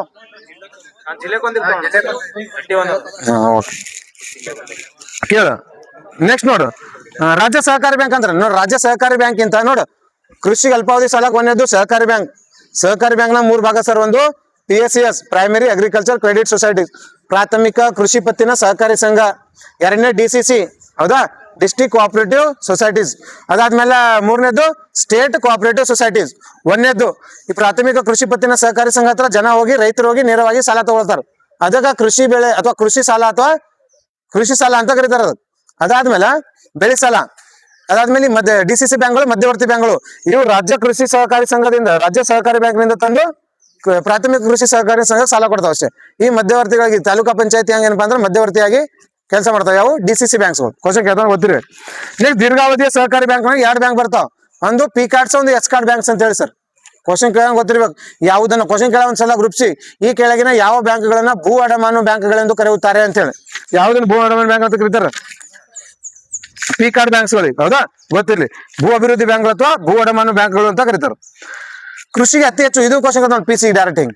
ಕೃಷಿಗೆ ಈ ಕೆಳಗಿನವುಗಳಲ್ಲಿ ಯಾವ ಕೃಷಿಗೆ ಅತಿ ಹೆಚ್ಚಿನ ಹಣಕಾಸಿನ ಅಥವಾ ಹಣಕಾಸಿನ ವ್ಯವಸ್ಥೆಯನ್ನು ಒದಗಿಸುತ್ತವೆ ಅಂತ ಯಾವ ಬ್ಯಾಂಕ್ಗಳು? ಒಂದನೇದು RRBs, ಎರಡನೇದು ನಬಾರ್ಡ, ಮೂರನೇದು ಕಮರ್ಷಿಯಲ್ ಬ್ಯಾಂಕ್, ನಾಲ್ಕನೇದು ಕೋಆಪರೇಟಿವ್ ಸೊಸೈಟೀಸ್. ಕೃಷಿಗೆ ಅತಿ ಹೆಚ್ಚಿನ ಹಣಕಾಸಿನ ವ್ಯವಸ್ಥೆಯನ್ನು ಒದಗಿಸುವ ಕೆಳಗಿನಲ್ಲಿ ಯಾವುದು ಸಾಂಸ್ಥಿಕ ಮೂಲವಾಗಿದೆ? ಒಂದನೇದು ನಬಾರ್ಡ, ಎರಡನೇದು RRBs, ಮೂರನೇದು ಕಮರ್ಷಿಯಲ್ ಬ್ಯಾಂಕ್, ನಾಲ್ಕನೇದು ಕೋಆಪರೇಟಿವ್ ಸೊಸೈಟೀಸ್. ಕಮರ್ಷಿಯಲ್ ಬ್ಯಾಂಕ್ ಕೊಡ್ತಾವ ಕೃಷಿಗೆ ಸಾಲ. ಕೃಷಿಗೆ ಸಾಲ 70ಕ್ಕಿಂತ ಹೆಚ್ಚು ಕೃಷಿಗೆ ಸಾಲ ನೀಡೋ ಬ್ಯಾಂಕ್ಗಳು ಯಾವ್ದು ಅಂತಂದ್ರ ಕಮರ್ಷಿಯಲ್ ಬ್ಯಾಂಕ್ಸ್ಗಳು ಸರ್. ಹೌದಾ? ಗೊತ್ತಿರ್ಲಿ. ಕ್ವಶನ್ ಕೇಳ್ತಾವ. ವಾಣಿಜ್ಯ ಬ್ಯಾಂಕ್ಗಳು 75ಕ್ಕಿಂತ ಹೆಚ್ಚು ಸಾಲ ಕೊಡ್ತದೆ ಕೃಷಿಗೆ. ಇದು ವಾಣಿಜ್ಯ ಬ್ಯಾಂಕ್ಗಳಿಗೆ ರಾಷ್ಟ್ರೀಕರಣ ಮಾಡಿದ ಉದ್ದೇಶನೇ ಕೃಷಿಗೆ ಸಾಲ ಕೊಡಿಸ್ಬೇಕಂತ ಹೇಳಿ. ಆ ಟೈಮ್ದಾಗ ಕೃಷಿಗೆ ಯಾವಾಗ ಮೊದಲ ಬಾರಿಗೆ ಬ್ಯಾಂಕ್ಗಳ ರಾಷ್ಟ್ರೀಕರಣ ಆಗಿದೆ? ಯಾವಾಗ? 69ಗಿಂತ ಮುಂಚೆ 2% ಅಷ್ಟೇ ಕೃಷಿಗೆ ಸಾಲ ಕೊಡ್ತಿದ್ರು. ಯಾರು? ಕಮರ್ಷಿಯಲ್ ಬ್ಯಾಂಕ್ಸ್ಗಳು. ಇವಾಗ 75% ಏನಪ್ಪಾ ಅಂದ್ರೆ ಕೃಷಿಗೆ ಫಂಡಿಂಗ್ ಮಾಡೋರು ಯಾರು ಅಂದ್ರೆ. ನೆಕ್ಸ್ಟ್ ಪ್ರಾದೇಶಿಕ ಗ್ರಾಮೀಣ ಬ್ಯಾಂಕ್. ಇದು ಮುಂದೆ ಗೊತ್ತಿ ಬರ್ತೈತಿ. ಇದು ಪ್ರಾದೇಶಿಕ ಗ್ರಾಮೀಣ ಬ್ಯಾಂಕ್ ಏನಂತ ಕರೀತಾರ? ಸ್ಪಾನ್ಸರ್ ಬ್ಯಾಂಕ್ ಅಂತ ಕರೀತಾರ. ಪ್ರಾಯೋಜಿತ ಬ್ಯಾಂಕ್. ಪ್ರಾದೇಶಿಕ ಗ್ರಾಮೀಣ ಬ್ಯಾಂಕ್ದಾಗ ಯಾರ್ಯಾರು ಎಷ್ಟೆಷ್ಟು ಪಾಲು ಇರ್ತೈತಿ ಕೇಳ್ತಾನ. ಕ್ವಶನ್ ಗೊತ್ತಿರ್ಬೇಕು. ಸೆಂಟ್ರಲ್ ಗೌರ್ಮೆಂಟ್ ಎಷ್ಟು ಇರ್ತೈತಿ? 50. ಸ್ಟೇಟ್ ಗೌರ್ಮೆಂಟ್ ಎಷ್ಟು ಇರ್ತೈತಿ? 35. ಸ್ಪಾನ್ಸರ್ ಬ್ಯಾಂಕ್ದು 15%. ಸ್ಪಾನ್ಸರ್ ಬ್ಯಾಂಕ್ದು 35%. ಸ್ಪಾನ್ಸರ್ ಬ್ಯಾಂಕಿನ ಜಾಸ್ತಿ ಇರ್ತೈತಿ. Central government 50%, sponsor bank 35%, state government 15% sir. ಹೌದಾ? ಇದು ಒಂದೇನಪ್ಪ ಅಂದ್ರೆ RRB. ಎಷ್ಟು RRB ಅದಾವ ಇಂಡಿಯಾದಾಗ? ಒಂದು ರಾಜ್ಯ ಒಂದು RRB ಅಂತ ಮಾಡ್ಯಾರ. ಹೌದಾ? ಒಂದು ರಾಜ್ಯ ಒಂದು RRBಗೆ ಶಿಫಾರಸು ಮಾಡಿದ ಸಮಿತಿ ಯಾವುದು? ಡಾಕ್ಟರ್ ವ್ಯಾಸ್ ಸಮಿತಿ. ಹೌದಾ? ಇದು ಗೊತ್ತಿರ್ಬೇಕು. ಎಷ್ಟು RRBಗಳು ಹೊಂದಿಲ್ಲದ ರಾಜ್ಯಗಳು ಯಾವ್ಯಾವು? ಸಿಕ್ಕಿಂ ಮತ್ತು ಗೋವಾ ಸರ್. ದೆಹಲಿ ಕೇಂದ್ರಾಡಳಿತ ಪ್ರದೇಶ. ಇಲ್ಲಿ RRBಗಳು ಇಲ್ಲ. ಮತ್ತೆ RRBಗಳದಾಗ ಏನ್ ಕ್ವಶನ್ ಅದ? 28. ನೆಕ್ಸ್ಟ್ ನಬಾರ್ಡ. ಕೇಳು. ನಬಾರ್ಡ ಯಾವಾಗ ಸ್ಥಾಪನೆ ಆಗ್ತೈತಿ? ನಬಾರ್ಡ ಕಾಯ್ದೆ ಯಾವಾಗ? 1981 ನಬಾರ್ಡ ಆಕ್ಟ್ ಸ್ಥಾಪನೆ ಆಗಿದೆ. ಯಾವಾಗ? 19 ಯಾವ ಸಮಿತಿ ಶಿಫಾರಸು? ಶಿವರಾಮನ್ ಸಮಿತಿ. ಮೂಲ ಬಂಡವಾಳ ಎಷ್ಟಿತ್ತು ನಬಾರ್ಡದ್ದು? 5,000 ಕೋಟಿ. ಪ್ರಸ್ತುತ ಬಂಡವಾಳ 30,000 ಕೋಟಿ. 30,000 ಕೋಟಿದಾಗ 20,000 ಕೋಟಿ ಭಾರತ ಸರ್ಕಾರದ್ದು. ಕ್ವಶನ್ ಗೊತ್ತಿರ್ಬೇಕು. ಮೂಲ ಬಂಡವಾಳ ಈಗ ಎಷ್ಟೈತಿ ಗೊತ್ತಿರಬಾರ್ದು, ಎಷ್ಟೈತಿ ಎಕ್ಸ್ಟೆಂಡ್ ಆಗ್ತಿರ್ತೈತಿ. ಎಷ್ಟು ಮೂಲ ಬಂಡವಾಳದೊಂದಿಗೆ ನಬಾರ್ಡ ಸ್ಟಾರ್ಟ್ ಆಗಿತ್ತು ಅಂದ್ರೆ 5,000 ಕೋಟಿ. ಯಾವಾಗ? 1982. ಯಾವ ಸಮಿತಿ ಶಿಫಾರಸು ಮೇರೆಗೆ? ಶಿವರಾಮ್ ಸಮಿತಿ. ಆಕ್ಟ್ ಯಾವುದು? 1981. ಈ ನಬಾರ್ಡದ ಒಂದು ಮೇನ್ ಕೆಲಸ ಏನು? ಕೃಷಿಗೆ ಏನಪ್ಪಾ ಅಂದ್ರೆ ಫಂಡಿಂಗ್ ನೇರವಾಗಿ ಕೃಷಿ ಫಂಡಿಂಗ್ ಮಾಡಂಗಿಲ್ಲ ಹೌದಾ. RRBs ಗಳಿಗೆ ಫಂಡಿಂಗ್ ಮಾಡ್ತೈತಿ, ಅಲ್ಲಿಂದ ಸ್ಟೇಟ್ ಕೋಆಪರೇಟಿವ್ ಬ್ಯಾಂಕ್ ಎಲ್ಲ ಸಾಲ ಬರ್ತಾವ. ಕಿಸಾನ್ ಕ್ರೆಡಿಟ್ ಕಾರ್ಡ್ ಅಂತ ಬಿಡುಗಡೆ ಮಾಡ್ತೈತಿ ಯಾರು, ಇದು ನ್ಯೂಸ್ ನಾಗ ಐತಿ ನೋಡಂದ್ರ ಕರೆಂಟ್ ಅಫೇರ್ಸ್ ಆಗೈತಿ ಈ ವರ್ಷದ ಬಜೆಟ್ ನ. ಕ್ವಶನ್ ಕೇಳಬಹುದು, ಯಾವಾಗ ಮೊದಲು ಬಾರಿ ಯಾವಾಗ ಬಿಡುಗಡೆ ಮಾಡ್ತಾರ?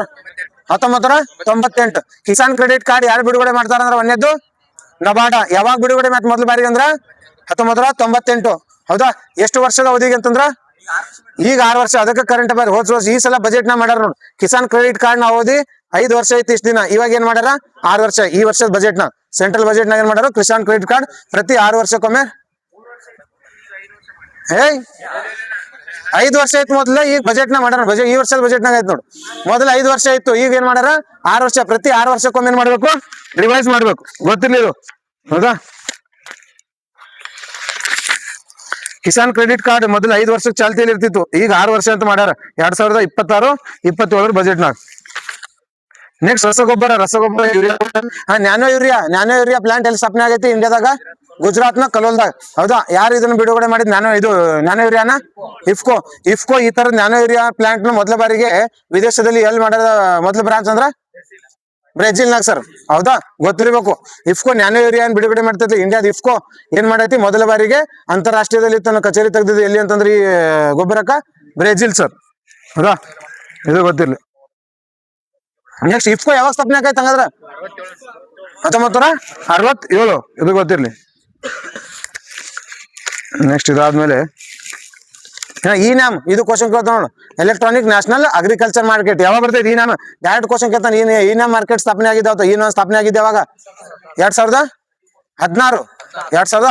ಈ ನ್ಯಾಮ್ ಸ್ಥಾಪನೆ ಆಗಿದ್ದು 2016. ಎಷ್ಟು ಗೊತ್ತಿರ್ಲಿ ಸರ್. ನೆಕ್ಸ್ಟ್ ನಾಫೆಡ್ ಸ್ಥಾಪನೆ ಆಗಿದೆ ಯಾವಾಗ? ಎಲ್ಲ ಕೋಆಪರೇಟಿವ್ ಕ್ವಶನ್ ಕೇಳ್ತಾನೆ, ಇಲ್ಲ ಡೈರೆಕ್ಟ್ ಆಗಿ ಸಿಂಗಲ್ ಏನೋ ಗ್ರೂಪ್ಸಿಗೆ. 1958. ನಾಫೆಡ್ ಹೆಡ್ ಕ್ವಾರ್ಟರ್ ಎಲ್ಲ ಸರ್ ಎಲ್ಲಿರಿ? ಡೆಲ್ಲಿ. NDDB ಯಾವಾಗ ಸ್ಥಾಪನೆ ಆಗೈತಿ?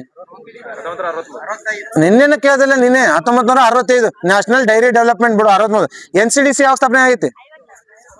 63. NDDB 65, NCDC 63. NCDX ಅಂತ ಬರ್ತೈತಿ ಒಂದು. NCDX ಯಾವಾಗ ಸ್ಥಾಪನೆ ಆಗೈತಿ? 2003ದಾಗ. National commodity and derivative exchange ಅಂತ ಹೇಳಿ ಇದೊಂದು ಸೂಚ್ಯಂಕ ಬಿಡುಗಡೆ ಮಾಡ್ತೈತಿ. ಅಗ್ರಿಕಲ್ಚರ್ದಾಗ ಬಿಡುಗಡೆ ಆಗೋ ಸೂಚ್ಯಂಕ ಯಾವುದು? ಅಗ್ರಿಡೆಕ್ಸ್ ಸಲ ಬಿಡುಗಡೆ ಆಗೋದ ಸೂಚ್ಯಂಕ ಯಾವುದು ಅಂತಂದ್ರ ಅಗ್ರಿಡೆಕ್ಸ್ ಅಂದ್ರೆ ಟಾಪ್ 10 ಬೆಳೆಗಳು, ಕೃಷಿಯ 10 ಬೆಳೆಗಳನ್ನ ತಗೊಂಡು ಒಂದು ಸೂಚ್ಯಂಕ ಬಿಡುಗಡೆ ಮಾಡ್ತೈತೆ. ಅಗ್ರಿಡೆಕ್ಸ್ ಅಂತ ಕರೀತಾರೆ. ಅಗ್ರಿಡೆಕ್ಸ್ ಅಂದ್ರೆ ಫುಲ್ ಫಾರ್ಮ್ ಏನು? Agricultural index. ಯಾರು ಬಿಡುಗಡೆ ಮಾಡ್ತಾರೆ ಅಂದ್ರೆ NCDX ದವ್ರು. National commodity and derivative exchange ಯಾವಾಗ ಸ್ಥಾಪನೆ ಆಗೈತಿ? 2003. ಇದು ಗೊತ್ತಿದೆ. ಇದಕ್ಕಿಂತ ಮುಂಚೆ ಒಂದು ಧನ್ಯ ಅಂತ ಒಂದು ಅಗ್ರಿಕಲ್ಚರ್ ಸೂಚ್ಯಂಕ ಬಿಡುಗಡೆ ಮಾಡ್ತಾರೆ. 2 ಸೂಚ್ಯಂಕಗಳು, ಒಂದು ಅಗ್ರಿಡೆಕ್ಸ್, ಒಂದು ಧನ್ಯ ಅಂತೇಳಿ. ಯಾರು ಬಿಡುಗಡೆ ಮಾಡ್ತಾರ? NCDX ಯಾವಾಗ ಸ್ಥಾಪನೆ ಆಗೈತಿ? 2003. NDDB ಯಾವಾಗ ಸ್ಥಾಪನೆ ಆಗೈತಿ? 65. NDDB. NCDC ಯಾವಾಗ ಸ್ಥಾಪನೆ ಆಗೈತಿ? 1963. ಆಮೇಲೆ ಇಫ್ಕೋ ಯಾವಾಗ ಸ್ಥಾಪನೆ ಆಗೈತಿ? 1967. ನಾಫೆಡ್ ಯಾವಾಗ ಸ್ಥಾಪನೆ ಆಗೈತಿ? 1958. ಇವು ಗೊತ್ತಿರ್ಲಿ. ಭಾರತ ವಿಯರಿಂಗ್ ಹೌಸ್ ಸಿಸ್ಟಮ್ ಅಂದ್ರೆ ಉಗ್ರಾಣ ವ್ಯವಸ್ಥೆ ಯಾವಾಗ ಸ್ಥಾಪನೆ ಆಗೈತಿ? 57. FCI ಯಾವಾಗ ಸ್ಥಾಪನೆ ಆಗೈತಿ? FCI food corporation of India. Jawaharlal Nehru ಯಾವಾಗ ಮುಗ್ದಿದ್? ಯಾವಾಗ? 64. ಅದಾದ್ಮೇಲೆ ಮೊದಲ ಬಾರಿಗೆ ಫುಡ್ ಕಾರ್ಪೊರೇಷನ್ ಆಫ್ ಇಂಡಿಯಾ ಸ್ಥಾಪನೆ ಮಾಡ್ತಾರೆ ಸರ್. ಅವ್ರ ಸತ್ನ ಎಲ್ಲಿತನ ಮಾಡಬೇಡ. ನೆಕ್ಸ್ಟ್ ಕೃಷಿದ ಕನಿಷ್ಠ ಬೆಂಬಲ ಬೆಲೆ, ಮಿನಿಮಮ್ ಸಪೋರ್ಟ್ ಪ್ರೈಸ್ ಯಾವ ಸಮಿತಿ ಶಿಫಾರಸು ಜಾರಿಗೆ ಬಂತು? ಎಲ್ಲ MSP ಕೊಡ್ಬೇಕಂತ ಸರ್ ರೆಕಮೆಂಡ್ ಮಾಡಿದ ಸಮಿತಿ ಯಾವುದು? ಅದು ಅವ್ರು ಡಿಸೈಡ್ ಮಾಡ್ತಾರೆ ಎಷ್ಟು MSP ಕೊಡ್ಬೇಕಂತ. ಇದು ಸಮಿತಿ MSP ಅನ್ನೋದು ಕೊಡಬೇಕು ಅನ್ನೋ ಕಾನ್ಸೆಪ್ಟ್ ಸ್ವಾಮಿನಾಥನ್ ಸಮಿತಿ ಸರ್. MSP ಕೊಡ್ಬೇಕಂತ ರೆಕಮೆಂಡ್ ಮಾಡಿದ ಸಮಿತಿ ಯಾವುದು? ಸ್ವಾಮಿನಾಥನ್ ಸಮಿತಿ. ಎಷ್ಟು ಬೆಳೆಗಳಿಗೆ MSP ಕೊಡ್ತಾರೆ ನಮ್ಮಲ್ಲಿ? ಎಷ್ಟು MSP ಕೊಡ್ಬೇಕಂತ ಡಿಸೈಡ್ ಮಾಡೋರು ಯಾರು? CSCP ಅಂದ್ರೇನು? ಕೃಷಿ ಬೆಲೆಗಳ ವೆಚ್ಚ ಆಯೋಗ. ಇದನ್ನ ಫೈನಲ್ ಅಪ್ರೂವಲ್ ಮಾಡೋರು ಯಾರು? ಕ್ಯಾಬಿನೆಟ್ ನ ಆರ್ಥಿಕ ವ್ಯವಹಾರಗಳ ಸಮಿತಿ. ಹೌದಾ, cabinet committee on economic affairs, CCEA. ಇದು ಯಾರ ಅಧ್ಯಕ್ಷತೆಯಲ್ಲಿ ನಡೀತೈತಿ? ಪ್ರಧಾನಮಂತ್ರಿ ಅಧ್ಯಕ್ಷತೆಯ cabinet committee on economic affairs. ಈ ಸಮಿತಿ ಏನ್ ಮಾಡ್ತೈತಿ? ಇವ್ರಿಗೂ ಕೃಷಿ ಬೆಲೆಗಳ ಆಯೋಗ ಕೃಷಿ ಬೆಲೆಗಳ ವೆಚ್ಚದ ಆಯೋಗ ಐತಲ್ಲ, ಈ ಆಯೋಗ MSP ಡಿಸೈಡ್ ಮಾಡ್ತೈತಿ. ಆ MSP ನ ಫೈನಲೈಸ್ ಮಾಡೋರು ಯಾರು? Cabinet committee on economic affairs. ಯಾರ ಅಧ್ಯಕ್ಷತೆಯಲ್ಲಿ? ಪ್ರಧಾನಮಂತ್ರಿ ಅಧ್ಯಕ್ಷತೆಯಲ್ಲಿ. ಎಷ್ಟು ಬೆಳೆಗಳಿಗೆ ಕೊಡ್ತಾರೋ? ಖಾರಿಫ್ ಬೆಳೆಗಳು ಎಷ್ಟು ಅದಾವು? ರಾಬಿ ಬೆಳೆಗಳು ಎಷ್ಟು ಅದಾವು? 14. 2 ಬೆಳೆಗಳು ಯಾವ್ಯಾವು? ಕೊಬ್ಬರಿ ಮತ್ತು ಸೆಣಬು, ಕಚ್ಚಾ ಸೆಣಬು ಮತ್ತು ಕೊಬ್ಬರಿ ಸರ್. ಮೊದಲ ಬಾರಿಗೆ MSP ನೀಡಿದ ಯಾವಾಗ? ಕ್ವಶನ್ ಕೇಳಂಗ್ ಗೊತ್ತಿರ್ಬೇಕು. 67 ಯಾವ ಬೆಳೆಗೆ? ಗೋಧಿ ಬೆಳೆಗೆ. ಹೌದಾ, ಇದು ಗೊತ್ತಿಲ್ಲ. ಎಲ್ಲಾ ಬೆಳೆಗಳಿಗೆ MSP ಡಿಸಿಷನ್ ಮಾಡಿದ ರಾಜ್ಯ ಮೊದಲ ರಾಜ್ಯ ಯಾವುದು? ಮೊದಲ ಮತ್ತು ಏಕೈಕ ರಾಜ್ಯ. ಎಲ್ಲಾ ಬೆಳೆಗಳಿಗೆ MSP ಕೊಡ್ಬೇಕಂತ ಡಿಸೈಡ್ ಮಾಡಿ ಮೊದಲ ಮತ್ತು ಏಕೈಕ ರಾಜ್ಯ ಯಾವುದು? ಹರಿಯಾಣ ಸರ್, ಗೊತ್ತಿರ್ಲಿ. ಇಷ್ಟು MSP ಸಾಕು. ನೆಕ್ಸ್ಟ್ ಇದಾದ್ಮೇಲೆ ಕಬ್ಬಿಗೆ ಏನಂತ ಕೊಟ್ಟಿದ್ದಾರ? Fair and remuneration price. ಹೌದಾ, ನ್ಯಾಯಯುತ ಬೆಲೆ ಅಂತ ಕೊಡ್ತಾರೆ ಕಬ್ಬಿಗೆ. ನ್ಯಾಯಯುತ ಬೆಲೆ ಡಿಸೈಡ್ ಮಾಡೋರು ಯಾರು? ಆಯಾ ರಾಜ್ಯ ಸರ್ಕಾರ ಮತ್ತು ಆ ಕಾರ್ಖಾನೆಯ ಮಾಲೀಕರು. ನೆಕ್ಸ್ಟ್ ಏನ್ ಬೇಕು? ಹಸಿರು ಕ್ರಾಂತಿ. ಹಸಿರು ಕ್ರಾಂತಿ ಯಾವಾಗ ಸ್ಟಾರ್ಟ್ ಆಗೈತೆ ನಮ್ಮಲ್ಲಿ?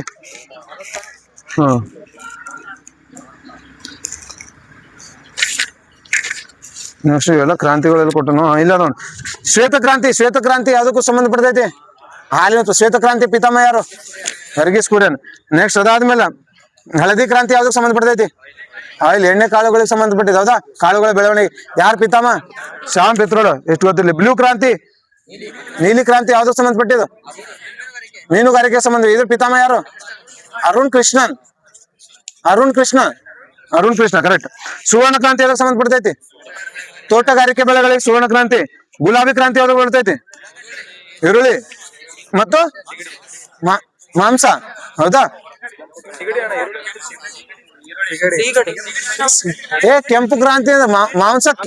ಕೆಂಪು ಕ್ರಾಂತಿ ಟೊಮೆಟೊ ಮತ್ತು ಮಾಂಸ ಕೆಂಪು ಕ್ರಾಂತಿ ಅದು. ಇದು ಕೆಂಪು ಕ್ರಾಂತಿ ಅಂದ್ರೆ ಮಾಂಸ ಮತ್ತು ಟೊಮೆಟೊ.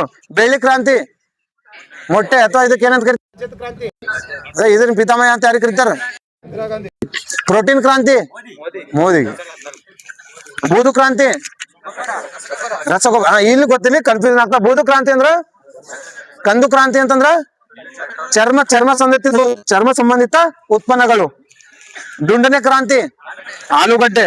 ಕಪ್ಪು ಕ್ರಾಂತಿ ಕಂದು, ಕಪ್ಪು, ಬೂದು. ಇವುಗಳು ಕನ್ಫ್ಯೂಸ್ ಮಾಡ್ಕೊಡೋದು ಗೊತ್ತಿಲ್ಲ ಕ್ಲಿಯರ್ ಆಗಿ. ಕಪ್ಪು ಕ್ರಾಂತಿ ಅಂತಂದ್ರ ಪೆಟ್ರೋಲಿಯಂ. ಸುವರ್ಣ ನಾರಿನ ಕ್ರಾಂತಿ ಸೆಣಬು ಉತ್ಪಾದನೆಗೆ ಸಂಬಂಧಪಡುತ್ತೆ. ಬೆಳ್ಳಿ ನಾರಿನ ಕ್ರಾಂತಿ ಹತ್ತಿ ಉತ್ಪಾದನೆ. ಕೇಸರಿ ಕ್ರಾಂತಿ ಕೇಸರಿ ಕ್ರಾಂತಿ ನವೀಕರಿಸಬಹುದಾದ ಇಂಧನ, ನವೀಕರಿಸಬಹುದಾದ ವಿದ್ಯುತ್ ಉತ್ಪಾದನೆಗೆ ಕೇಸರಿ ಕ್ರಾಂತಿ ಸಂಬಂಧಪಡುತ್ತೆ. ಇದು ನ್ಯೂಸ್ನಾಗ ನೆರಳೆ ಕ್ರಾಂತಿ. ನೆರಳೆ ಕ್ರಾಂತಿ ವೈಲೆಟ್ ರೆವಲ್ಯೂಷನ್ ಅಂತ ಹೇಳಿ. ಸುಗಂಧ ದ್ರವ್ಯ ಎಲ್ಲ ಪರ್ಫ್ಯೂಮ್ಸ್, ಅದ್ರ ಉತ್ಪಾದನೆಗೆ ಸಂಬಂಧಪಟ್ಟ ಕ್ರಾಂತಿ ಯಾವುದು? ನೆರಳೆ ಕ್ರಾಂತಿ. ಸಿಹಿ ಕ್ರಾಂತಿ ಅಂತಂದ್ರ ಜೇನುತುಪ್ಪ. ನೆಕ್ಸ್ಟ್ ಇಷ್ಟು ಸಾಕು. ಇಷ್ಟ ಆದ್ಮೇಲೆ ಇದು ಕ್ವಶನ್ ಡೈರೆಕ್ಟ್. ರಾಷ್ಟ್ರೀಯ ಆಹಾರ ಭದ್ರತಾ ಕಾಯ್ದೆ ಬಂದಿದೆ ಯಾವಾಗ? 2013. 1913 ಅಂದಿ. 2013 ರಾಷ್ಟ್ರೀಯ ಆಹಾರ ಭದ್ರತಾ ಕಾಯ್ದೆ 2013. ಪ್ರಧಾನಮಂತ್ರಿ ಗರೀಬ್ ಕಲ್ಯಾಣ ಯೋಜನೆ. One nation one ration card ಯಾವಾಗ ಬರ್ತೈತಿ? 2019. ಕರೋನಾ ಮುಗಿದ್ಮೇಲೆ. ನೆಕ್ಸ್ಟ್ ಮೊನ್ನೆ ಇದು ಕ್ವಶನ್ ಕೇಳಿದ್ ನೋಡು. ನೀವು ನಿನ್ನೆ ಒಂದು ಕ್ವಶನ್ ಪೇಪರ್ ಬಿಡಿಸತ್ತಿದ್ದಲ್ಲ ಅಲ್ಲಿ, ಯಾವ್ದು ಗ್ರೂಪ್ ಬಿ ಮೊನ್ನೆ, ಅದ್ರಾಗ ಇದು ಕ್ವಶನ್ ಇತ್ತಿಲ್ಲ. ಅನ್ನಪೂರ್ತಿ ATM ಬಗ್ಗೆ ಕ್ವಶನ್ ಕೇಳೋಣ ಇತ್ತಿಲ್ಲ. ಅದ್ರ ಕ್ವಶನ್ ಅನ್ನಪೂರ್ತಿ ಭಾರತದ ಪ್ರಪ್ರಥಮ 24/7 ಧಾನ್ಯ ATM ಅಂತ ಕರೀತದೆ. ಎಲ್ಲೈತಿ ಇದು? ಒಡಿಸ್ಸಾ, ಬಿಹಾರ್ ಅಲ್ಲ. ಧಾನ್ಯ ATM ಒಡಿಸ್ಸಾದಾಗ ಐತಿ.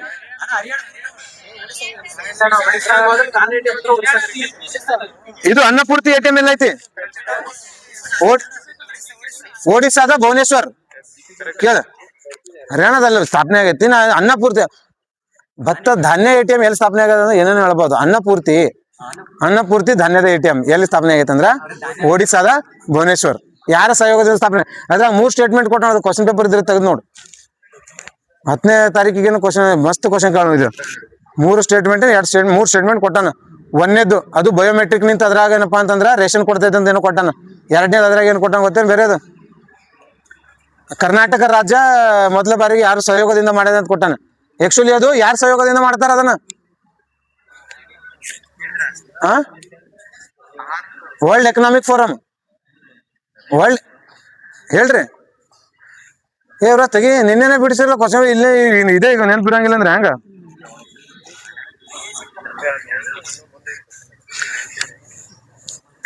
ನೆಕ್ಸ್ಟ್ ಹೌದಾ? ವರ್ಲ್ಡ್ ಫುಡ್ ಪ್ರೋಗ್ರಾಮ್ ಸಹಯೋಗದಿಂದ ಒಡಿಶಾ ರಾಜ್ಯ ಮೊದಲ ಬಾರಿಗೆ ತರ್ತೈತಿ. ಇದಕ್ಕೆ ಇನ್ನೊಂದು ಹೆಸರು ಏನಂದ್ರ ಅನ್ನಪೂರ್ತಿ. ಭಾರತ ಪ್ರಪ್ರಥಮ ಧಾನ್ಯದ ATM ಒಡಿಶಾ ರಾಜ್ಯದ ಎಲ್ಲೈತೆ ಅಂದ್ರ ಬಯೋಮೆಟ್ರಿಕ್ ಮೂಲಕ ಏನ್ ಮಾಡ್ತಾರ? ಇದು ಕೊಡ್ತಾರ. ನೆಕ್ಸ್ಟ್ ಬೆಳೆ ವಿಮಾ ಯೋಜನೆಗಳು. ಇವಾಗ ಈ ಯೋಜನೆ ತಗೊಳ್ಳೋ ಅವಶ್ಯಕತೆ ಇಲ್ಲ ಅಂದ್ರೆ ಗೊತ್ತಿರ್ಲಿ. ಪ್ರಧಾನ ಮಂತ್ರಿ ಫಸಲ್ ಬಿಮಾ ಯೋಜನೆ ಯಾವಾಗ ಬರ್ತೈತಿ? ಪ್ರಧಾನ ಮಂತ್ರಿ ಫಸಲ್ ಬಿಮಾ ಯೋಜನೆ 2016-17 ಖಾರಿಫ್ ಬೆಳೆಗಳಿಗೆ ಎಷ್ಟು ಫಸಲ್ ವಿಮೆ ಖಾರಿಫ್ ಬೆಳೆಗಳಿಗೆ 2%, ರಾಬಿ ಬೆಳೆಗಳಿಗೆ 1.5%, ತೋಟಗಾರಿಕೆ ಬೆಳೆಗಳಿಗೆ 5%. ಅದ್ರ ಮೇಲಿಂದ ಎಲ್ಲ ಎಕ್ಸ್ಟ್ರಾ ನೀವು 2%. ಈಗ ತೊಗರಿ ಎಂತ ಬೆಳೆ?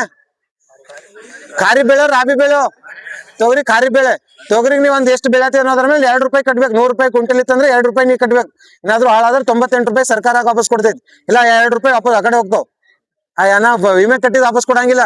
ವಿಮೆ 2 ರೂಪಾಯಿ ಯಾಕೆ ತಗೊಳ್ತಾರ? 98 ರೂಪಾಯಿ ಹಾಕಿ ಕೊಡತಾರ ಅಂತಲ್ಲ.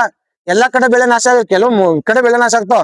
ಇಡೀ ದೇಶದ ಎಲ್ಲಾ ರೈತರ ದುಡ್ಡು ಬರ್ತಾವ. 2 ರೂಪಾಯಿ ಎಲ್ಲಾ ಕಲೆಕ್ಟ್ ಮಾಡಿ ಅವ್ನಿಗೆ ಕೊಡ್ತಾರ. ಎಲ್ಲ ಹಾಳಾಕತ್ತಲ್ಲಿ. ಅದ ಖಾರಿಫ್ ಬೆಳೆಗಳು 2 ರೂಪಾಯಿ, ರಾಬಿ ಬೆಳೆಗಳು 1.5%. ಇದಕ್ಕೇನಪ್ಪಾ ಅಂತಂದ್ರ ತೋಟಗಾರಿಕೆ ಬೆಳೆಗೆ 5%. ಇದು ಗೊತ್ತಿಲ್ಲ ವಿಮೆ. ನೆಕ್ಸ್ಟ್ ಅದಾದ್ಮೇಲೆ ಪ್ರಧಾನಮಂತ್ರಿ ಬೆಳೆ ವಿಮಾ ಯೋಜನೆ, ಕೃಷಿ ವ್ಯಾಪಾರ ಸಂಘಟನೆ, ಇದು ಬೆಳೆ ವಿಮಾ ಯೋಜನೆ, ಹವಾಮಾನ ಆಧಾರಿತ ಯೋಜನೆ. ಎಲ್ಲ ಅವಶ್ಯಕತೆ ಇಲ್ಲಿ ಸದ್ಯ ಓದೋದು. ಪ್ರಧಾನಮಂತ್ರಿ ಧನ ಕೃಷಿ ರಾಷ್ಟ್ರೀಯ ಸಂಹಿತೆ, ಪ್ರಧಾನಮಂತ್ರಿ ಶ್ರಮಯೋಗಿ ಮಾನ್ಧನ್ ಯೋಜನೆ 3,000 ರೂಪಾಯಿ ಕೊಡೋದು. ಇದು ಕೃಷಿ ಸಮ್ಮಾನ ಯೋಜನೆ, ಇದು 2,000 ರೂಪಾಯಿ ಬರ್ತಾವಲ್ಲ, 6,000 ರೂಪಾಯಿ ವರ್ಷಿಗೆ 3 ಕಂತ್ನಾಗ. ಹೌದು. ನೆಕ್ಸ್ಟ್ ನೋಡಿ, ಇದು ಇಲ್ಲಿ ಕ್ವಶನ್ ಕೇಳ್ತಾವ. PC 5 ಕ್ವಶನ್ ಕೇಳ ಆಲ್ರೆಡಿ. ರೈತರ ಆದಾಯವನ್ನು ದ್ವಿಗುಣಗೊಳಿಸಲು ಶಿಫಾರಸು ಮಾಡಿದ ಸಮಿತಿ ಯಾವುದು? ಅಶೋಕ್ ದಳವಾಯಿ ಸಮಿತಿ. ಅದ ಕ್ವಶನ್ ಕೇಳ ಬಹಳ ಸಲ ಕ್ವಶನ್ ಕೇಳ್ತಾವ ನೋಡಿ. ರೈತರ ಆದಾಯ ದ್ವಿಗುಣಗೊಳಿಸುವ ಕಾರ್ಯಕ್ರಮವನ್ನ ಜಾರಿಗೆ ತರಲು ಶಿಫಾರಸು ಮಾಡಿದ ಸಮಿತಿ ಅಂದ್ರೆ ಅಶೋಕ್ ದಳವಾಯಿ ಸಮಿತಿ. ಇವು ಕೇಳ್ತಾವ ಸರ್ ಈ ಕಡೆಯಿಂದ PC. ಕಾಫಿ ಮಂಡಳಿ ಸ್ಥಾಪನೆ ಆಗಿದೆ ಯಾವಾಗ? 1942 ಕಾಯ್ದೆ. ಎಲ್ಲೈತಿ ಕಾಫಿ ಮಂಡಳಿ ಹೆಡ್ ಕ್ವಾರ್ಟರ್? ಬೆಂಗಳೂರು. ರಬ್ಬರ್ ಮಂಡಳಿ ಹೆಡ್ ಕ್ವಾರ್ಟರ್ ಎಲ್ಲೈತಿ? ಕೊಟ್ಟಾಯಂ. ಇದು 1947 ಕಾಯ್ದೆ. ಆದ್ಮೇಲೆ ಟೀ ಮಂಡಳಿ ಎಲ್ಲೈತಿ ಹೆಡ್ ಕ್ವಾರ್ಟರ್? ಪಶ್ಚಿಮ ಬಂಗಾಳ, ಕೋಲ್ಕತ್ತಾ. ಹೌದು. ಅದಾದ್ಮೇಲೆ ತಂಬಾಕು ಮಂಡಳಿ ಎಲ್ಲೈತಿ ಹೆಡ್ ಕ್ವಾರ್ಟರ್? ಆಂಧ್ರ ಪ್ರದೇಶದ Guntur. Guntur.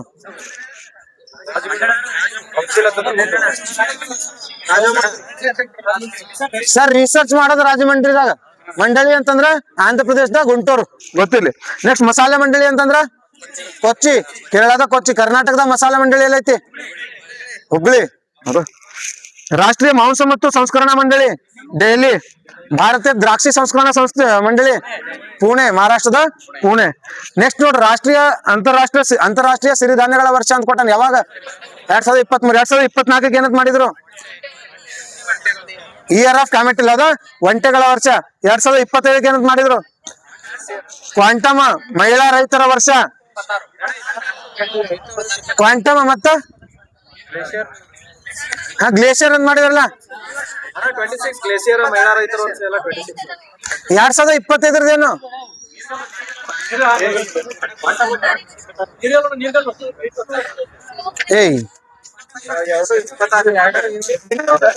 Glacier, quantum science, ಮಹಿಳಾ ರೈತರ ಕೋಆಪರೇಟಿವ್ ಇಯರ್ ಎಲ್ಲ 2025. 2020 ಮಹಿಳಾ ಇದು ಕೋಆಪರೇಟಿವ್ ವರ್ಷ. ಇದರಿಂದ ಯಾವಾಗ ಆಚರಣೆ ಮಾಡ್ಯಾರ? ಕ್ವಶನ್ 2012.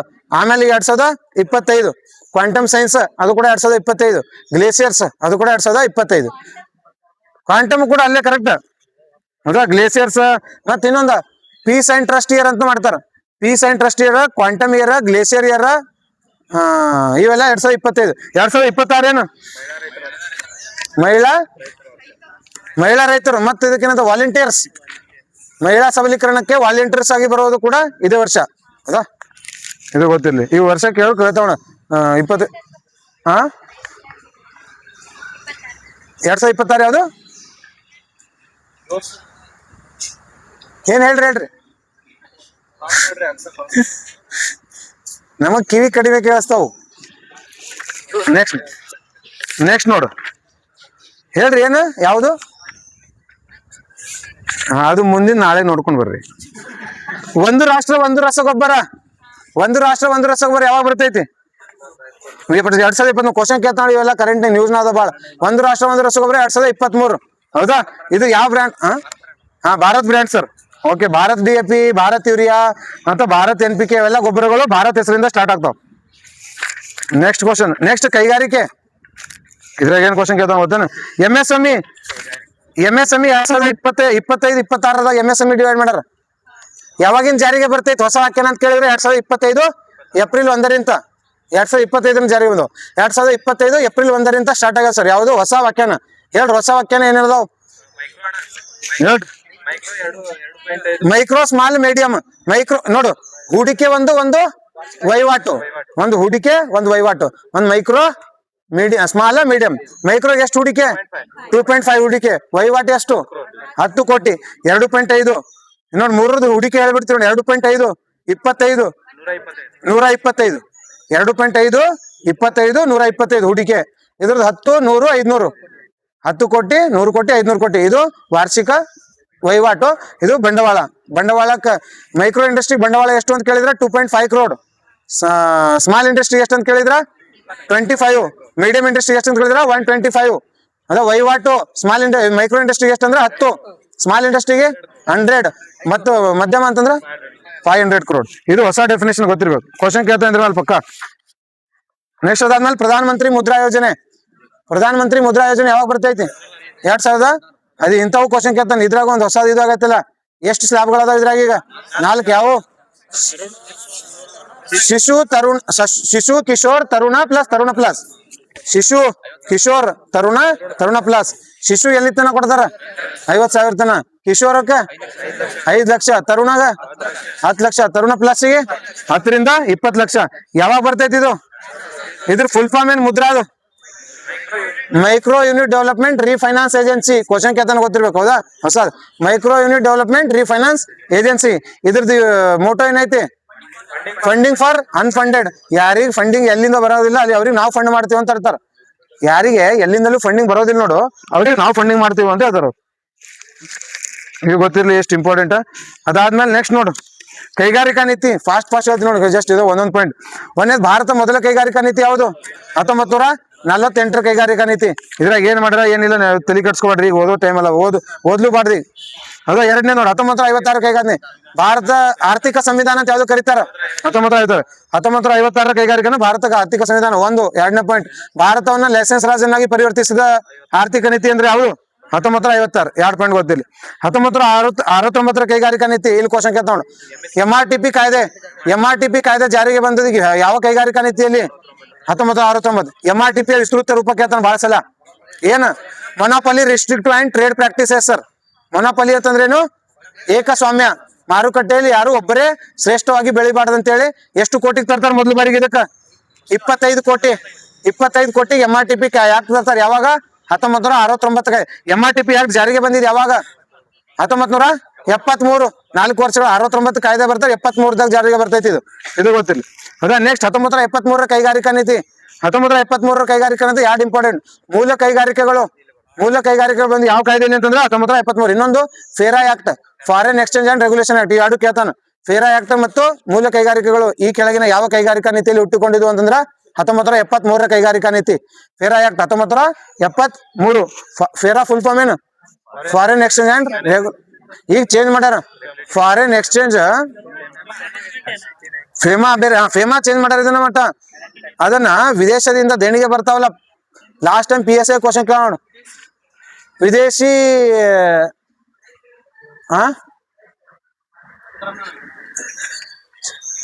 ವಿದೇಶಿ ಕೊಡುಗೆ ನಿಯಂತ್ರಣ ಕಾಯ್ದೆ ಅಂತ ಬಂದೈತಿ. ಎಕ್ಸಾಕ್ಟ್ ಒಟ್ಲ ಹೇಳ್ತೀನಿ, ನೆನ್ಪು ಮಾಡಿ ಅವಾಗ ನಾಳೆ. ನೆಕ್ಸ್ಟ್ ನೋಡು ಮೂಲ ಕೈಗಾರಿಕೆಗಳು ಮತ್ತು ಫೇರಾ ಆಕ್ಟ್ ಬಂದಿದಾವ ಅಂದ್ರೆ 1973 ಕೈಗಾರಿಕಾ ಕಾಯ್ದೆದಾಗ.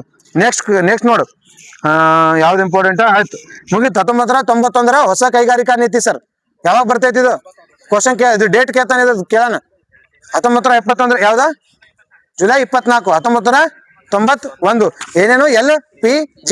ಇದ್ರಾಗ ಏನ್ ಮಾಡ್ತಾರ? LPG ಅಂತಂದ್ರೆ ಏನು? Liberalisation, privatisation, globalisation. ಅದ ಲಿಬ್ರಲೈಸೇಷನ್ ಉದಾರೀಕರಣ, ಪ್ರೈವೇಟೈಸೇಷನ್ ಅಂತಂದ್ರ ಖಾಸಗೀಕರಣ, ಗ್ಲೋಬಲೈಸೇಷನ್ ಅಂದ್ರ ಜಾಗತೀಕರಣ ಮಾಡೋದು. ಲಿಬ್ರಲೈಸೇಷನ್ ಉದಾರೀಕರಣ ಏನ್ ಮಾಡೋದು? ಅಲ್ಲಿ ಡಿಲ್ಲಿದಾಗ ಕುಟ್ಕೊಂಡು ನರೇಂದ್ರ ಮೋದಿ ಇಲ್ಲಿ ಧಾರವಾಡನಾಗ ಯಾವ್ದೋ ಒಂದು ಗ್ರಾಮ ಪಂಚಾಯತಿ ಹೆಂಗ್ ನಡಿಬೇಕಂತೇಳಿ ಅಲ್ಲಿಂದ ಶೆಡ್ಯೂಲ್ ಕಳ್ಸಂಗಿಲ್ಲ. ಇಲ್ಲಿ ಇವ್ರಿಗೆ ಹೆಂಗ್ ಅನುಕೂಲ ಆಕೈತಿ? ಇಲ್ಲಿ ಮಳೆ ಬಂದಿರ್ತೈತೋ, ಚಳಿ ಇರ್ತೈತೋ, ಏನಿರ್ತೈತೋ ಗೊತ್ತಿಲ್ಲ. ಇಲ್ಲಿ ನೀರಿನ ಸಪ್ಲೈ ಇರ್ತೈತೋ ಗೊತ್ತಿಲ್ಲ. ಇಲ್ಲಿ ಎಲೆಕ್ಟ್ರಿಸಿಟಿ ಸಪ್ಲೈ ಇರ್ತೈತೋ ಗೊತ್ತಿಲ್ಲ. ಆ ಅನುಕೂಲ ಪರಿಸ್ಥಿತಿ ತಕ್ಕಂತೆ ಕೆಲಸ ಮಾಡ್ಬೇಕಾಗೈತಿ. ಹೌದಾ? ಇಲ್ಲಿ ಹಳೆಯಾಳದಾಗ ನೀವು ಇವತ್ತು 16ನೇ ತಾರೀಕು 17ನೇ ತಾರೀಕೇನು 17ನೇ ತಾರೀಕು ಈ ಟೈಮಿಗೆ ರಸ್ತೆ ಕಂಪ್ಲೀಟ್ ಆಗ್ಬೇಕಾದ್ರೆ ಆಗಂಗಿಲ್ಲ ಸರ್. ಇಲ್ಲಿ ಎಲೆಕ್ಟ್ರಿಸಿಟಿ ಹೋಗಿತ್ತಂದ್ರ ಎಲ್ಲಿಂದ ಕಾಮಗಾರಿ ನಡೀತೈತಿ? ಹೌದಾ? ಹಾಗಾದ್ರೆ ಉದಾರೀಕರಣ ಅಂದ್ರೇನು? ಕೆಲಸ ಮಾಡಕ್ ಆಯಾ ಖಾಸಗಿ ಕಂಪ್ನಿಗಳು ಯಾರಾಗ್ಬಿಡುದು ಅವ್ರಿಗೆ ಏನ್ ಬಿಟ್ಬಿಡು, ಅವ್ರವ್ರಿಗೆ ಬಿಟ್ಬಿಡ್ಬೇಕು. ಉದಾರೀಕರಣ ಲಿಬ್ರಲ್ ಹೇಳ್ತಾ ಇರಲಿಲ್ಲ, ಕಾಲೇಜ್ನಾಗ ಹೇಳ್ತೀವಲ್ಲ. ನಮ್ ಸರ್ ಏನ್ ಸುಮ್ ಲಿಬ್ರಲ್ ಅಷ್ಟು ಲಿಬ್ರಲ್ ಕರೆಕ್ಷನ್ ಮಾಡ್ತಾನೆ. ಮೇಲೆ ಕರೆಕ್ಷನ್ ಸುಮ್ ಹಿಂಗ್ ಮಾಡಿ 20ಕ್ಕೆ 20 ಕೊಟ್ಬಿಟ್ಟಿದ್ರು. ಲಿಬ್ರಲ್ ಕರೆಕ್ಷನ್ ಮಾಡ್ತಿದ್ರು, ಭಾಳ ಲಿಬ್ರಲ್ ಕರೆಕ್ಷನ್ ಮಾಡ್ತಾರ ಅಂತ ಹೇಳಿದ್ರು. ನೋಡದ ಲಿಬ್ರಲ್ ಅಂತಂದ್ರೇನು? ಉದಾರೀಕರಣ ಸರ್. ಅವರಿಗೆ ಅಲ್ಲಿ ಸ್ಥಳೀಯವಾಗಿ ಕೆಲಸ ಮಾಡಲು ಆಯಾ ಕಂಪ್ನಿಗಳಿಗೆ ಅವ್ರ ನಿರ್ದೇಶನಗಳು ಅವರಿಗೆ ಬಿಟ್ಕೊಡೋದು. ಇದು ಒಂದು. ಎರಡನೇದು ಪ್ರೈವೇಟೈಸೇಷನ್ ಅಂದ್ರೇನು? ಖಾಸಗೀಕರಣ ಮಾಡ್ಬೇಕು. ಈಗ ಕೆಲವೊಬ್ಬರು ಮೀಡಿಯಾದಾಗ ಏನ್ ಹೇಳ್ತಾರಲ್ಲ, ಮೋದಿ ಎಲ್ಲ ಮಾರಿಬಿಟ್ಟ ಅಂತ ಹೇಳಿ. ಮಾರಿಲ್ಲ ಸರ್, ಪ್ರೈವೇಟೈಸೇಷನ್ ಅಥವಾ LPG ನಡೆದೈತಲ್ಲಿ. ಅದ ಓದಿದವನಿಗೆ ಗೊತ್ತಾಗ್ತೈತಿ. ಇಲ್ಲ ನ್ಯೂಸ್ ನೋಡವನಿಗೆ ಮೋದಿ ಎಲ್ಲ ಮಾರಿಬಿಟ್ಟ ಅಂತ ಹೇಳ್ತಾರೆ. LPG ಮೋದಿ ಏನು ಮಾರಿಲ್ಲ. ಅದ ಪ್ರೈವೇಟೈಸೇಷನ್ ಯಾಕೆ ಮಾಡ್ತಾರ? ಅಂದ್ರೆ ಈ competition ಈ G7 ಸಮಿಟ್ ನಾಗ ಮೋದಿ G7 ಮೆಂಬರ್ ಇಲ್ಲ, ಆದ್ರೂ ಪ್ರತಿ 5 ಸಲ ಆಯ್ತು ಕಂಟಿನ್ಯೂ G7 ಮಗ ಫ್ರಂಟ್ ರೋದಾಗ ನಿಂದಿರ್ತಾರ. ಇಲ್ಲ ಸರ್, ಯಾವತ್ತು ಇತಿಹಾಸದಾಗ ಆಗಿಲ್ಲ ಹಿಂಗ, ಫಸ್ಟ್ ಟೈಮ್ ಆಗತೈತಿ ಇದು. ಹೌದಾ? ಫ್ರಂಟ್ ರೋದಾಗ ಯಾವ್ದು ಭಾರತ ಪ್ರಧಾನಮಂತ್ರಿ G7 ಇನ್ವೈಟ್ ಇರ್ತಿದ್ದಿಲ್ಲ. G7 ಎಂತ ಕಂಟ್ರಿಗಳು? ಅಭಿವೃದ್ಧಿ ಹೊಂದಿದ ರಾಷ್ಟ್ರಗಳು ಇಂಡಿಯಾ ಕರಿತಾವ. ಪ್ರತಿ 5 ವರ್ಷದ ಕಂಟಿನ್ಯೂಸ್ ಆಗಿ ಇಂಡಿಯಾಗ ಪರ್ಸನಲ್ ಅಂತ ಸ್ಪೆಷಲ್ ಇನ್ವಿಟೇಷನ್ ಕೊಡ್ತಾರ ಅವ್ರು. ಮತ್ತು ಫ್ರಂಟ್ ರೋದಾಗ ನಿಂದಿರ್ತೈತಿ ಇಂಡಿಯಾ. ನರೇಂದ್ರ ಮೋದಿ ಮಾರಿಬಿಟ್ಟ ಅಂತ ಕೇಳ್ತಾರೆ ಎಲ್ಲ ಅವರು. ಬಂದರ್ ಮಾರಿಬಿಟ್ಟ, ರೈಲ್ ಮಾರಿಬಿಟ್ಟ, ರೋಡ್ ಮಾರಿಬಿಟ್ಟ, ಏರ್ಪೋರ್ಟ್ ಮಾರಿಬಿಟ್ಟ, ನಾವು ವಿಡಿಯೋ ಮಾಡ್ತಾರೆ ಈಗೆಲ್ಲ. ನರೇಂದ್ರ ಮೋದಿ ಏನ್ ಮಾಡಿಲ್ಲ, LPG ಮಾಡ್ತಾರೆ ಸರ್. ಅಂದ್ರೆ ಪ್ರೈವೇಟೈಸೇಷನ್ ಮಾಡೋದ್ರಿಂದ ಏನ್ ಬರ್ತೈತಿ? ಕ್ವಾಂಟಿಟಿ. ಈಗ ನೋಡಿದ್ವಲ್ಲ ನಾವು, ಕ್ವಾಂಟಿಟಿ ಬರ್ತೈತಿ ಸರ್. ಹೌದಾ? ಕ್ವಾಲಿಟಿ ಬರ್ತೈತಿ. ಹೌದಾ? ಈ ಗೌರ್ಮೆಂಟ್ ವಾಚ್ಮ್ಯಾನ್ ಇದ್ದಾವ ಏನ್ ಮಾಡ್ತಾನ? ಆರಾಮ್ ಕೂತಿರ್ತಾನ ಆಫೀಸ್ ಇದ್ರೆ. ಇಲ್ಲಿ ಪ್ರೈವೇಟ್ ಆದ್ಮೇಲೆ ನಂದಿನಿ ಹೋಟ್ಲ್ ಆಗಲ್ಲ, ಅದ್ರೊಬ್ಬ ವಾಚ್ಮ್ಯಾನ್ ನಿಂತಿರ್ತಾನ. 24 ತಾಸು ಹಿಂಗ ಇದು ಇಟ್ಕೊಂಡು ನಿಂತಿರ್ಬೇಕು ಸರ್. ಪ್ರೈವೇಟ್ನಾಗ ಕೆಲಸ ಸಿಗ್ತೈತಿ ಜಾಸ್ತಿ, ಪ್ರೊಡಕ್ಷನ್ ಜಾಸ್ತಿ ಆಗೈತಿ, ಉತ್ಪಾದನೆ ಆಗ್ತೈತಿ. ಗೌರ್ಮೆಂಟ್ ಆಫೀಸ್ ಅದ್ರ ನಿಂತು ಆರಾಮ್ ಕೂತಿರ್ತಾನ ಚೇರ್ ಮೇಲೆ. ಯಾವಾಗ 5 ಆಕೈತೆ ಅಂತ ನೋಡ್ತಿರ್ತಾನ. ಒಂದೊಂದ್ಸಲ 4ವರೆಗೆ ಹೋಗ್ಬಿಡ್ತು. 4ವರೆಗೆ. ಯಾವ್ದಾ? ಇದಕ್ಕೆ ಯಾಕೆ ಪ್ರೈವೇಟಿಗೆ ಮತ್ತು ಸರ್ಕಾರಕ್ಕೆ ಏನು ಡಿಫ್ರೆನ್ಸ್ ಅಂತಂದ್ರೆ, ಪ್ರೈವೇಟ್ನಾಗ ಪ್ರೊಡಕ್ಷನ್ ಜಾಸ್ತಿ ಆಗಿದೆ, ಉತ್ಪಾದನೆ ಸಾಮರ್ಥ್ಯ ಜಾಸ್ತಿ ಆಗ್ತೈತಿ, ಕ್ವಾಂಟಿಟಿ ಎರಡು ಸಿಗ್ತಾವ. ಅದಕ್ಕೆ ಯಾವುದು ಪ್ರೈವೇಟೈಸೇಷನ್. ಇದು ಎಲ್ಲ ಡಿಮಾಂಡ್ ಮಾಡಿದ್ ಯಾರು? ನೀವು LPG ಮಾಡ್ಬೇಕಂತ ಹೇಳಿ ಇಂಡಿಯಾ IMF ನ ಶಿಫಾರಸಿನ ಮೇರೆಗೆ ಏನ್ ಮಾಡ್ತಾರೆ? LPG ತರ್ತಾರೆ. ಎಲ್ಲಿ ಮಾಡ್ಬೇಕು? ಅಂದ್ರೇನು ಗ್ಲೋಬಲೈಸೇಷನ್. ಎಲ್ಲಾ ದೇಶದೊಳೊಂದಿಗೆ ಮುಕ್ತ ಏನ್ ಮಾಡ್ಬೇಕು? ವ್ಯವಹಾರ ನಡೆಸಬೇಕು. ಬೇರೆ ದೇಶದೊಳಗೆ ಇನ್ವೆಸ್ಟ್ ಮಾಡಕ್ ಕೊಡ್ಬೇಕು, ಹೂಡಿಕೆ FDI ತಗೋಬೇಕು. ಹೌದಾ? ಅವಾಗ ಅಭಿವೃದ್ಧಿ ಆಗತೈತಿ. ಬೇರೆ ದೇಶಗಳಿಗೆ ಯಾರಿಗೂ ಅವಕಾಶ ಇಲ್ಲ ಅಂತ ಹೇಳಿ ಬಾರ್ಡರ್ ಕ್ಲೋಸ್ ಮಾಡ್ಕೊಳ್ಳೋದಲ್ಲ ಅಂತ ಹೇಳಿ ಯಾರು ಹೇಳ್ತಾರ? IMF ದವ್ರು. ಅವಾಗ ಇನ್ನೊಂದು ಏನ್ ಮಾಡ್ತಾರ? ಗ್ಲೋಬಲೈಸೇಷನ್ ಮಾಡ್ತಾರೆ. ಇದು ಒಂದು. ಆಮೇಲೆ ಕೇಳಿಲಿ, 1956 ಲೈಸೆನ್ಸ್ ರಾಜ್ ಪದ್ಧತಿ ಏನಾಗ ಮಾಡಿತಿಲ್ಲ. ಯಾವ್ದಾದ್ರು ಒಂದು ಉದ್ಯಮ ಸ್ಟಾರ್ಟ್ ಮಾಡ್ಬೇಕಂದ್ರೆ ಏನ್ ಮಾಡ್ಬೇಕು? ಕಡ್ಡಾಯವಾಗಿ ಭಾರತ ಸರ್ಕಾರ ಲೈಸೆನ್ಸ್ ತಗೋಬೇಕಿದ್ದೀನಿ ಸರ್. ಬಟ್ ಈಗ 91 LPG ದಾಗ ಏನ್ ಮಾಡ್ತಾರೋ? ಲೈಸೆನ್ಸ್ ರಾಜ್ ಪದ್ಧತಿಯನ್ನ ರದ್ದು ಮಾಡ್ತಾರೆ. ಯಾವಾಗ? 1991. ಏನ್ ಡಿ ಲೈಸೆನ್ಸಿಂಗ್.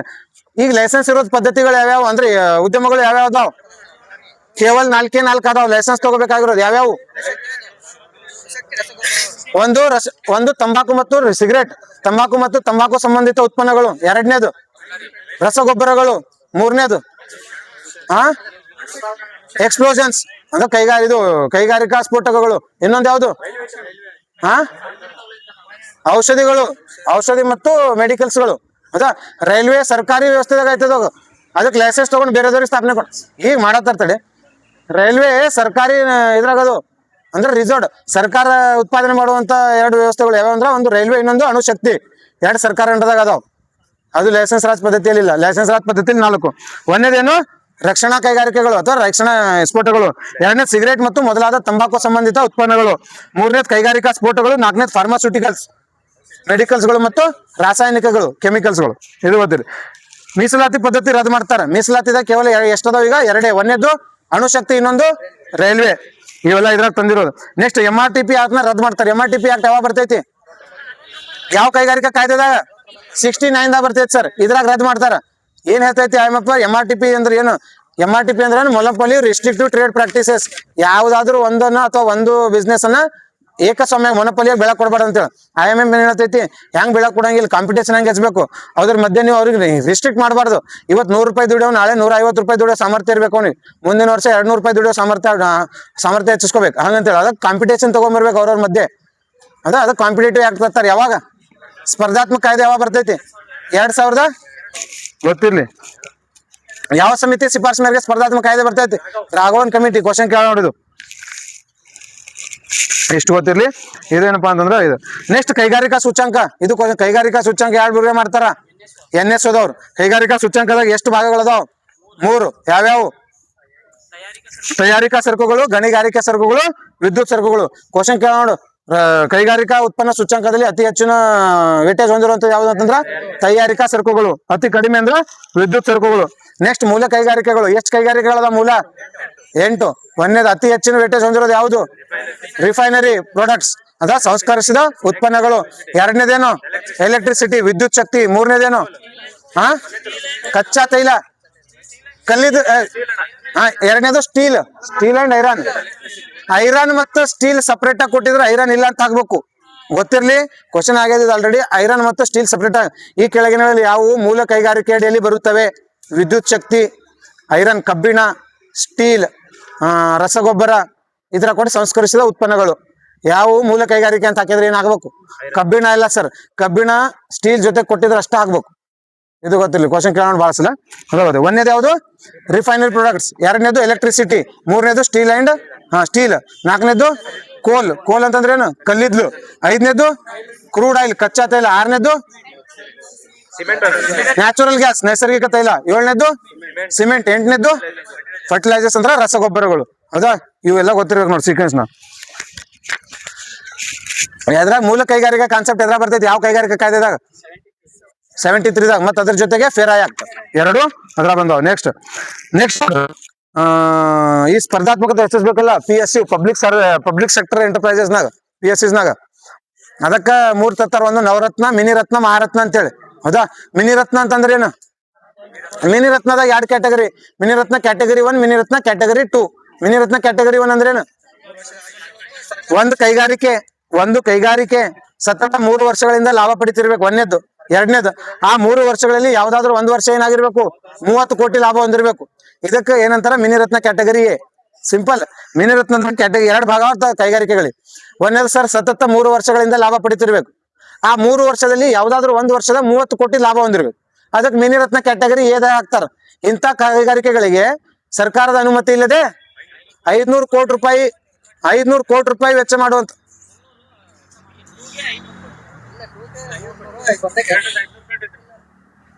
ಅದು 300 ಕೋಟಿ ಲಾಭ, 30 ಕೋಟಿ ಲಾಭ ಮಾಡ್ಲಾರ್ದಾಗ ಜಾಸ್ತಿ, ಲಾಭ ಮಾಡೋದಕ್ಕೆ ಕಡಿಮೆ. ಇದು ಗೌರ್ಮೆಂಟ್ ಪರ್ಮಿಷನ್ ನಾ ಅದೇ ಹೇಳತ್ತೀನಿ. ಕ್ಯಾಟಗರಿ ಎಗೆ ಎಷ್ಟು ಮತ್ತೆ ಕ್ಯಾಟಗರಿ ಬಿಗೆ ಅಲ್ಲ, ಉಲ್ಟಾ ಹೇಳ್ಬಿಟ್ರಿ ನೀವು. ಹೌದಾ? ಕ್ಯಾಟಗರಿ ಎ ಅಂತಂದ್ರ ಹೈ ಕ್ಲಾಸ್ ಅಂತ ಅರ್ಥ. ಮಿನಿಮಮ್ 3 ವರ್ಷ ಲಾಭ ಮಾಡಿರ್ಬೇಕು. ಅದ್ರಾಗ ಅಟ್ಲೀಸ್ಟ್ 1 ವರ್ಷ ಆದ್ರೂ 330 ಕೋಟಿ ರೂಪಾಯಿ ಲಾಭ ಮಾಡಿರ್ಬೇಕು. ಅದಕ್ಕೆ 500 ಕೋಟಿ. ಇದು ಕ್ಯಾಟಗರಿ ಬಿಗೆ ಇದಕ್ ಲಾಭ ಇಷ್ಟೇ ಮಾಡ್ಬೇಕಂತೀರಿ ಸರ್. ಬಟ್ 3 ವರ್ಷದಿಂದ ಸತತವಾಗಿ ಲಾಭ ಪಡಿತಿರ್ಬೇಕು. ಅಂತ ಕಂಪನಿಗಳಿಗೆ ಏನಂತ ಕರೀತಾರ? Mini Ratna category B. Next ಎರಡನೇದೇನು? Navratna. ಈ ಮಿನಿ ರತ್ನ ಕಾನ್ಸೆಪ್ಟ್ ಯಾವಾಗ ಬರ್ತೈತಿ? 1997. ಮಿನಿ ರತ್ನ ಮತ್ತು ನವರತ್ನ 97. ಮಹಾರತ್ನ ಯಾವಾಗ ಬರ್ತೈತಿ? 2010. ನೆಕ್ಸ್ಟ್ ನವರತ್ನ. ಒಂದು ಕೈಗಾರಿಕೆಗೆ ನವರತ್ನ ಕೈಗಾರಿಕೆ ಅಂತ ಕರಿಬೇಕಂದ್ರ ಒಂದನೇ ಕಂಡೀಷನ್, ಅದು ಮಿನಿ ರತ್ನ ಕ್ಯಾಟಗರಿ 1 ಆಗಿರ್ಬೇಕು. ಒಂದನೇದು. ಎರಡನೇದು ಅಂದ್ರ ಆಲ್ರೆಡಿ ಲಾಭನ ಪಡಿತೈತೆ ಅಂತ ಅರ್ಥ. ಅದು ಮಿನಿ ರತ್ನ ಕ್ಯಾಟಗರಿ 1 ಅದಂದ್ರ. ಹೌದಿಲ್ಲ? ಸತತ 3 ವರ್ಷ ಲಾಭ ಇದ್ದಾಗ ಮಿನಿ ರತ್ನ ಕ್ಯಾಟಗರಿ ಏದ ಹಾಕ್ಯಾರ. ಹೌದಾ? ಎರಡನೇದೇನು? ದಕ್ಷತೆ ಆಧಾರ ಮೇಲೆ ಅದಕ್ಕೊಂದು ಅಸೆಷನ್ ನಡೆಸ್ತದೆ ಸರ್. ಅಸೆಷನ್ ವ್ಯಾಲ್ಯೂ ನಡೀತೈತೆ. ನಿರ್ವಹಣೆ ಆಧಾರದ ಮೇಲೆ 60% ಅಂಕ ಪಡೆದಿರ್ಬೇಕು. ಅಂತದಕ್ಕೆ ಏನ ಮಾಡ್ತಾರೋ? ನವರತ್ನ ಆಗಿ ಮಾಡ್ತಾರ. ಹೌದಾ? ನೆಕ್ಸ್ಟ್ ಮೂರನೇದು ಯಾವುದು? ಎಷ್ಟು ನವರತ್ನಗಳದ ನಮ್ಮಲ್ಲಿ? 27. ಎಷ್ಟದ? 74. 74 ಮಿನಿ ರತ್ನ ಅಲ್ಲ, ನವರತ್ನಗಳು.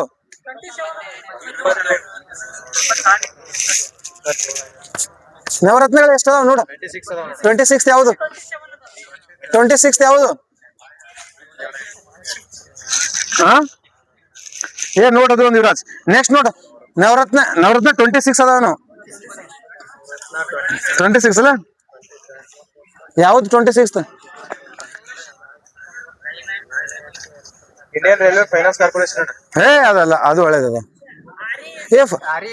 ಅಲ್ಲಲ್ಲ, ಅದು ರೂರಲ್ ಎಲೆಕ್ಟ್ರಿಫಿಕೇಶನ್ ಅದಲ್ಲ. ಅದು 27. ಇದು ಅದೊಂದು ಫರ್ಟಿಲೈಸರ್ ಕೌನ್ಸಿಲ್. ಸರ್ಚ್ ಮಾಡಿ ಬರ್ತೈತಿ. 26 ನವರತ್ನ ಅಂತೋಡಿ ಪಿಬ್ನಾಗ ಹಾಕಿರ್ತಾವ ನೋಡು. ಫರ್ಟಿಲೈಸರ್ ಕೌನ್ಸಿಲ್ ಅಂತ ಇನ್ನೊಂದು ನ್ಯಾಷನಲ್ ಫರ್ಟಿಲೈಸರ್ ಕೌನ್ಸಿಲ್ ಅಂತ ನೋಡೋದು. ಅದು ನೋಡು. ನೆಕ್ಸ್ಟ್ ನೋಡು, ನವರತ್ನ ಆತ. ಇದ್ರಾಗ ಎಷ್ಟು ಅದಾವು? 26 Indian railway finance corporation. Indian railway finance corporation. ಅದು 25th ಯಾವುದು? 27th ಯಾವುದು? 27 ಅಂತಂದ್ರ NRL ಅಲ್ಲ, ನುಮಿಲ್ಗರಿ ರಿಫೈನಾನ್ಸ್ ಅಂತ ಲಿಮಿಟೆಡ್. ನುಮಿಲಿಗರಿ ರಿಫೈನಾನ್ಸ್ ಲಿಮಿಟೆಡ್ ಏನೋ ಬರ್ತೈತೆ ಅಂತ. NRL ನುಮಿಲ್ಗರ್ ಏನೋ ಆಯ್ತದು. ನುಮಾಲಿಗಢ ರಿಫೈನಾನ್ಸ್ ಲಿಮಿಟೆಡ್. ಅದು ನೋಡಿ 27th. ರೈಟ್. 27 ಅರ್ಥ ಗೊತ್ತಿಲ್ಲ. ನವರತ್ನಗಳು ಸದ್ಯ ಎಷ್ಟು ಅದಾವು? 27. 27ನೇದು ಯಾವ್ದು ಅಂತಂದ್ರ NRL ಅಂತೇಳಿ, ನುಮಿಲಿಗರ್ ರಿಫೈನಾನ್ಸ್ ಲಿಮಿಟೆಡ್. ನೆಕ್ಸ್ಟ್ ಯಾವ್ದು ಮಹಾರತ್ನ ಯಾವಾಗ ಬರ್ತೈತಿ 2010. ಮಹಾರತ್ನ ಕೈಗಾರಿಕೆ ಆಗ್ಬೇಕಂದ್ರೆ ಯಾವ್ಯಾವ 5 ಕಂಡೀಷನ್ಸ್ ಗೊತ್ತಿರ್ಬೇಕು. ಒಂದೇದ್ ಅದಕ್ಕಿಂತ ಮೊದ್ಲು ಏನಿರ್ಬೇಕದು ನವರತ್ನದಾಗ ಇರ್ಬೇಕು. ಒಂದೇದ್ ನೋಡು, ಯಾವ್ದಾದ್ರು ಒಂದ್ ಕೈಗಾರಿಕೆ ಮಹಾರತ್ನ ಆಗ್ಬೇಕಂದ್ರೆ ಒಂದ್ ಏನಿರ್ಬೇಕು ನವರತ್ನ ಇರ್ಬೇಕು. ಆಲ್ರೆಡಿ ನವರತ್ನ ಸ್ಥಾನಮಾನ. ಎರಡನೇದು ಸೇಬಿದಾಗ ಏನಪ್ಪಾ ಅಂತಂದ್ರ ಶೇರ್ ಮಾರ್ಕೆಟ್ನಾಗ ರಿಜಿಸ್ಟರ್ಡ್ ಕಂಪನಿ ಇರ್ಬೇಕು. ಮೂರನೇದಲ್ಲ ಹಣ ಅದ ಆ ಕಂಪನಿಯ ವಾರ್ಷಿಕ ವಹಿವಾಟು ಒಟ್ಟು ಎಷ್ಟಿರ್ಬೇಕು 25,000 ಕೋಟಿ. ನೆನಪಿರ್ಲಿ ಸರ್. 3 ಫೈನಾನ್ಸಿಯಲ್ ಇದು ಬರ್ತಾ ಇದ್ದಾರೆ. ಒಂದೇದು ಆ ಕಂಪನಿ ಒಂದು ವಾರ್ಷಿಕ ವಹಿವಾಟು ಎಲ್ಲ ಎಷ್ಟಿರ್ಬೇಕು 25,000 ಕೋಟಿ. ಎರಡನೇದು ವಾರ್ಷಿಕ ನಿವ್ವಳ ವಹಿವಾಟು 15,000 ಕೋಟಿ. ಇವು ಹಂಗಂದ್ರೆ ಏನ್ರಿ ಅಂತ ಕೇಳಿ ಹೇಳ್ತಿದ್ವಿ. ವಾರ್ಷಿಕ ನಿವ್ವಳ ವಹಿವಾಟು ಅಂದ್ರೆ 15,000 ಕೋಟಿ. ವಾರ್ಷಿಕ ಲಾಭ 5,000 ಕೋಟಿ. ಇಷ್ಟೆಲ್ಲಾ ಕ್ರೈಟೀರಿಯಾ ಇದಕ್ಕೆ ಏನಂತ ಕರೀತಾರೋ ಮಹಾರತ್ನ ಅಂತ. ಎಷ್ಟು ಮಹಾರತ್ನಗಳದಾವು 14ನೇ ಮಹಾರತ್ನ ಯಾವುದು HAL ಸರ್. ಹಿಂದೂಸ್ತಾನಿ ಏರೋನಾಟಿಕ್ಸ್ ಯಾವಾಗ ಸ್ಥಾಪನೆ ಆಗೈತಿ 40 1940 ಎಲ್ಲೈತಿ ಬೆಂಗಳೂರು ಸರ್. ಯಾವ್ದಾವ್ದು ಹೇಳ್ರಿ. ಒಂದು ವರ್ಷವೇ 25,000 ಕೋಟಿ ವ್ಯವಹಾರ ಮಾಡ್ಬೇಕು. ಒಟ್ಟು ವ್ಯವಹಾರ ಅಂದ್ರೆ ನೋಡೋದು ಕಂಪ್ನಿ ಐತಿ. ಕಂಪ್ನಿದೊಂದು ಫೈನಾನ್ಸಿಯಲ್ ಬುಕ್ ಇರ್ತೈತಿ. ಅಂದ್ರೆ ಒಂದು financial account. For example account. Company ಅಕೌಂಟ್ನಾಗ ಟೋಟಲ್ ಏಪ್ರಿಲ್ 1ನೇ ತಾರೀಕಿನ ಸ್ಟಾರ್ಟ್ ಆಗಿ ಮಾರ್ಚ್ 31 ತಾರೀಕಿನಾಗ ಮಿನಿಮಮ್ 25,000 ಕೋಟಿ ರೂಪಾಯಿ ಬಂದಿರ್ಬೇಕು ಹೋಗಿರ್ಬೇಕು. ಒಟ್ಟ ಟೋಟಲ್ ಟ್ರಾನ್ಸಾಕ್ಷನ್ ಎಷ್ಟಾಗಿರ್ಬೇಕು ಕೊಟ್ಟಿದ್ದು ತಗೊಂಡಿದ್ದು ಎಲ್ಲ ಸೇರಿ ಅಕೌಂಟ್ 25,000 ಕೋಟಿ ದಾಟಿರ್ಬೇಕು.